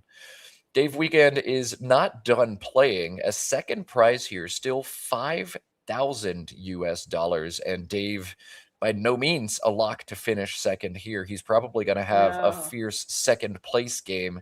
I am not 100% sure that we are Gibsonizing players here, but I would be surprised if we weren't. I'll try to get confirmation from our team on the ground.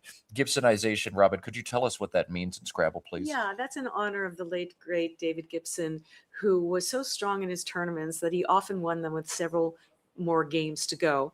And of course, you couldn't pair him anymore as if he were in contention. So a person who has won the tournament before it has ended with at least one game to go is called Gibsonized, and they are no longer in the pool to be among the players in contention for the prizes because he's already won it. So you don't want him in there because maybe he'll throw the game or he won't have the same attention or whatever. You don't want him as part of the pool. So you have him or her play somebody in the lower part half of the tournament who has no chance of winning any money. And then you now pair the person who's going to finish potentially in second, third, fourth, whatever. You now do your pairings with those people as if the person who's second is actually the first in first place. So Gibsonization is going to occur at this tournament. Some sacrificial lamb having like a 500 treading water tournament is about to get a 2-time world champ and a Causeway challenge champ in Dave Eldar. Poor thing. We will still have one more game after this, still thousands of dollars on the line, still Grandmaster level play to expect. Those of you hanging out with us on YouTube, if you could, one more opportunity to like and subscribe. Like the video, subscribe to the Let's Play Scrabble channel. Subscribing is absolutely free and helps grow competitive Scrabble. So thanks for doing that. Dave Wiegand, under a minute left. He's looking for anything, everything. Is there a crazy overlap? Is there a 9 I can even attempt through the ER? But sorry, Dave, nobody home for you. So chat giving a nice idea of what David could play. And toil to the right of built off the B and all the way down. Just get rid of what he can. Let's see what our sim says. And toil, there you go. Tyglon is also possible. Making the blanket. Gee, we forgot about that. Oh, yeah, that ghost spot. Oh, yeah. So here comes in toil. Because even in defeat, he makes the absolute correct play. Absolutely. That's the Dave Wiegand we know and love. If he's already won a game, why does Eldar have to play a game at all? It actually makes a good point, because is there a bye? Oh, yeah, there is a bye now. So Dave he Eldar will just not going to get a have to bye. play. He's Yeah, done. good point. Dave's going to finish 26-10 after a last round bye. What a showing from him. And this win plus that bye means Dave Eldar definitely going to take the world's #1 rating from Nigel Richards. So have a day, Dave Eldar.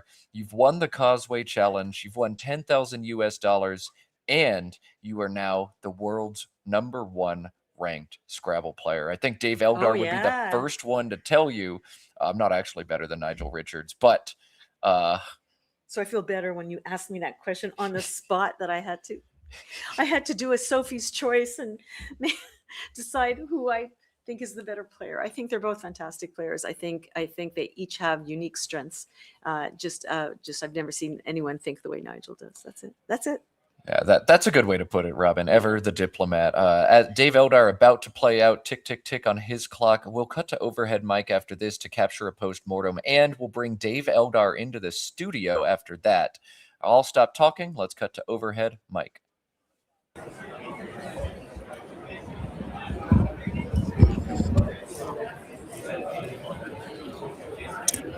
Congrats. Thanks. Thought it was cooked for sure. Did I miss something? No, I don't think so. There's nothing there. I couldn't believe it myself. Should have played another L, I guess. But you keep see right or something. Through O. Oh, okay. Enter. It's hard to know what to do because There's a lot of bad stuff to draw. You also don't want to interfere with the board. And it's not bad if you let me give you another chance. I thought I might get another chance to fish. Sorry? I thought I might get another Yeah, chance to fish. that's exactly what. Yeah, that's what I'm saying. Playing one tile is good. Like, it forces me into decision. I didn't want you to root fish. There was a lot of natural stuff in the S, so I just have to play that. But that said, like, I don't know how often you're not blank at that point.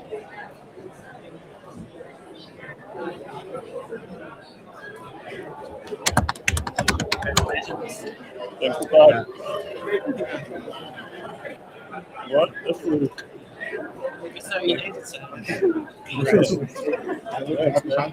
Oh yeah, we really good play. Thanks. Thanks, man. Thanks. Rodential to go off the board. Yeah, I thought I might have blocked something through D, but I didn't bother looking for it, obviously, for my own sanity.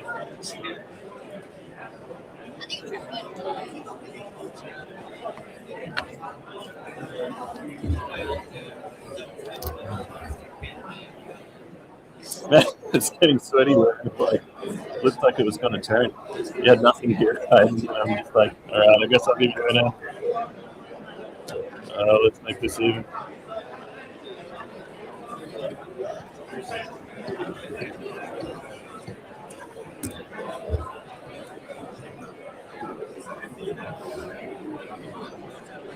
Yeah, I didn't.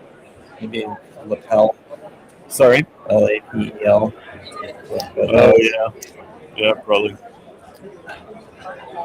Although you're also in danger of BAY But is that going to be enough if I for get sure. a bingo? Yeah, that definitely wins.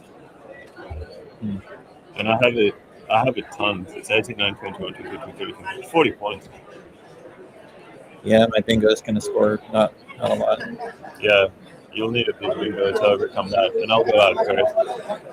Oh no, I won't, because you played 2. Then it gets weird. Then I'll probably play BA or something, and I'm not sure. Wait, how many? Oh no, I can still play BAY, right? If I played 2, there would be 3 in the bag. Hey, it's Michael. Hey, my friend. Glad I made it. I can't believe it. We have a champion for the Premier League, David Elder. In 1 minute and 10. Thanks, everybody.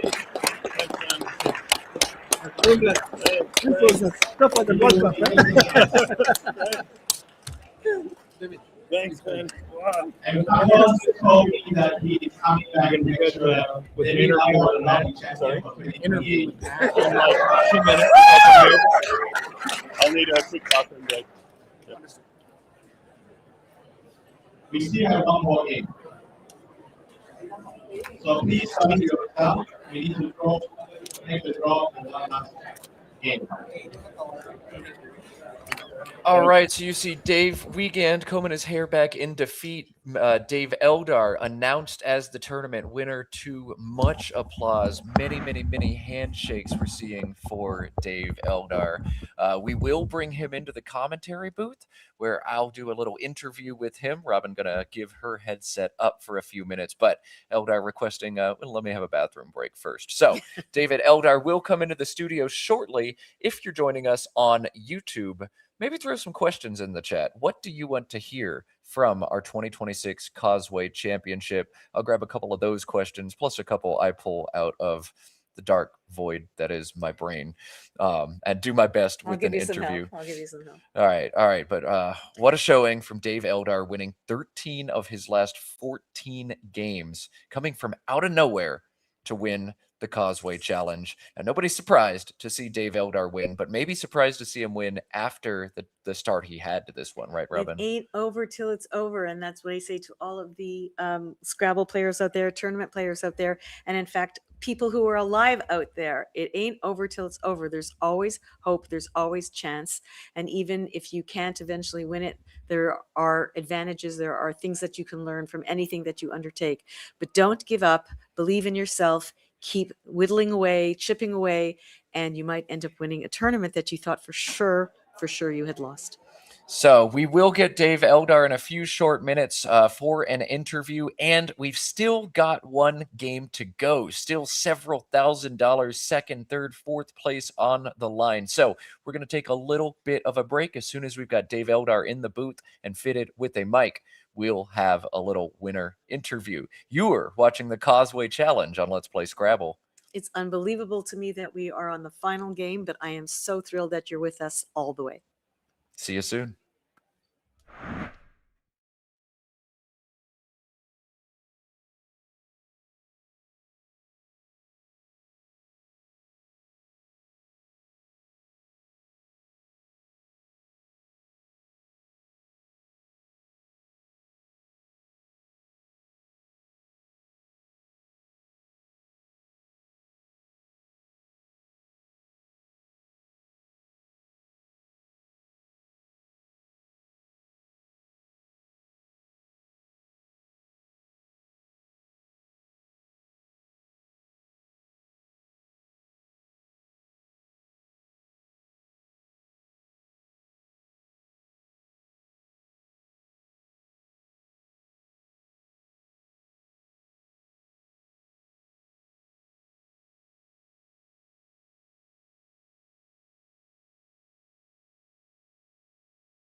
All right, so I am not the first to congratulate you, Dave Eldar, but now congratulations officially on your victory as Thanks, the man. Causeway Championship. Much appreciated. Yeah, I've been very lucky to be here, especially today. I drew everything, every game, missed a lot of good plays, and I still won every game. It doesn't make sense, but all right. Nothing about this game ever does, Yeah. does it? So I mean, you clearly doing some things right if you're winning a field as stacked as this. Do you think this is maybe the toughest field you've ever played in? It'd probably be close. It'd be really close. The only other tournament that could come to mind would be any other Causeway. Yeah. Yeah. This tournament just absolutely special. I want to ask you. You were at one point 12-9 in this tournament. Had you completely discounted yourself? Was I 12-9? Or I believe so, or maybe 13-10, something. How many have I lost overall? 10. I lost 10. I believe you won 13 of your last 14. Oh wow, yeah, correct. dude. I was having a chat with Josh Castellano at the end of day 2, and we're like, "Well, game over. That was fun. All right, see you later, everyone." Then, or was it the end of day 3? Anyway, one of those two. I think it was the end of day 3. Yeah, I was in 16th or something, and I think I said, "Well, I'm going to need to go 14-2 to win the tournament." I was off by 1. I need to go 13-3, which still required an insane amount of luck. Producer Josh Greenway confirming you were 12-9 after Whoa. round 21. Yeah. And you will finish this thing 26-10 with What? your last round bye. I did not realize that. What a train wreck. Oh my God. So 14 out of 15 wins in your last 15 games. Incredible. Whoa. Coming out of nowhere. But if anybody's going to do it, we knew it was going to be either you or Nigel Richards when we flexed you on board. That would be, actually, that game was the turning point. Yeah. I'm like, all right, well, he's here to end the run for me. And then I just drew like 5 bingos completely out of nowhere. That one was a bit agonizing. Like I had to dig deep into the memory recesses and pull a few triggers, but yeah, it all worked out somehow. Yeah, we were able to show that one here on board one. Flexed Dave Eldar versus Nigel Richards when they both looked out of contention to get one last look at him. But Dave decided to give us plenty and then more looks. 14 more looks. Indeed.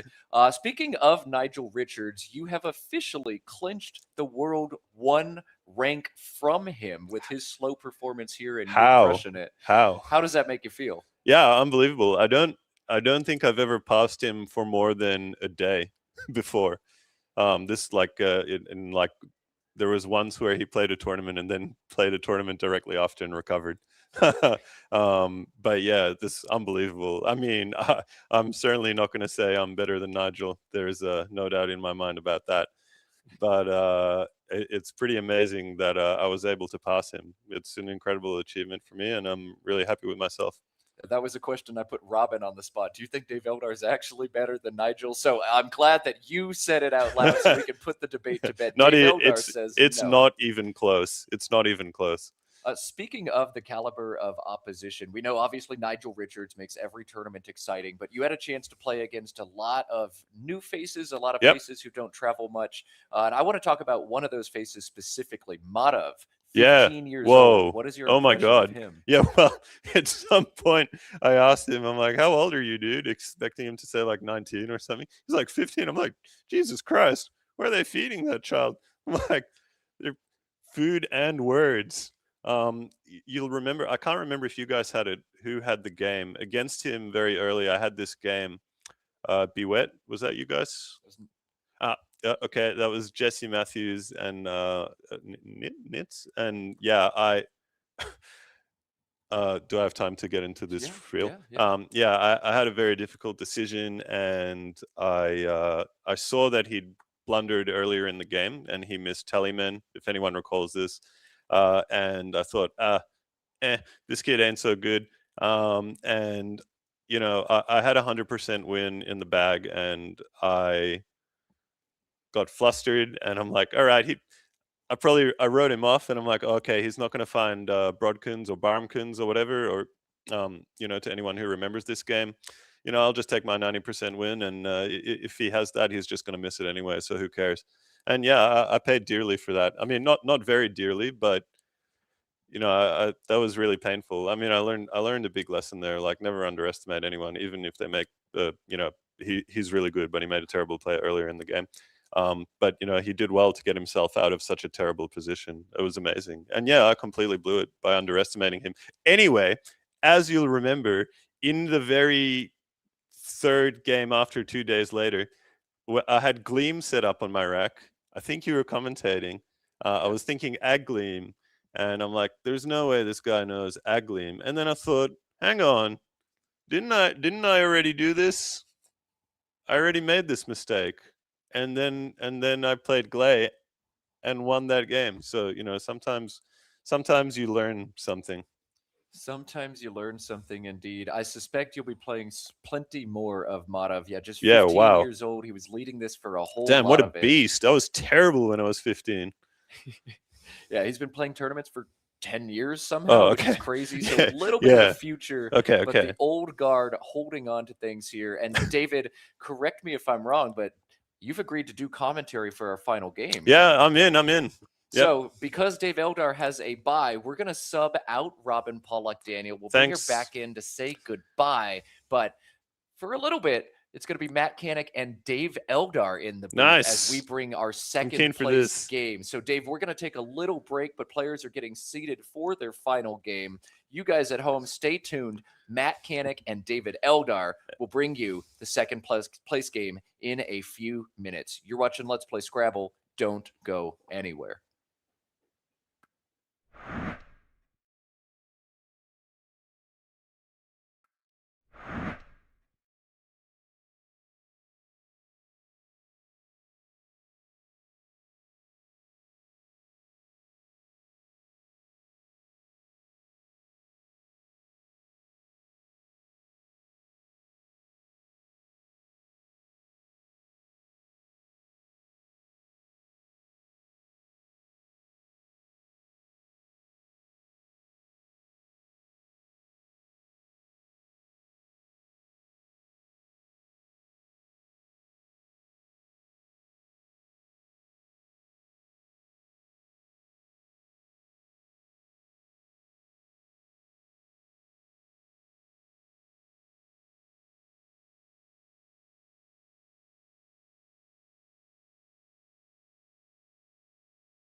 Oh yeah, many times. But well, actually, not many times, but sometimes. But never with me. Is that right? I think so. Cool. Maybe so. Cool. Excellent. I did a few games with Will at the US Nats. Was it a couple of years ago or something? Oh God, yeah. Will, in my eyes, Will is easily the best commentator. I love his stuff. I also really. We're coming in.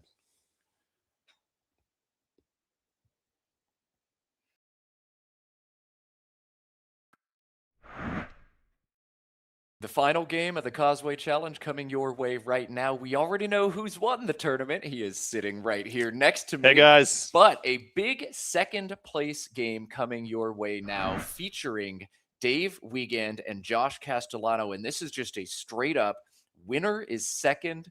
Loser's going to drop to probably third, fourth, fifth, depending on a few other things. Second place still $5,000. We know it's going to an American. Which one? We'll cut over to the board. Dave and Josh ready to go. So we're going to play Scrabble. Josh Castellano to play first. Wiegand to respond. Dave Eldar, you've played Dave Wiegand several times before. Could you summarize his game in your eyes? I've played both these guys countless times, and they've probably played each other even more. Josh is a robot, and Dave is a machine. So he's an anagram machine. I'll be interested to see how the game evolves. I'm hoping we see a tight board rather than a wide open board. I want to see how these guys respond to that rather than just finding bingos, which they're both amazing at.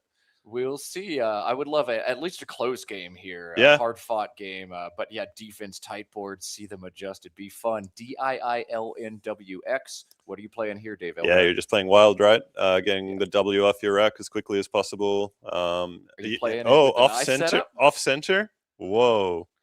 That's really interesting. I probably wouldn't come up with that in the moment, but it's definitely an option. What do you think? Two-time world champion asking me what I think. I think whatever you think is probably fine. Okay, so I think you need to play within a minute. That's the first thing. I think you need to choose one. There's not really a difference. What's the... Oh, yeah, it's basically even. The thing is, when you put the I over the double, you're essentially telling your opponent you've got a strong letter, which isn't a huge deal, but it probably is a tiny... what's the word? A tiny minus that your opponent knows one of your letters. Yeah. So yeah, that could just, that on its own could just be enough to swing it. Now for Dave, ugly.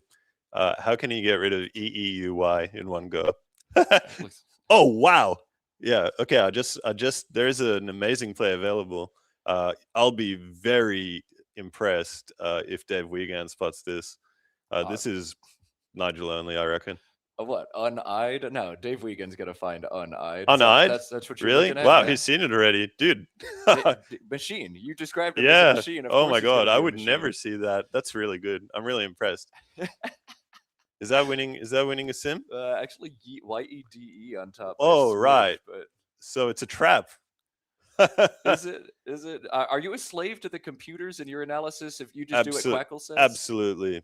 Yeah, I mean, I'm a strong adherent for any computer analysis, and if you want to win more games, anyone else should be too. But in this specific instance, what Quackle doesn't know is that Josh has a slightly better than normal rack because he played wild. So YEDE is probably better here. Just Dave gave away too much, it turns out. And he's giving double doubles, all sorts of overlaps. YEDE gives away basically nothing. So yeah, that probably would have been a slight improvement. But hey, I'll tell you what, if I saw Uneyed, I would have played it straight away. And you can see right now, yeah, look, Josh got Hawks or Xenolith or whatever. He's going to play it for 100 points, and he's probably just going to go ahead and win the game now. Like, the question is, where does Hawks go? Along the UNE for 51 or along the YE for 50? Well, it just doesn't matter. You just have to play something. It's not relevant. But like, I mean, these minor things matter, but like the time is worth more. Like the time is more important than this minor things. But YEDE, I'll just go back to that. If you ever watch Nigel play, Nigel will never do something like that. And because the game can end very, very quickly if you play uneyed with something like Hawks. Josh is now way ahead. What's his win percent? Yeah, 65. That's hugely, hugely damaging. So it's a tiny mistake probably when you sim it, but these things can snowball really quickly out of control.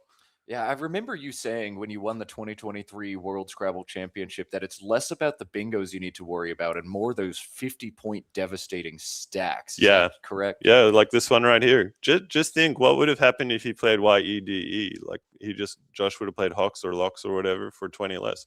Then he wouldn't be so far behind. Yeah, Dave is probably thinking, what would have happened if I played Yeah. YEDE instead? This would have hurt way less. But good news for Dave is at least he can score big back. He's got the Yeah. tiles to play on the left side of this. Hoya 48 look good to you, Yeah, Dave? or Hoyle internally. Does that play too? Am I dreaming? Is that a word? Oh, I didn't even see Hoy. I meant HOYLE. What's going on here? Oh man, he's got his choice of options. Yeah, so Hoya, look at that. Oh man, he's gonna play that straight away. Yeah, Hoy or Hoya, That's- HOYA, Ono, Yex, AY. That's pretty unlucky for Josh. Wait, He's actually wait, going to score what? more. Hori here is 52. Oh, it's 4 more points? Okay, yeah. I think that's probably like a minor misjudgment from Dave. Like PER is the R is worth more than 4 points. Oh, whoa! I'm not gonna give that away. I'm sure someone will see it actually. Yeah, Wow, so that's crazy. Will Josh Castellano see it? So he does have the 7-letter Latinas on his racket. It Yeah, looks but- like it plays above the A or WI and Y. Yeah, but find where it goes. Oh my god. 77 available to Josh Castellano. That's really sick. Yeah, that's another really difficult find. Again, I'm going to be impressed if Josh picks his best play here. It's also really hard to find your best play when there's another bingo available. Like, I know what I do all the time, and if you watch my games, you can see it. I'm like, well, there can't possibly be anything on here other than my bingo for a 60 or 70 or whatever. Hori, if you're in a bit of a lazy mood, hasn't really provided me anything new. I just go ahead and play the bingo. The fact that he's thinking, that's probably a good sign that he might find it, but it also means he hasn't seen it yet. Yeah, so we'll go ahead and spoil it for those at home. Latinas and wildly, just slot that L in between the wild and the Y. That's crazy, but yeah, slot-ins are tough. I think one thing you should do when your opponent plays one space adjacent from any other word is the first thing you should think is what letters go here. So, Josh probably hasn't done that this turn. Maybe he does it in general. But now, if you don't see it immediately, the chances that you're going to see it, I've got no idea. You have to be. I don't know what would make you look for that. yeah, you just kind of either notice it or you don't. Yeah. And he hasn't noticed it, so he is now debating between Latinas for 67 or nasality into the Y. Do you have a strong opinion between those two plays? No, it doesn't really matter. But this is one of those. This is also another classic Scrabble trap where you have two options, Latinas and nasality, and I bet Josh saw them both straight away, and then you miss a third better option, and you get so caught up deciding between your two options that you miss the third one. And that is what happened in that B-Wet game. Once again, to bring that back, is that I missed a third winning option while I was so busy looking at two options. So yeah, bad miss, but oh well. Bad misses happen. I want to ask you one thing. So this was 10 games a day. Firstly, David, have you ever played a tournament with a format like this? If I have, it would be Michael Tang related, who's the organizer of this tournament. Man, I remember 9 games a day. 10, not sure I remember a lot of 10-game tournaments. Maybe once. It's too much. And then as a follow-up, we've seen some kind of shocking blunders across streams 1, 2, and 3. Yeah. Do you think that mental fatigue factor doing 10 games a day is at play here? Yeah, absolutely. And I think JOE now for Dave seems pretty straightforward. JOE, Pope, Opepe. Oh, right. Oh, okay. Yeah, I mean, well, I hadn't even looked at all of this. But yeah. JOE. I think JOE is kind of hard to go past. Just getting the J's bad tile, pretty straightforward thinking here. PPEN is not as bad as it looks. I think, one thing that's happens as you progress through all tournaments is you go, wow, these people are making all these terrible mistakes, and then as the tournaments go on, you see, oh, but there's one guy who never makes any mistakes. So, and the mistakes do tend to compound and become worse in nature towards the end of days, and that's true for me and everyone. So yeah, getting tired is absolutely a real thing, and in 10 games, like during game 8, 9, and 10, you tend to see more blunders. Do you find that it's more the length, the number of games that induces mistakes, or the caliber of player that induces mistakes? Both. You play better players, which means your games are closer, which means you make more decisions, which means your brain gets tired from making more close decisions. The only thing, like finding an easy bingo is not difficult. Finding wild on this board or hawks is not difficult, but when you get faced with difficult decisions down the road because the games get close against better players. Wait, what was the question? Is it tougher to play 10 games in a day or tougher to play really, really good people? I know you had to do both here. Definitely really, really good people, because yeah, you just get put in harder positions, and yeah, as I was rambling before, you just get put on the spot more, and the more you have to think, the tired you get, and you're just like, oh, when will this end? And then you make a mistake. That's how it happens. All right. Well, a tough position here for Josh Castellano. Yeah. IKRSTTW Yerk from the Y33, but a nice S setup in AWK AWK for 20. You taking the points here? Yeah. If in doubt, just play the highest scoring move. It can never be that bad. It's fairly straightforward. Also, it's been a few moves now. Dave's slightly higher than usual to have an S, so there's that downside to AWK as well. Also, I don't know if this is the bingo. Like if you keep less letters, if you keep more letters on your rack, it's because you want to play a bingo, right? And I wouldn't say this is a bingo friendly board. It's not that easy to put a 7, and it's definitely not easy to put an 8 or a 9. So I would just when it's close, I would just take the high scoring move and move on. It can never be that bad. You need the time. All right, now Dave with the tough turn here. AEILNPP. Yeah, interesting. I'm looking. The first place I'm looking is to the I. The I does something in an I, like a 6-letter word. Then I reckon Dave will be looking under JA for some sort of hard hitting overlap. There's a ripple, applier, or applier, and what's the other one? Apparel, and none of that works. So yeah, there's nothing springs out. I don't know. What do you see? I mean, applier is a way to just blow up the rack, play down to the R. PAPE, a nice stack underneath nasality. But if I'm going to play PAPE. PAPE. No, yeah, but that just gives another overlap, so that's not good. Yeah, you're going to get stacked back so Yeah, hard. exactly. If you play down there, probably PAP, keep the E to get JP yourself next turn if your opponent misses. I don't think he can afford to give away that overlap. It's too valuable. Is like PENA? No, nothing seems to work there. I think he might have to let that spot go. What do you think? I mean, yeah, I think you're just going to get hit a lot there, but every option here, real sad. Oh, man, Engine really likes playing just PUH, right? Yeah, I was just about to say it. Yeah, I like that as well. Tell us why. Well, because the other options are so bad. Yeah, the applier or applier or whatever. Yeah, where is that going? Like, you've blown up. Yeah, it's just a kind of, well, he's behind, right? And his win percentage is down to what, 30% already, maybe 25. Yeah, two ply, but yeah, but that's fine. That's accurate enough. So he's already down to 25%. So he actually does need to make something happen. Now, the only thing you need to know is that when two decisions are very close, you should play the word that plays more letters. Do you know why? Just dig into the tile for turnover? No, because when you play less letters, it gives your opponent more information.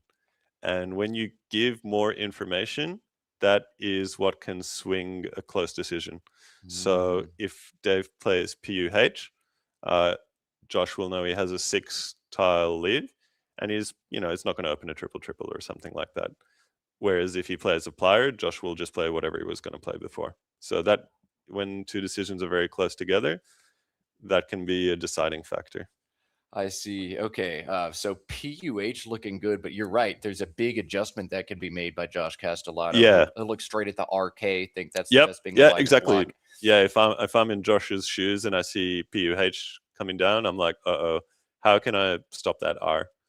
So with that, PUH is 11 points, but about a 69% chance for Dave to bingo next turn in a vacuum. Nice. Maybe PAP and PUH instead, or PIP and PUH, or is that Oh, triple yeah, I spin? hadn't even considered that. Oh, that's interesting. You know, the thing is, it doesn't happen all that often in cons compared to TWL, but this is a dead board. The average score on this board, I think, is below 40, and if you run the details, you may or may not get. After PUH, yes. Yeah, yes. exactly. Which means it's a blocked board according to my official definition that I just made up. So, in a blocked board, you wait, where was I going with this? Oh my god. And I've played too much Scrabble. You don't want to open on a block board. You don't want to open that triple word, perhaps? Oh, yeah, that was it. Yeah, on a Yes. block board, you don't want to give away a massive scoring spot with the P, or like he just did. Yes, I'm not a big fan of this play. And you're going to see now it's going to get hit with cows or toes or whatever the hell for 100 points. And, you know, that then is already going to be below 20% or something. Yeah. Dave usually crushes those turns where engine analysis required to really analyze the options. Engine hated this play of PAPE, and you're about to see exactly why. Yeah. Cows for, I think you counted it correctly. Yeah, 100. 100. Yeah, I mean, if you're Josh, you're just counting the money at this point. It is looking very, very good after cows. Looking very good for Josh Castellano. He's up by 85 points. Dave Wiegand, AIILNRT. Boy, I'm glad we've got you in the booth for this one. These racks are so hard. No playable bingos. How on earth do you approach a situation how like far this? behind is he? 80? 85. Oh, man. Okay, I'm already panicking in my head. This is, at this point, he probably knows it's really bad. The first thing I do is try calm down and look for the highest scoring play. By the way, look at PUH, and so what Dave did, which is why the machine doesn't like. I feel like I've been very critical to Dave Wiegand. Just want to say he's an awesome player. That's why he's kind of finished second or third or whatever in this tournament. But what happened here is that he, on a blocked board, he gave away a terminal hotspot. Does that make sense to you? Yes. So he played a move and he let Josh score, and now there's no hotspot again. So now the board is now blocked again. It's a sub 30 sub 40 board, right? Like if you look in the sub 30, yeah. Yeah, even sub 30. That's like one of the most blocked boards you can possibly get. So yeah, now it's, oh my god, what can you do? I don't know. Just play your highest scoring move. What even is that? Can you score more than 10? That's why it's a block board. Can't score more than 10. Oh my god, time to panic. Yeah, I mean, the C in cows feels very important to keep open. Contrail, clarinet. Can you fish an eye for contrail or clarinet or something like that? I mean, is a play of KI for 6 like actually crazy here? Oh man, it's definitely not crazy. I haven't looked at the sim yet, but my instinct would be that is very much not crazy. And there's Portolani as well from PO.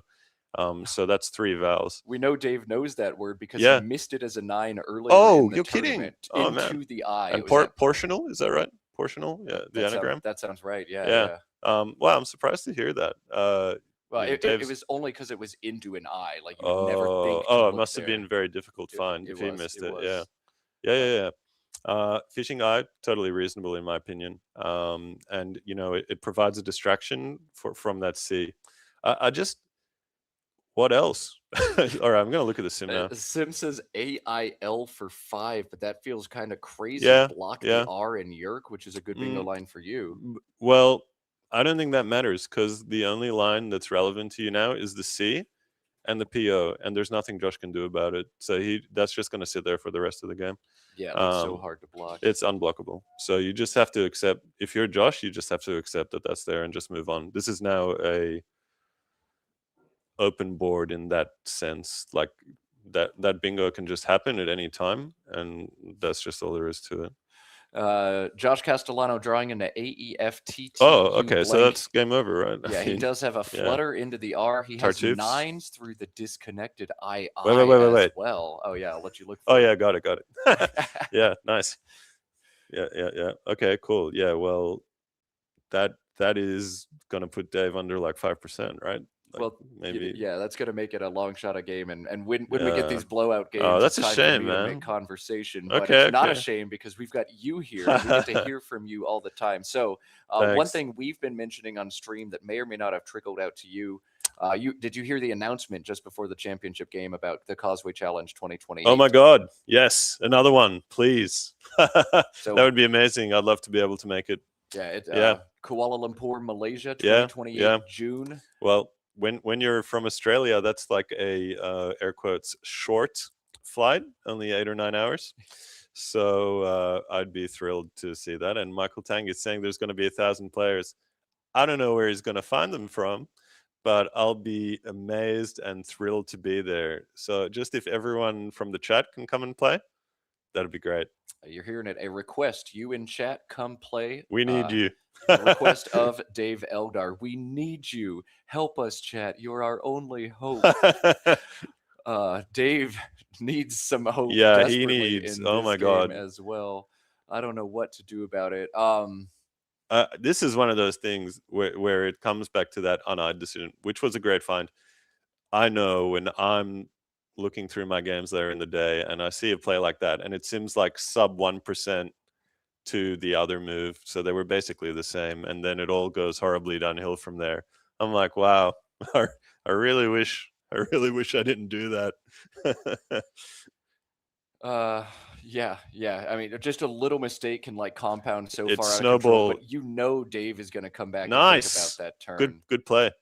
All right, KI for 6. Nice, good place as a 2-time world champion, and it does look pretty good for Dave Wiegand. I like it a lot. It's not going to look good for Dave Wiegand after Josh's bingo here. Now, Dave, Eldar, a flutter to the R is the highest score by 6 points, but are you opening that triple with this lead? Okay, so remember PUH? We just know that Dave played 1 tile. So now it's actually extremely complicated. So some viewers might know that Josh Castellano has developed or assisted developing a program that can guess what letters you have. So Josh will now try to be guessing what Dave has. So the first 3 questions he'll probably ask himself is like, does he have a blank? No. Does he have an S?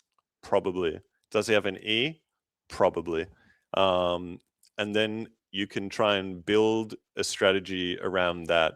So A in 7th, I would instinctively say is not dangerous. Yeah, exactly. That being said, I'll reveal what the 9 was now. Fortuities. I think if this score difference, I think I probably would have gone with that. This is actually, for me, a bit too wild. He probably didn't see it.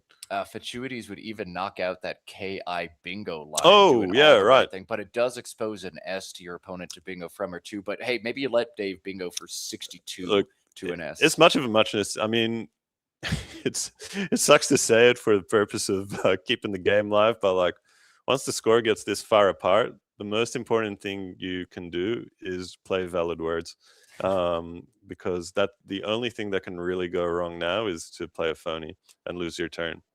So that should be the main goal for Josh. Now, Dave, oh my God, a world of hurt. How do you get out of this 1% win situation? So, okay, first we need to access the top left. This is starting to become a staircase. So I'd be looking at Alnaria and just pray to the gods, because he's 150 behind, which, you ask me, that's generally the point you can't come back from. But there is 1 blank left, I guess, and some S's. There's that C spot, which is unblockable, basically. So, yeah, I think you need to get across to the top left. Alnaria is your highest scoring move, which is never really a bad decision. So that would probably be it for me. Oh, actually, hang on. LAIN, a flutter. Score 1 is your highest scoring move, I think. or Nairu, Nair. No, Oh no, TU. Sorry. LAIN. 9's in an AL. You need to set up a 9 for yourself and go for a 9. Oh, very sick. Yeah, 9s will in an AL Yep. a lot, and Dave Wiegand knows so Perfect. many of those 9s. Okay, yeah, I was thinking Olnaria had to be the move, but AL looks great. Yeah, Yeah, leave it up that's on top. that's basically unblockable. And he can even get an 8 there and access the top left as well. I mean, we're talking like miracle scenarios here. Pubertal? No. Yeah, but I mean, he needs an absolute miracle, and yeah, that's a really good play. All right, we're looking at Josh now defending a large lead. My eye would be drawn straight to the C and cows, trying to dodge that 90-point threat. Yeah. Are you looking to block it here since you got nothing else to do, Dave? No. It's how would you block it? That's my first question. You're not going to play Chow and allow a big stack, I think, but maybe literally just like Coiner, blow up the rack. Corona. Oh man, that's wild style. No, I think that to me is how you would lose this game. Like instead of it's just if I'm Josh, I'm just thinking, how can I bingo again? Because if he bingos again, this game over. All he has to do is put one more 50 on the board, and that's it. So I mean, Coiner, I think just the equity is too poor. I mean, I don't know. Nigel does crazy stuff like that all the time. What do you have? What do you want to play? I don't know. I really don't know. Yeah, this is hard.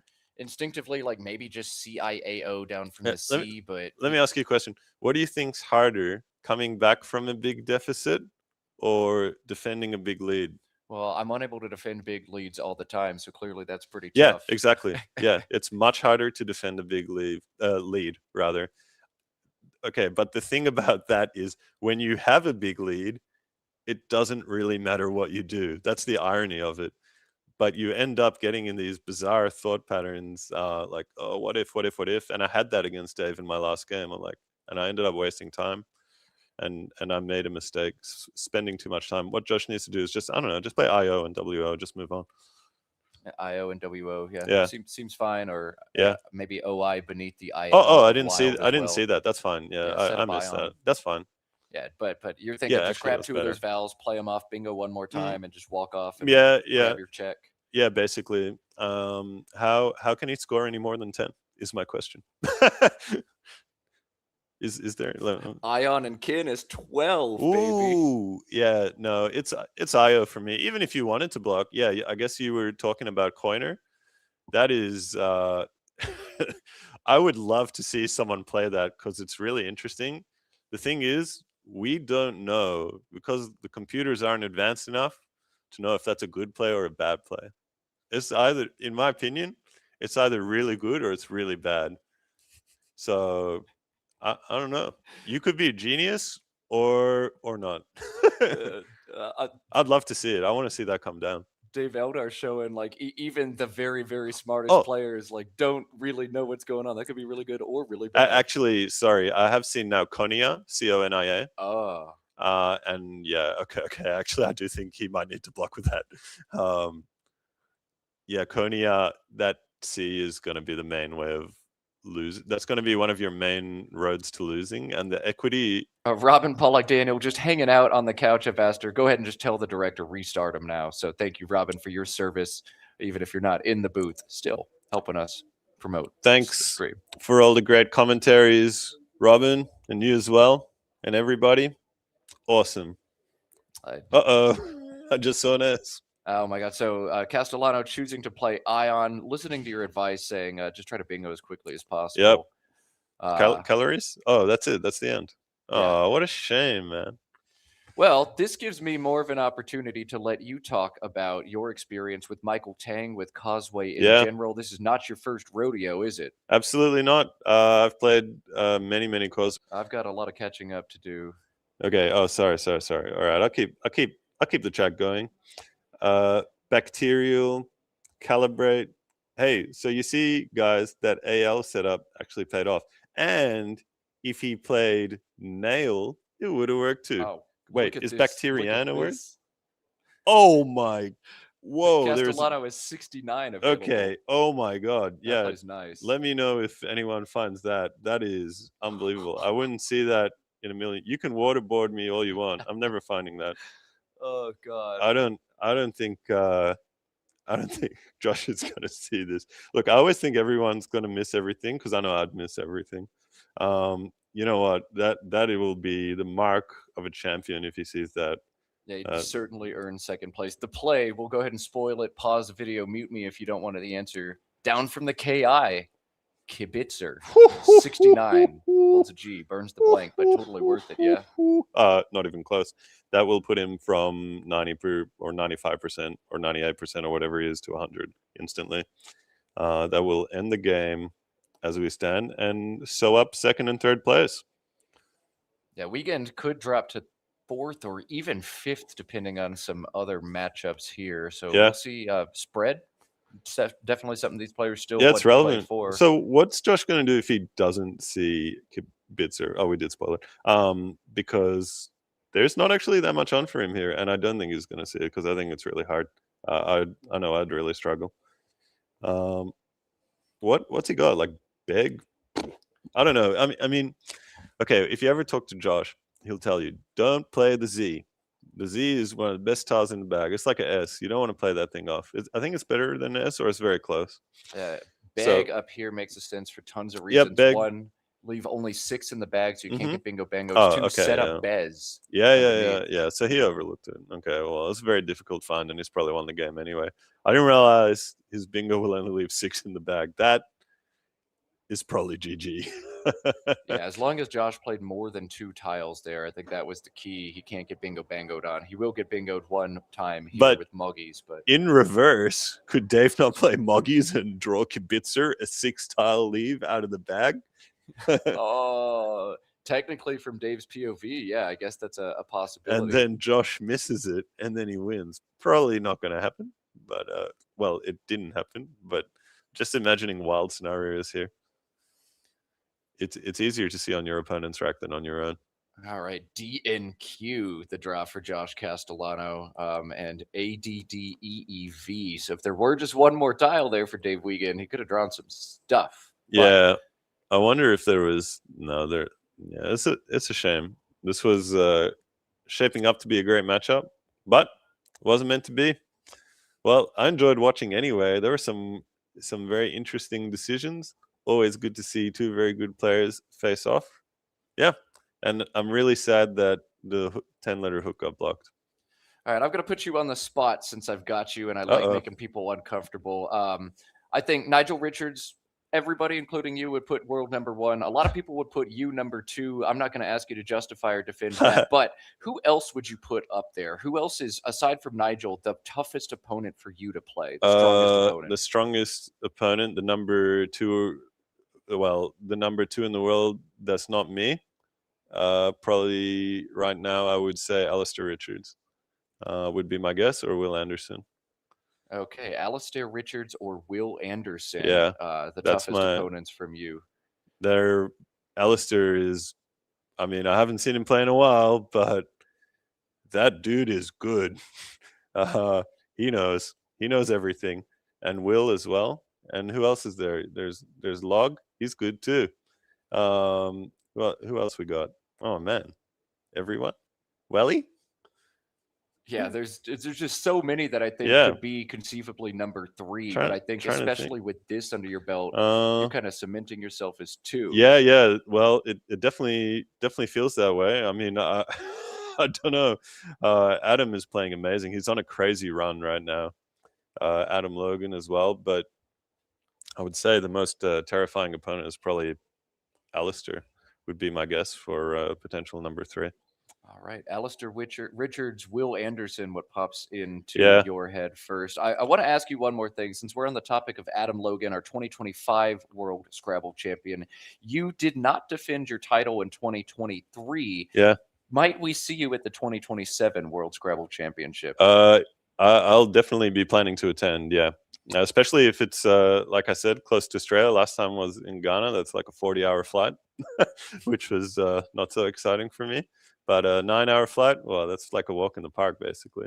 Yeah, the rumors are that it's going to be in Thailand, which is absolutely sick, man, that'd be great. From you. So Dave Eldar saying I might make it. Let's cut to overhead mic as this one is done. 127, 437. Yeah. 4-6-7. Yeah. Good game. Too little, too late. Hell of a comeback. Jeez. God, I'm struggling.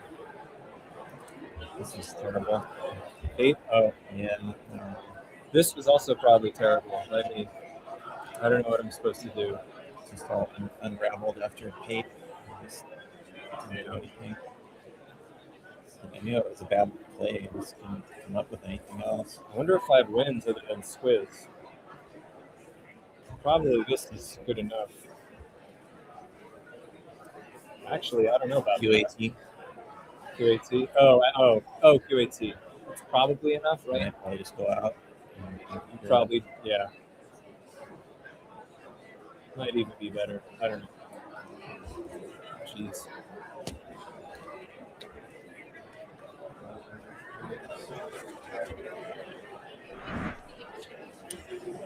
Congrats.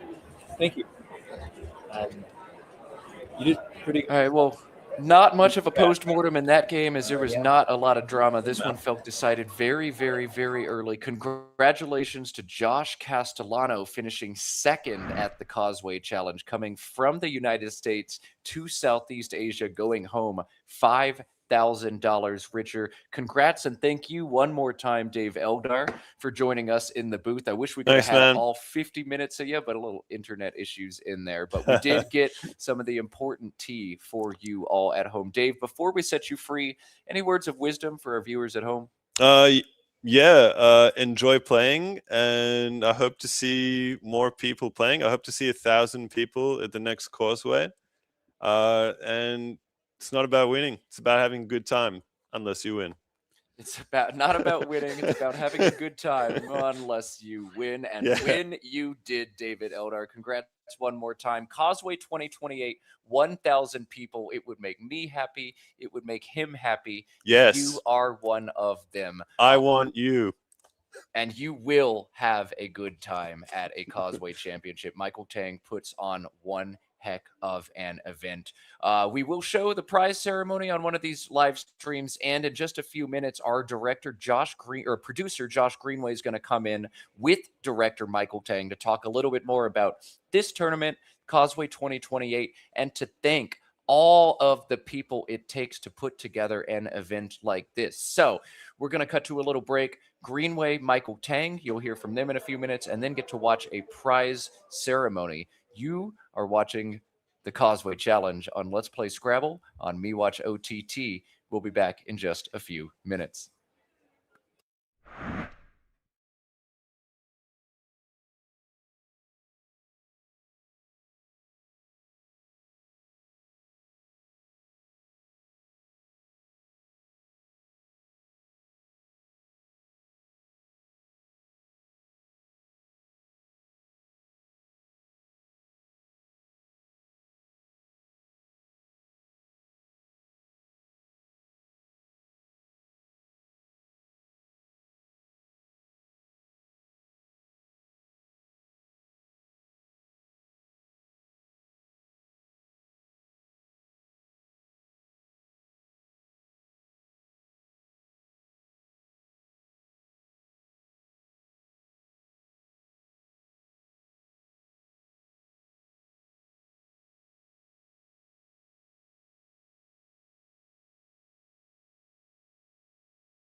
All right, everybody. I'm not normally in the commentary booth, so we were muted there for a second, but we should be good now.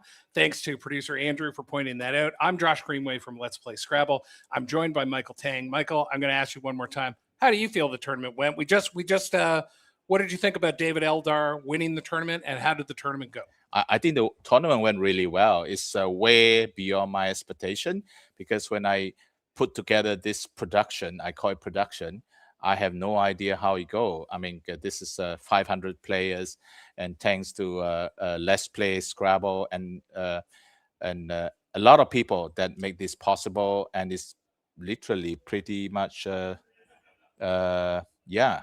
Yeah, speaking of lots of people making it possible, we're here to do some quick thank yous, right? And the first thing we always thank is the viewers. We wouldn't be streaming if you guys weren't here, and especially for all of those of you that like, subscribe, especially shout out to Let's Play Scrabble Super Friends. We're, indebted to you guys, and that's what lets us do these streams so often. Of course, I want to thank you, Michael Tang, for bringing me here to Bangkok and for putting quite the team together.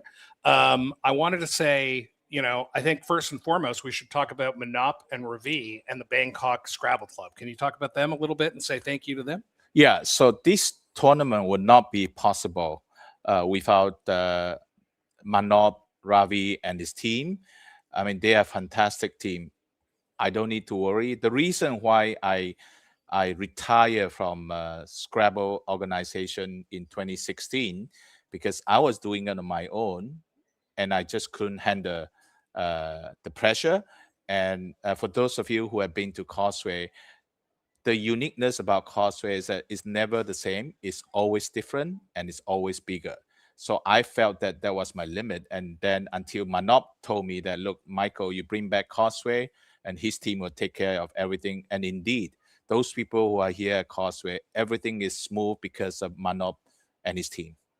Yeah, absolutely. And I also wanted to say, talking about kind of my team, which was the producers and the commentators. So I wanted to shout out Christian and Andrew K, and also Kumar, who was with you in 2018 in Alchemist. And Kumar did an absolutely fabulous job, because circumstances meant that he was producing remotely. So he really went through it. Maybe you can say something about Kumar. Yeah, so Kumar has started his stream with me in 2018. Those of you who watched the Alchemist Cup, so that was the first time he did the stream. It went really well. Since then, I do have the annual Causeway Team Challenge between Singapore and Malaysia. So Kumar is always there to help me to do the stream. And he couldn't come here to Bangkok due to family emergency, but he did the job remotely, and it went really smooth. Yeah, he really stepped up there, that's for sure. And then in addition to that, I want to talk about the commentators. So of course, on table 1, we had Matt Canick and Robin Pollock Daniel. Table 2, Josh Sokol and Chloe Fatsis. Table 3, Jesse Matthews and Nitz Chagti, who all did talking for 10 hours a game is 10 hours a day is a huge ask, and they all I think they all love being here in person. Maybe you can talk about what the benefits are of having commentators in person, because a lot of times we do remote commentators. Yeah, I always believe in person. That's what I did in 2018 when I brought in, I think it started earlier than that. It was Jesse Matthew and Chris May. And then 2018, it was Jesse Matthew and Jason Katz Brown. I always believe in the commentator being at the event, because not only you know what you're getting, because when you remote, anything can happen. And also for the commentator to meet the Scrabble family. Yeah, and I think they pick up on the energy, and it shows in the air, right? They're in it, and part of the excitement. There's a lot of behind the scenes. Oh, just before we get behind the scenes, Will Anderson as well. He is watching all these streams, editing, cutting daily highlight videos. So shout out to Will. Behind the scenes, there was a ton of technical stuff.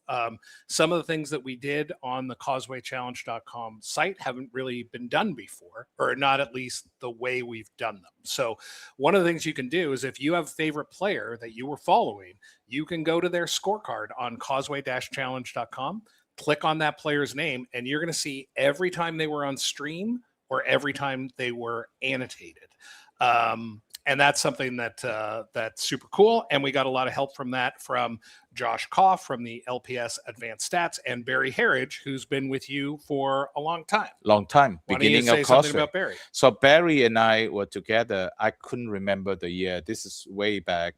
So when Barry, because I need a webmasters, and then he stepped out. So we've been working. Those days, Barry was really busy because he had everything was manual. So it was really taxing on Barry. But this time, at least he just like make sure that he worked closely with Jason Koff. And I think it went really well. Yeah, absolutely. And then I'm just going to quickly run through a few, and then we're going to talk about 2028. So over at Westbo, we got a lot of help from not only Chris Leip and Jing Rao, but also Lukeman, who was here on site, as well. John Chu at TSH, still, the #1 way to run very large tournaments.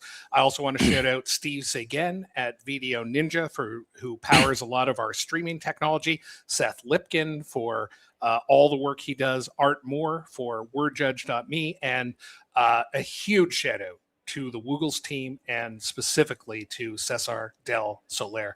So the live annotation for a long time has been run through Quackle, which had some technical limitations. Woogles has now taken on providing a live annotator that is quicker, that will help drive scores faster, and it's just going to be a real boon. And the fact that we were able to capture, I think it was certainly over 250, maybe over 300 live annotated games. We wouldn't have been able to do that without Woogles. So Yep. I don't know if you want to say anything about Cesar and Woogles, and then we'll switch to 2028.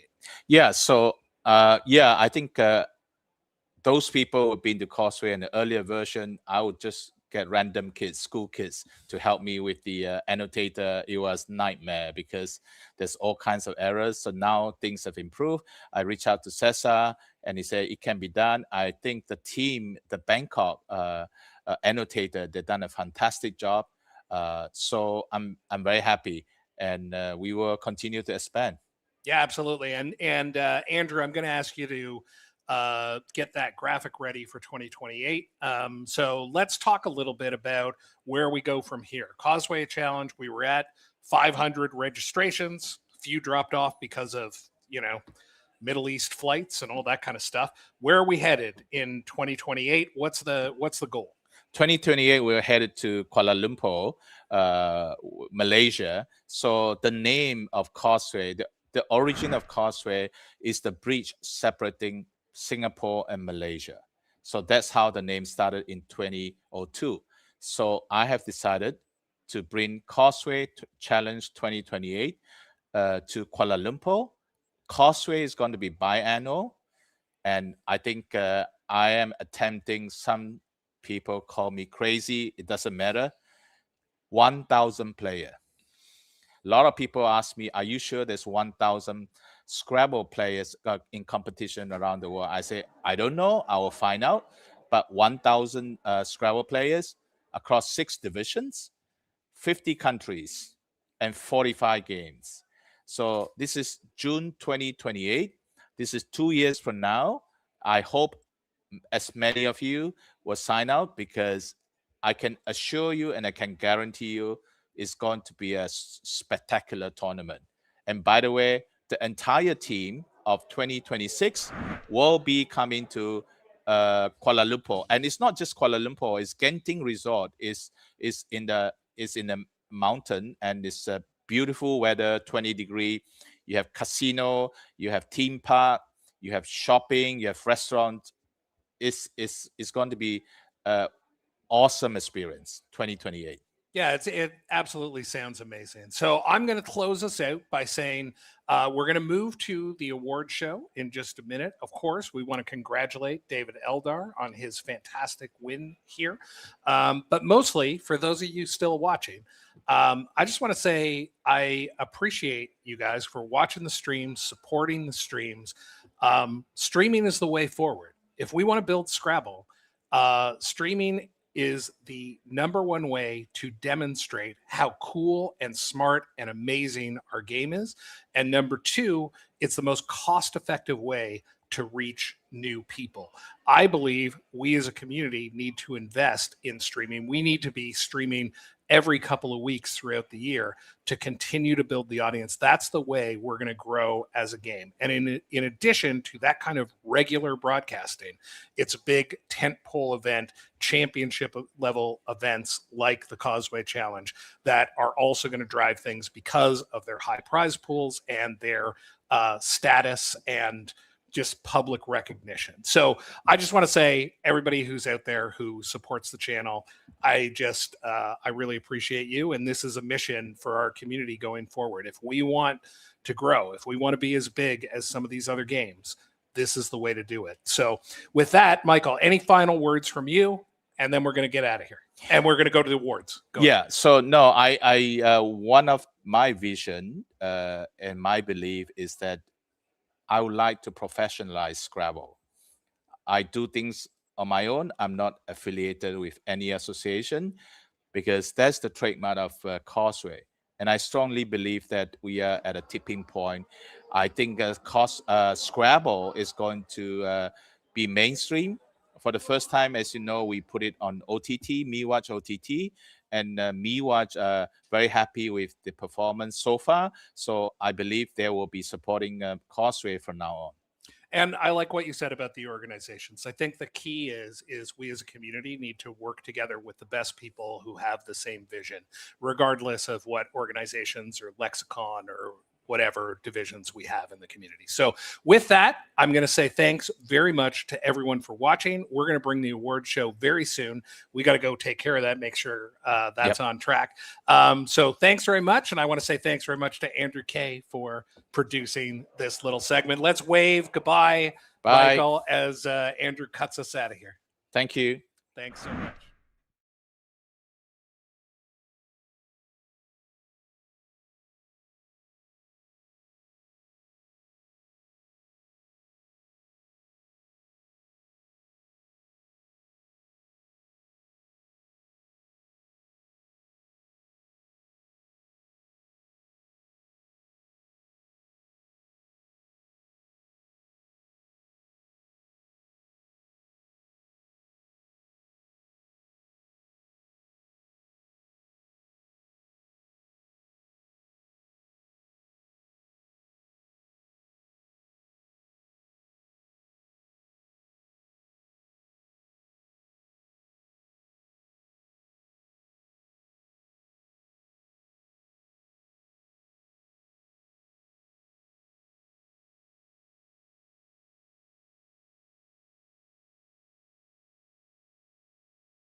have the names of Division 3.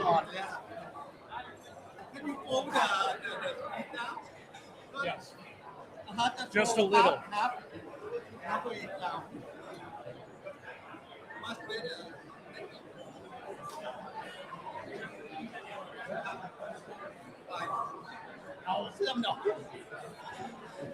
From Singapore,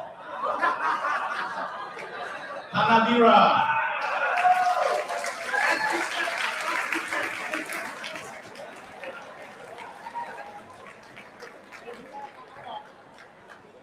Wow.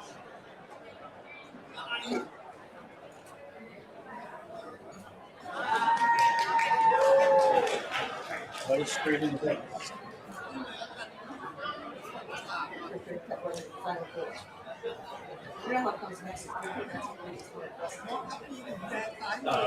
One of the guys showed me this.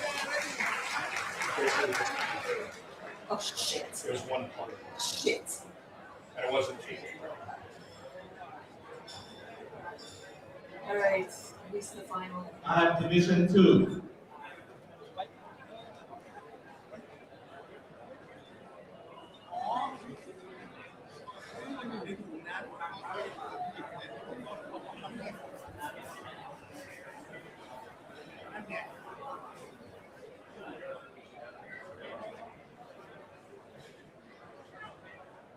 From the Philippines, Ronald Credo.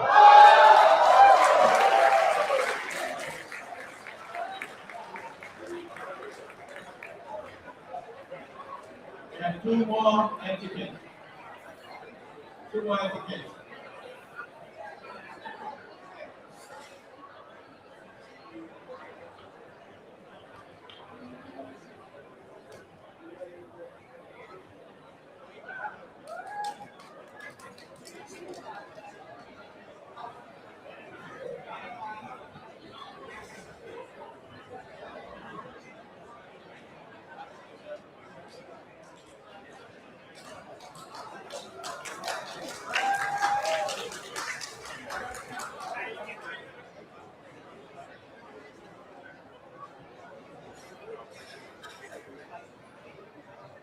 Division 1.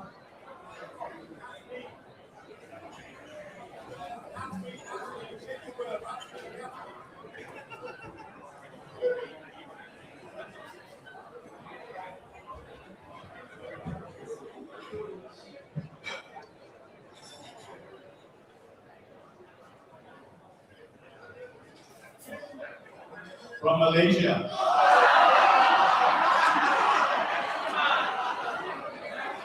Asmil Aziz.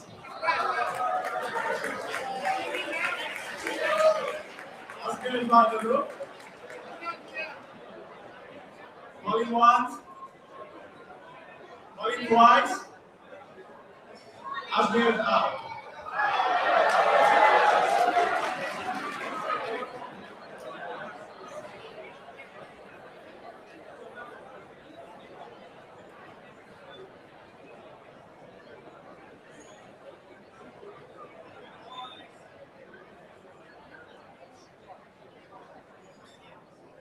Another one from Malaysia.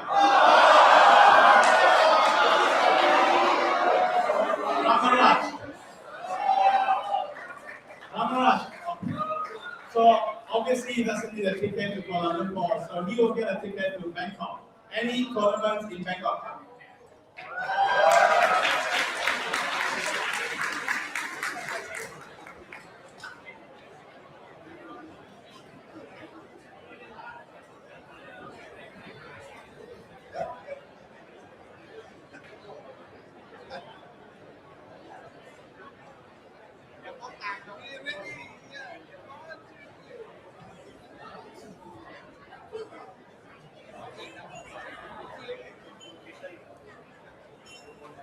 And last but not least, the Premier Division.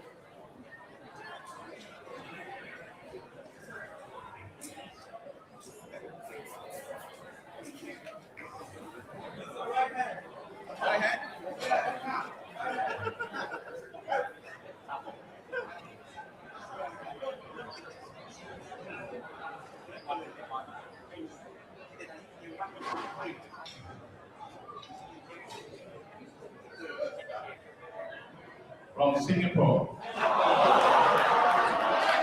Liu Kian Boon.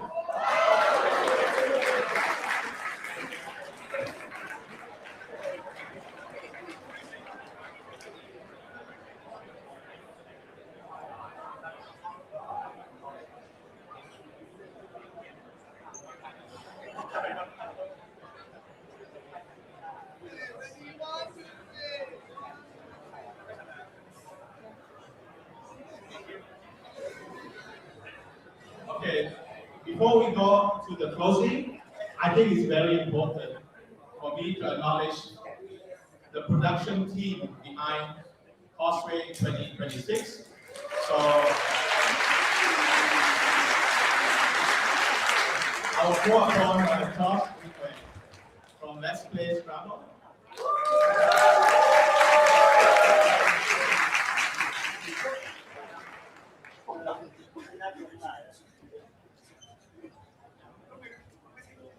Hi, everyone. I just want to say thank you to Michael Tang. If you can put your hand up again.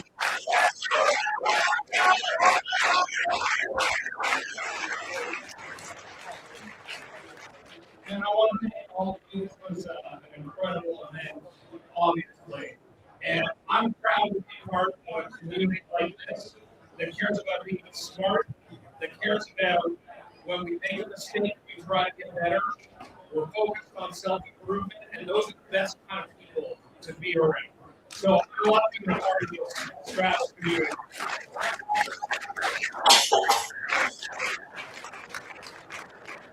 And the way forward, if we want this game to continue to grow, we need to end. Like Michael is organizing, or we also need to just continue to build the audience. So I'm going to thank Michael for the investment that he put in having 3 live streams.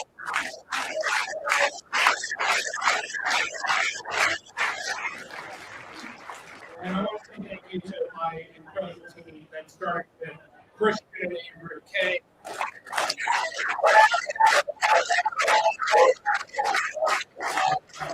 With Kumar, Kumar and his team is working remotely this whole time and doing a fantastic job. I want to shout out the commentators, Paul Matt Bennett, Robert Clark, Daniel, Josh, Chloe Francis, Jess Knapp, and Nick Chesky. Round of applause.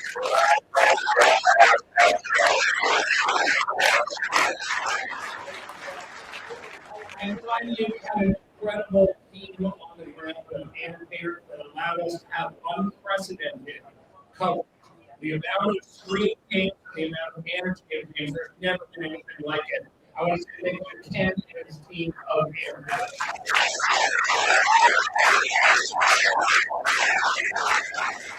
And with that, I'm going to turn it back over to Michael. But what I want to say is Scrabble has a bright future, and thanks to all of you. Let's play Scrabble.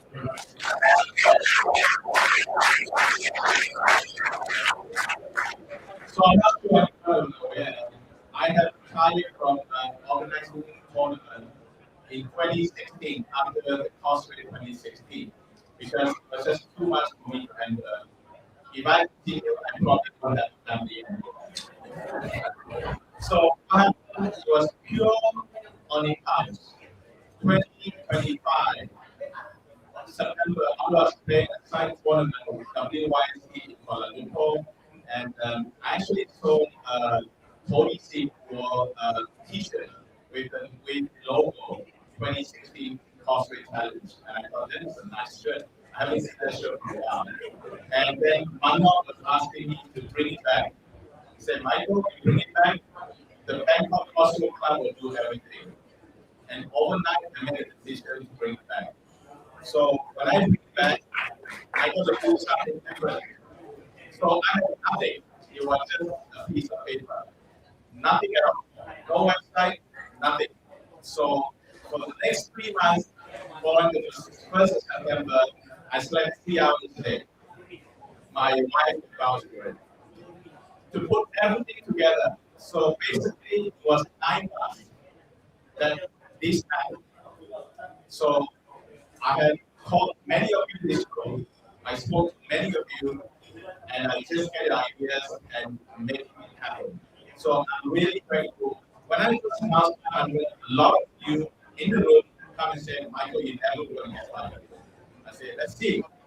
did get by England, but because of Trump, I didn't get by. So we have 440 in the room. So I'd like to thank all of you for making that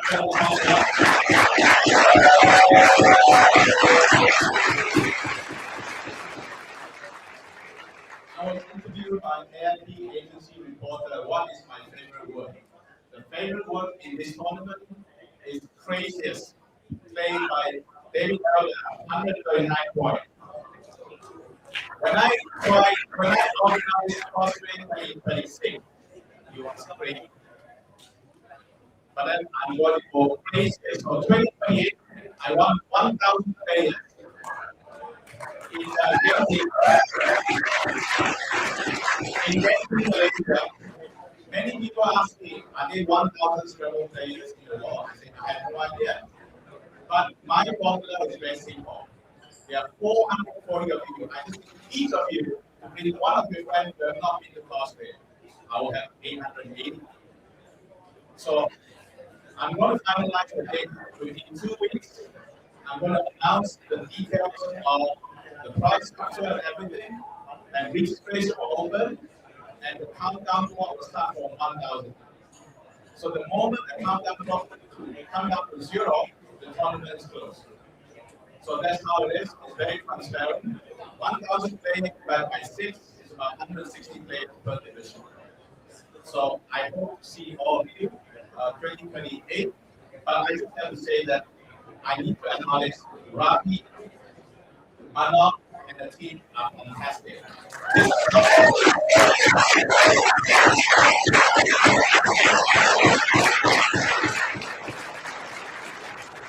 is not possible without them. So why I'm so confident of 2028? Because the entire production team will be in Bangkok. And it depends on how crazy I want. I don't know, I may have 10 splits, I don't know. So let's see. But the entire team will be with me in Bangkok and we'll be there in person. So unless just for your player, I completely understand. And for those of you who know, Papon is in the room. Is Papon in the room? Papon. Papon is one of the greatest players.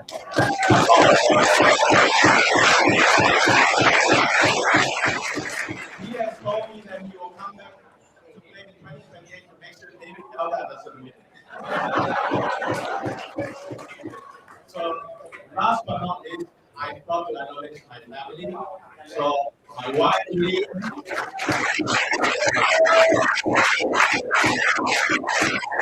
daughter, Linda, so some of you have introduced my daughter, Linda, her fiance, Kiran, my youngest daughter, Brianna, Brianna's best friend, Yvonne, my sister, Adriana, and then the brother of my future daughter-in-law, Ian.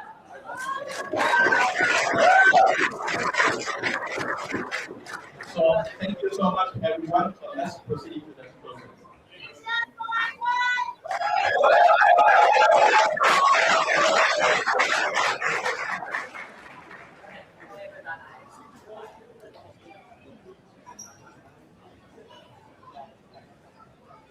So I just want to give a special prize before we go to the final prizes. So we have this most inspirational player award. We have Anipesh from Nepal, who started his Anipesh from parents brought Anipesh to here. So I would like to present this award to Anipesh.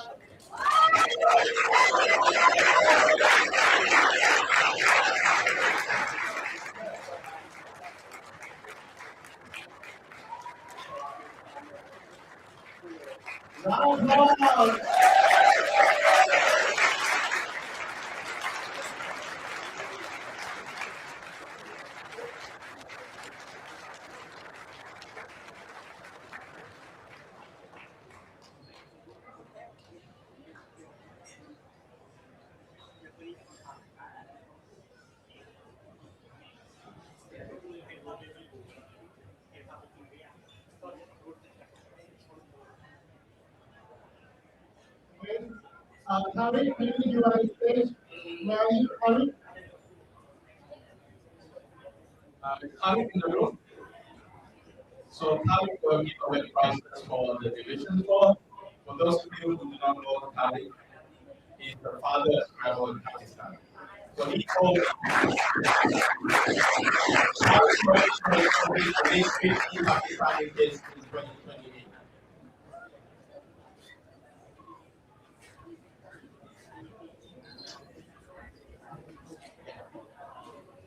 Coming in 10th position, Janine Barry from Canada.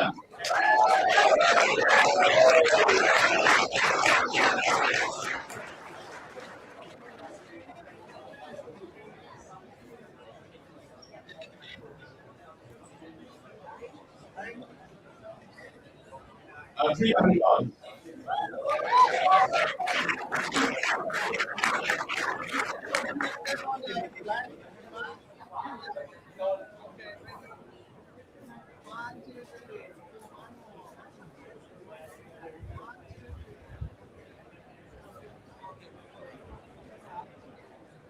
In 9th position, we need $400 in Emo from Thailand.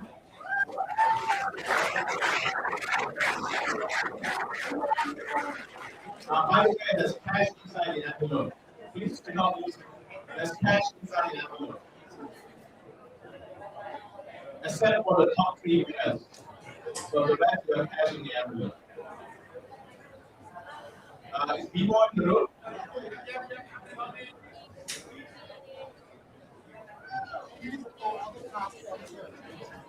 Or he's the sponsor behind Autocar. Thank you.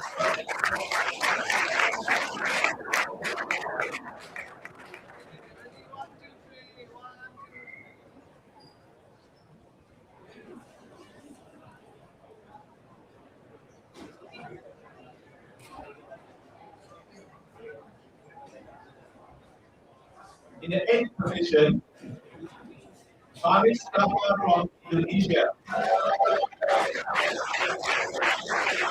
He won $500.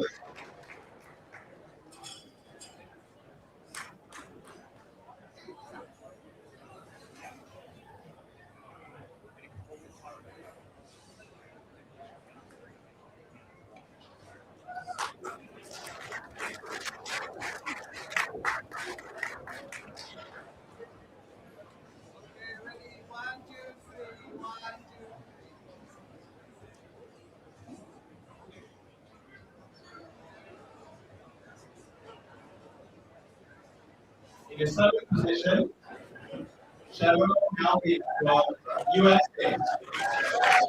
$500.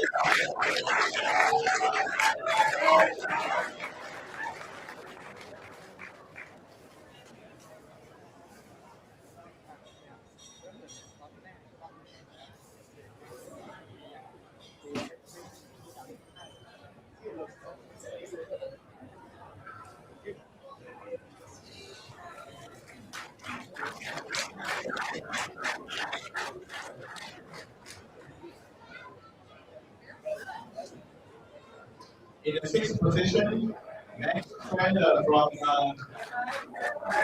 Switzerland.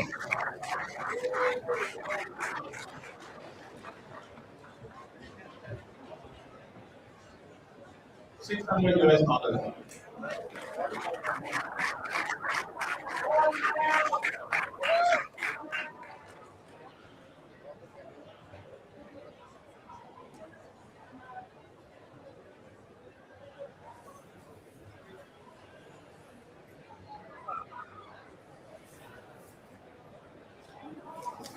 In the 5th position, Caroline Stormfront from Australia. $800.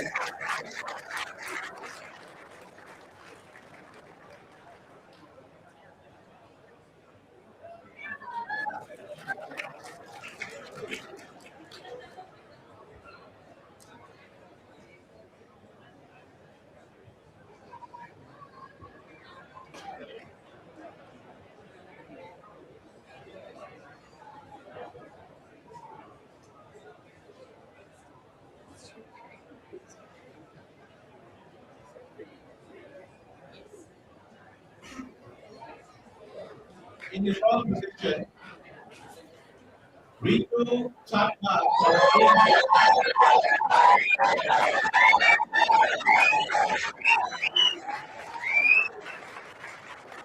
She won $900.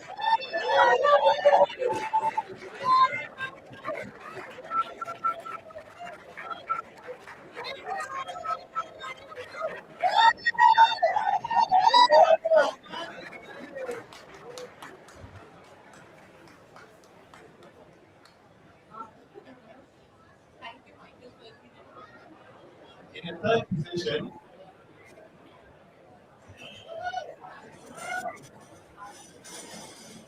$1,000 and the trophy is Thailand from Thailand.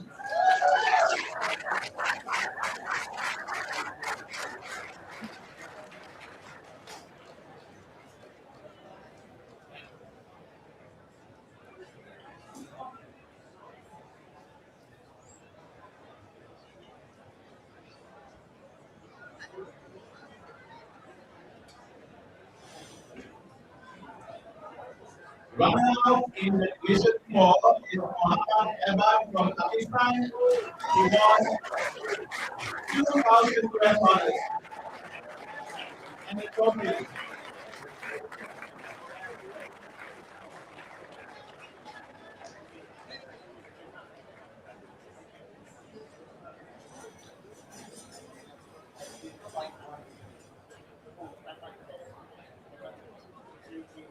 And the champion for Division 4 is Pattarapo from Thailand.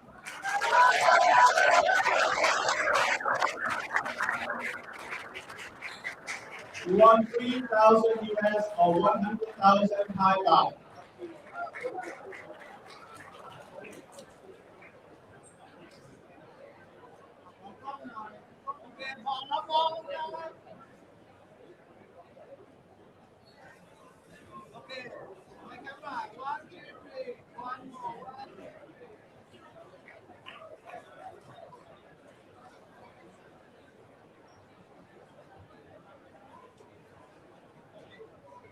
Thank you. Thank you, Gary. So 50 players from Pakistan.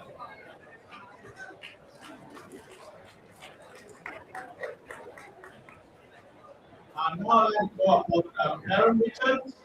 So most of you know Karen Richards. She is the champion of World Youth Scrabble. Jane Alda was one of the earlier World Youth Scrabble champions.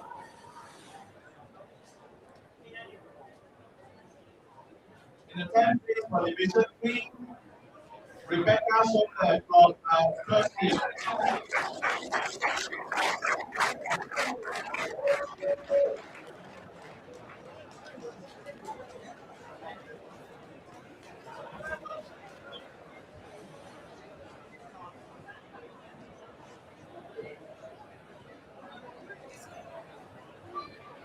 She won $300.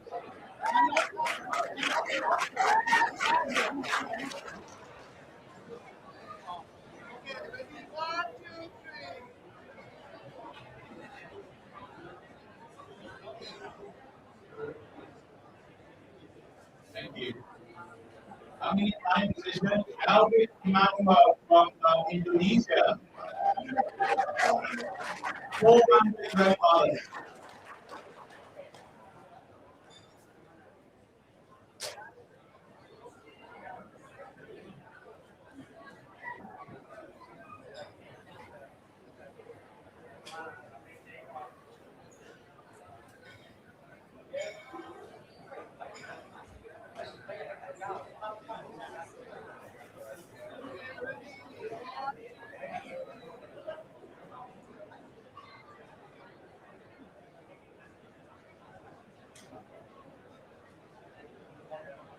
Coming in eighth position, last time is from Nigeria. $500.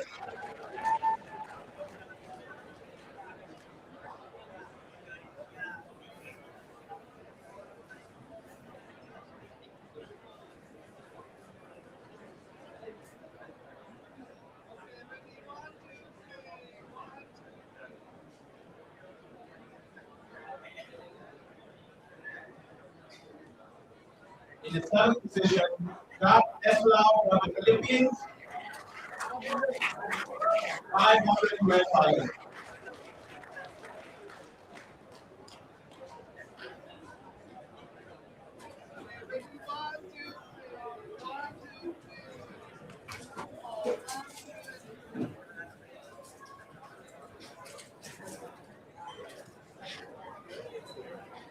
In the sixth position, Jyoti Chandra from Australia, 600 US dollars. I went up and Oh, so what did you say? Oh, you just said thank you? well, I said the names. Yeah. And that what we're doing is important. Oh, I'm sorry. I thought it was just prizes.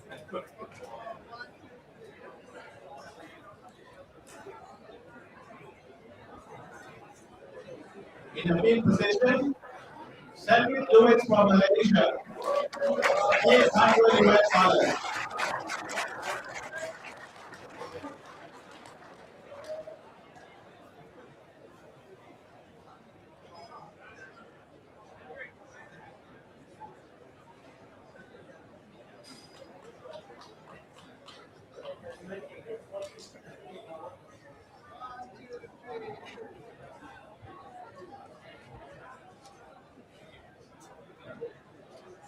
In the fourth position, Muhammad Mohammed from Indonesia, 900 US dollars.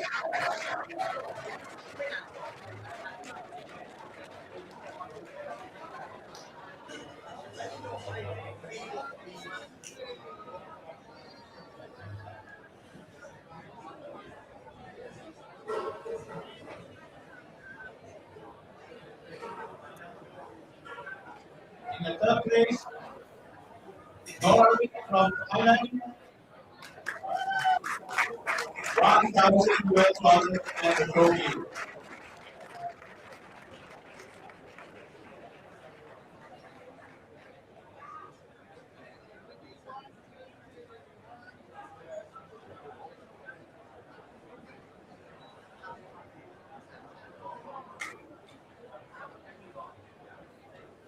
Runner-up, Hassan bin Ashraf from Pakistan,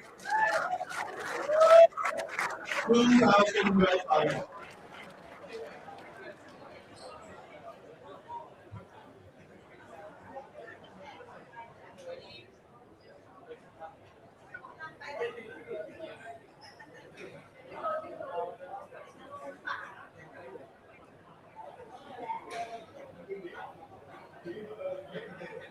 And the champion of Division 3, Onu Olaki from Nigeria.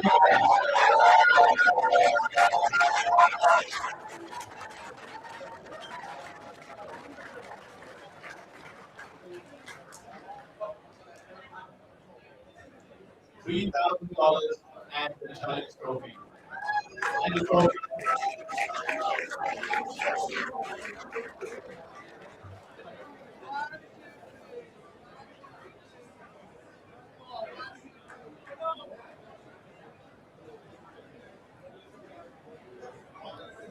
And by the way, in the first, second, and third, there's no money in the envelope, so don't be surprised. You have to go to the front to provide your particulars, so I'll wire the money here.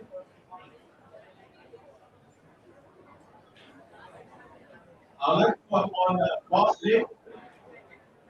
Can I have box lid? So box lid is a huge promoter of Collins Dictionary in North America. So he's done a lot of work, and we hope to see more top American players, or just generally American players. They still play the American Dictionary.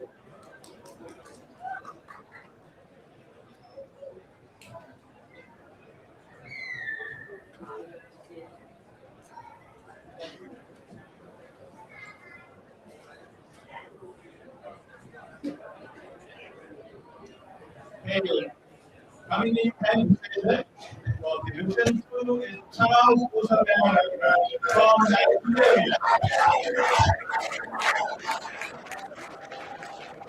$300 US dollars.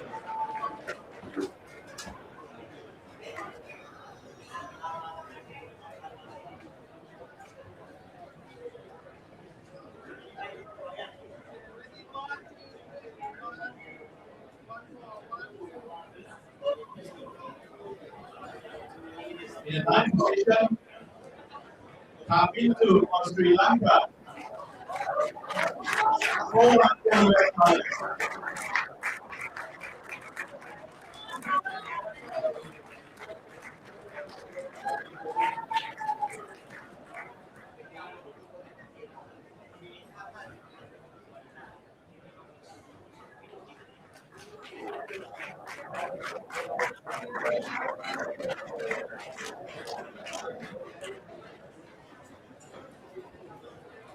Coming in eighth position, Tony Hunt from Australia, $500 US.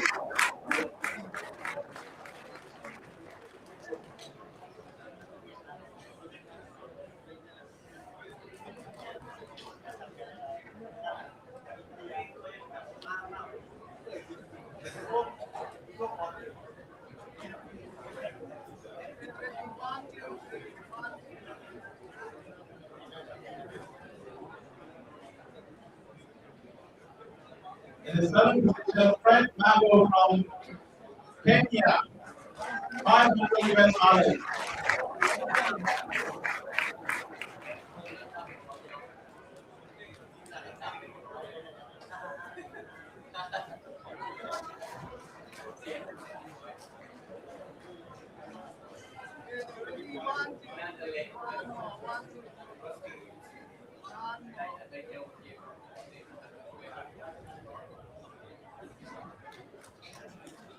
In the sixth position, Rajiv Khanna from India, $800 US.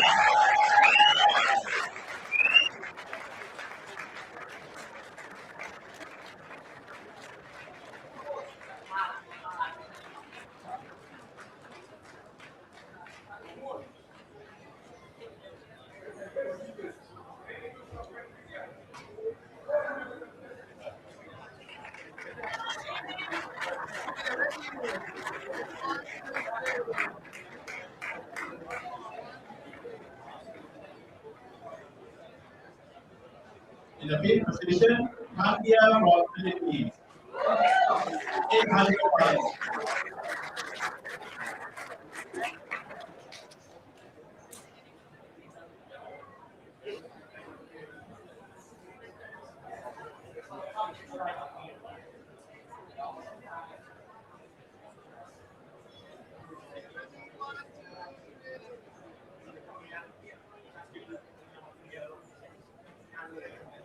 In the fourth position, Wing Intara from Thailand, $900.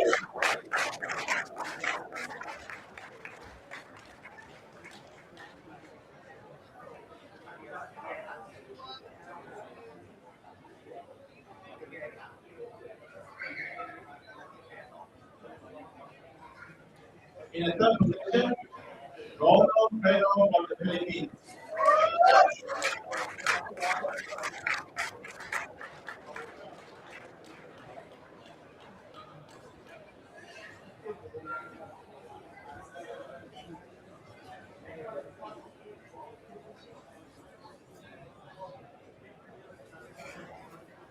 second round out, Ronald Fredo from the Philippines, $1,000 and the trophy.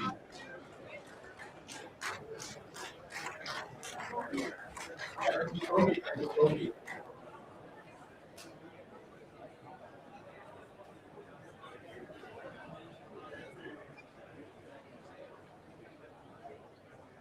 Thank you. Thank you. First running out, Iman Suma from Sri Lanka,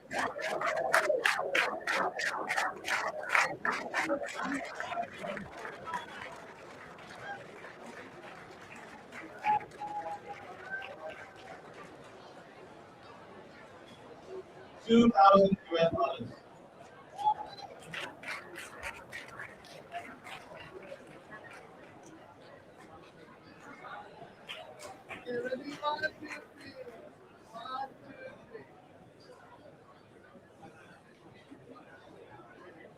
And the champion of Division 2, Saturday Thailand from USA, worth 3,000 US dollars.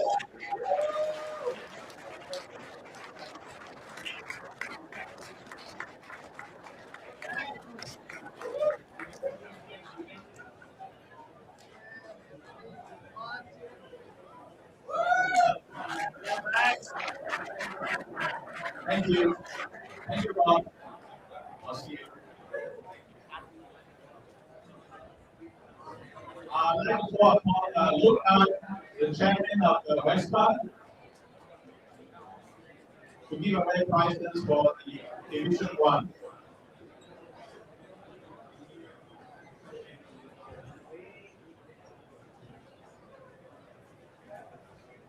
There's the big tournament of the year in Malta, the Summit Cup, together with the Malta International Scrabble Club.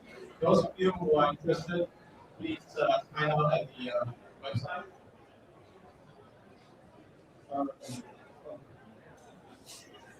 Good afternoon, everyone. So, I wasn't particularly impressed by the way the kind of applauded my players for everything that's done.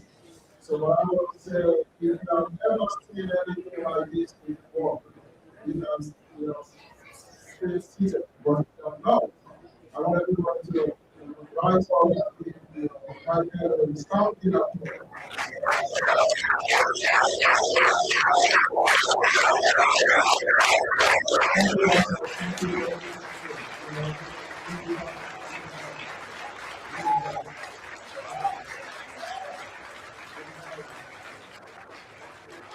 Nigerians, we go out with friends in Nigeria. Please go out to Michael Tang. Yeah, thank you, Michael, for everything. I think also with the onset and the day and the president of the West African President, I think the American should learn from that. I know West African has, I mean, I've not been particularly, doing much, but I think when you are the president of the world, Scrabble, I think, I mean, that first deserves some sort of, so thank you very much. In terms of what is happening at the end of the year, I know many people are there about some stuff, and I also know many people are there about some stuff. We are not changing the way things work in festival. We are trying to introduce some initiatives that will kind of growth of Scrabble globally. So we are bringing out the best 24 players at the end of the year. In some of tournaments, people who have done fantastically well during Scrabble which is October, we have to September 30. We also want to find it as an event where everybody can join. So I'm looking forward to everything, all the people that are involved in that program is history. Also, there's also another issue that we are trying to actually, great. Thanks to we have two of the best players in the world in March. And we are going to be doing that in maybe 400 places around the world. Starting in July 4 in New York. So we have about 90 in the world that's over there in world series. We kind of in the world, West Africa world series. So I want to thank Nadia for accepting to kind of assist us to actually this start to work and make it more clear. I hope everybody will watch now for straight and then we need to actually get started very much. Thank you very much.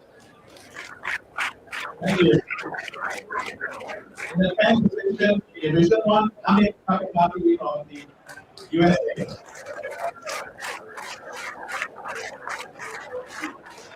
$500.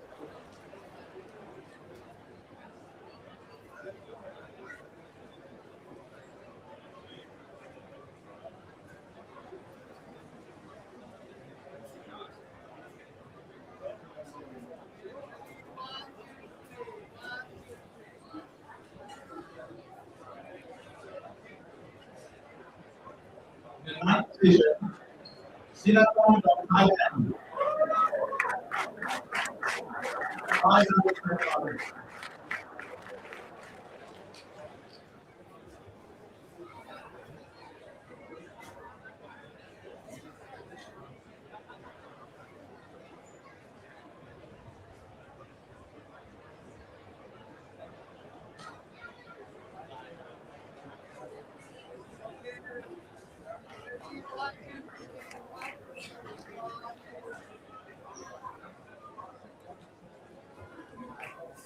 In the eighth position, Pete Wise from the USA.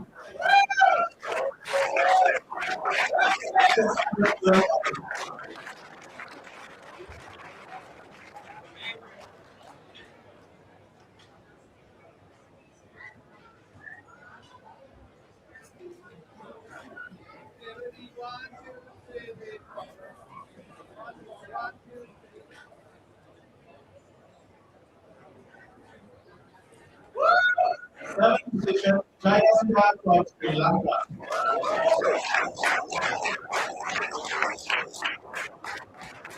$700.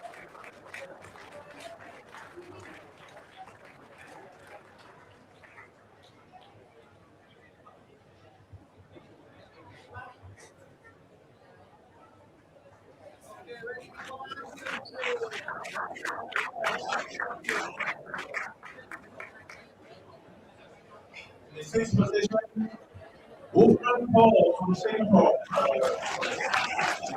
$800.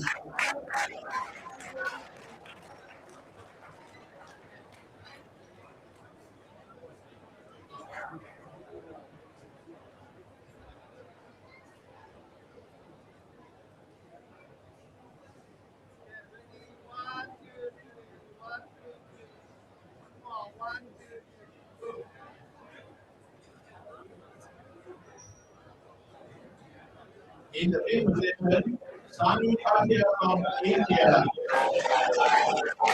$900.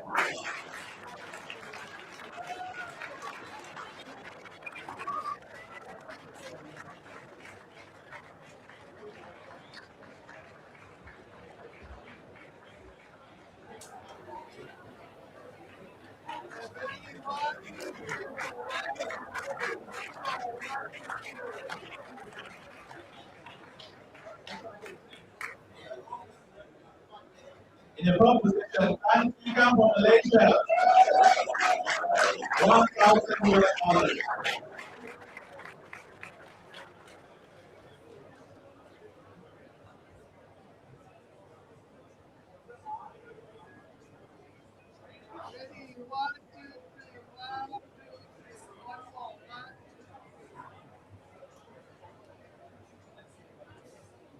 Third position for Division 1, Wira from Thailand.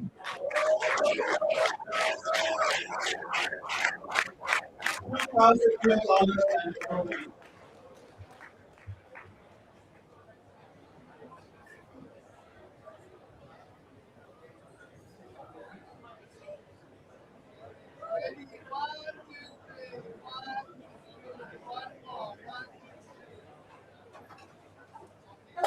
Sorry, I walked in on you. No. Yeah. Just taking a little breather. First runner for Division 1, Hakim from Nigeria.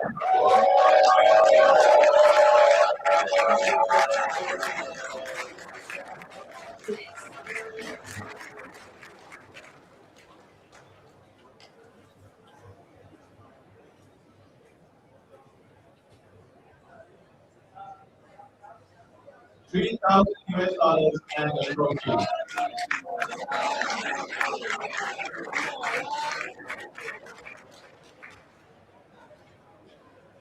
And the winner of Division 1 is Krishna from India.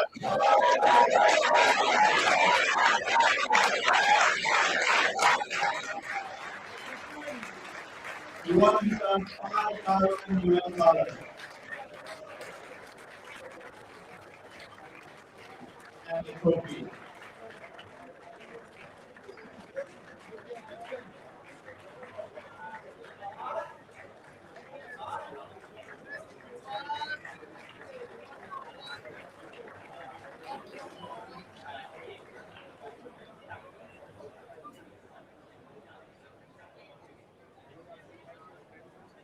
Thank you.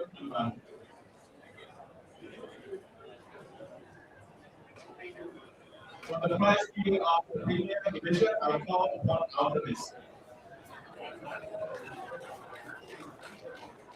Okay, let's go to the Premier Division. I think that's how I get from India.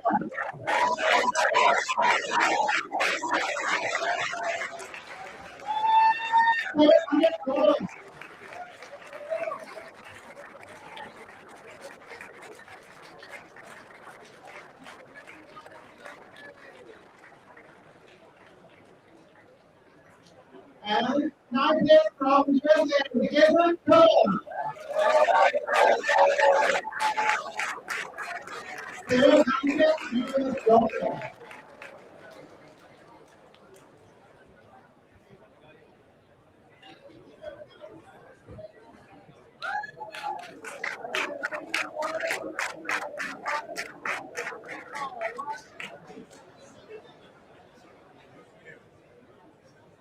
Go to the airplane, former youth champion, Madam Komal Kamal from India.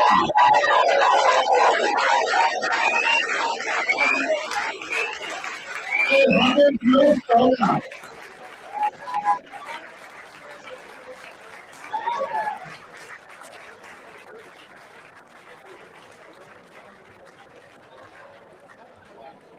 Go to the 7 days, Tasha from Thailand.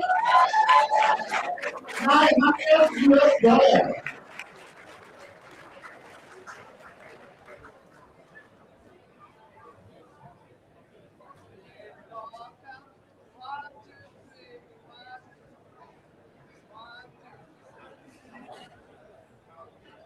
And then go to the president of all time, $900.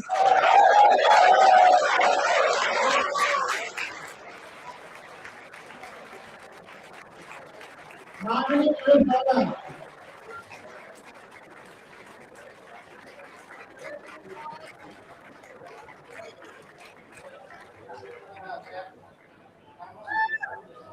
And this from USA, Jeff Keegan. $100.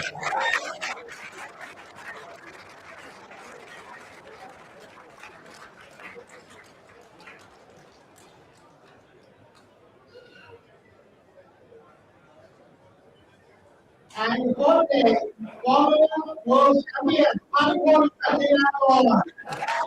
From Thailand, $2,000.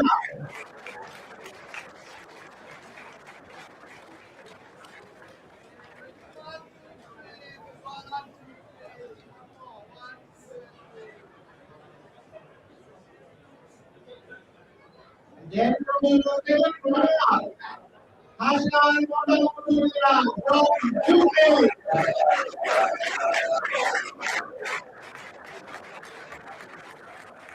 $3,000.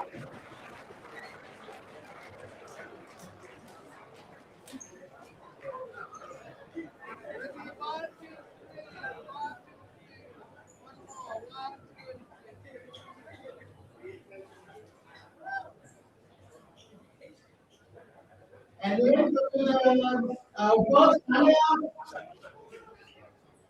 Joshua Costello from USA.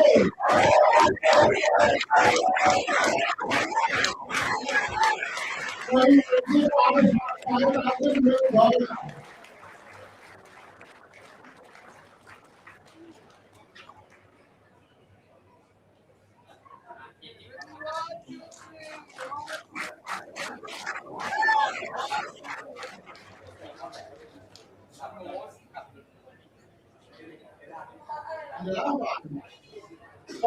co-champion and Australian Challenge 2026. David Ella from Australia.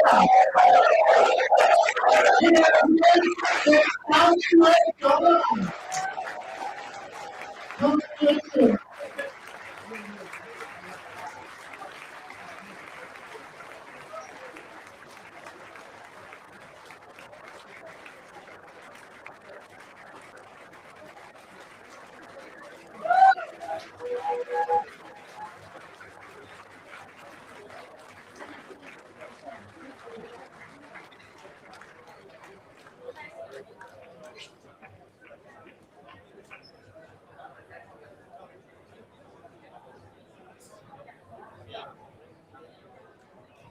The winners of the premium edition of Crossword Challenge 2026.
Thank you everyone. That's the end of the award prize giving ceremony.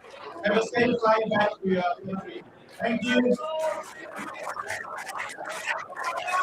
See you in 2023.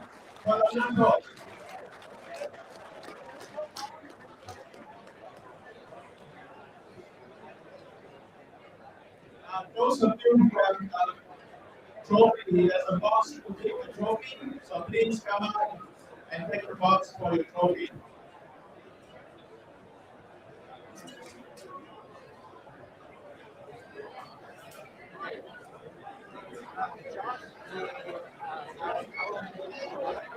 Great.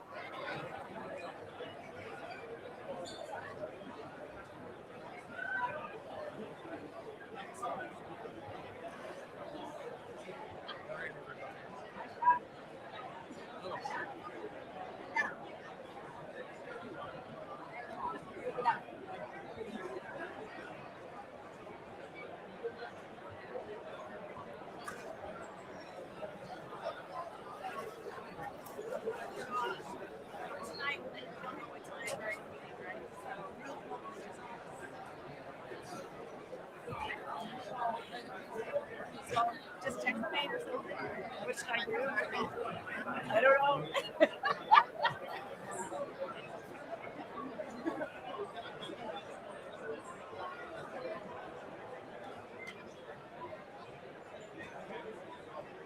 Can you just hold it just like this for a minute? All right.